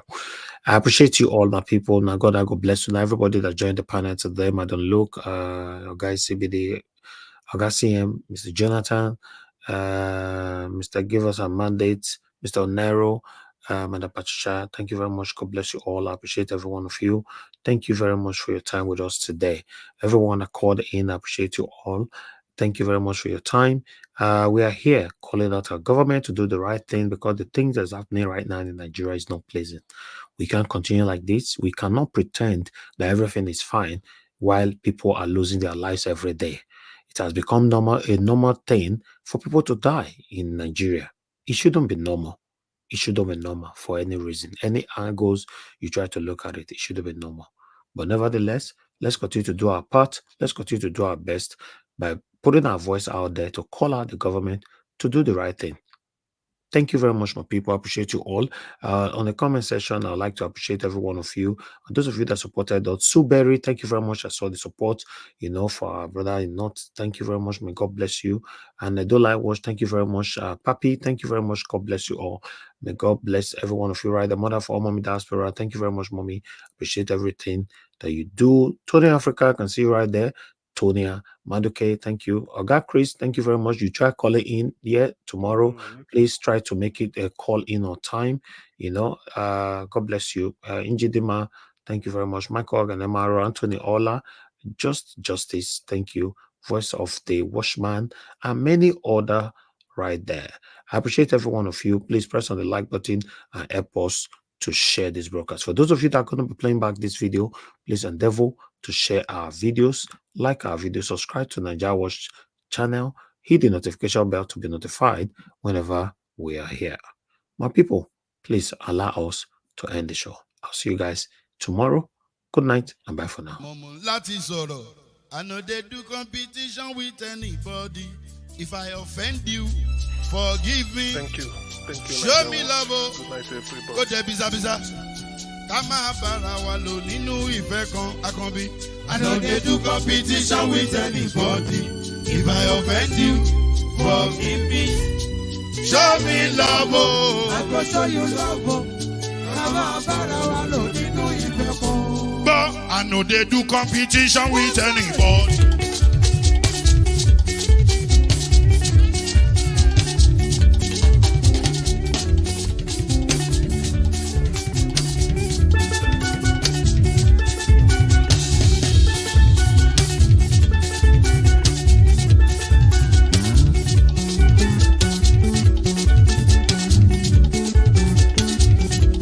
If I offend you, forgive me. Show me love, oh, I go show you love, eh. Kama bara wa lo nínú ìfẹ́ kan. I know they do competition with anybody. If I offend you, forgive me. Show me love, oh, I go show you love, oh. Kama bara wa lo nínú ìfẹ́ kan.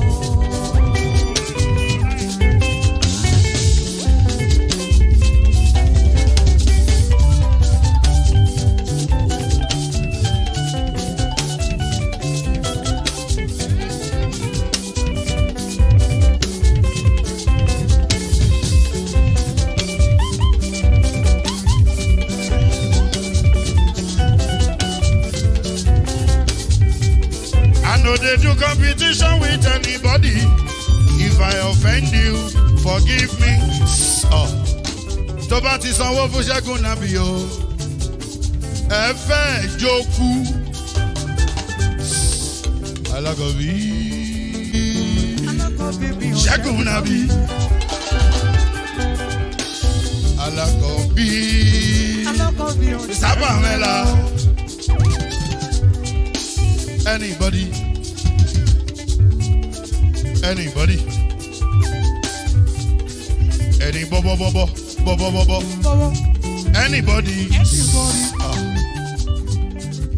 Mo ló ń fọlú, ó gbà mí bó ṣe rí mi láti kíníṣí.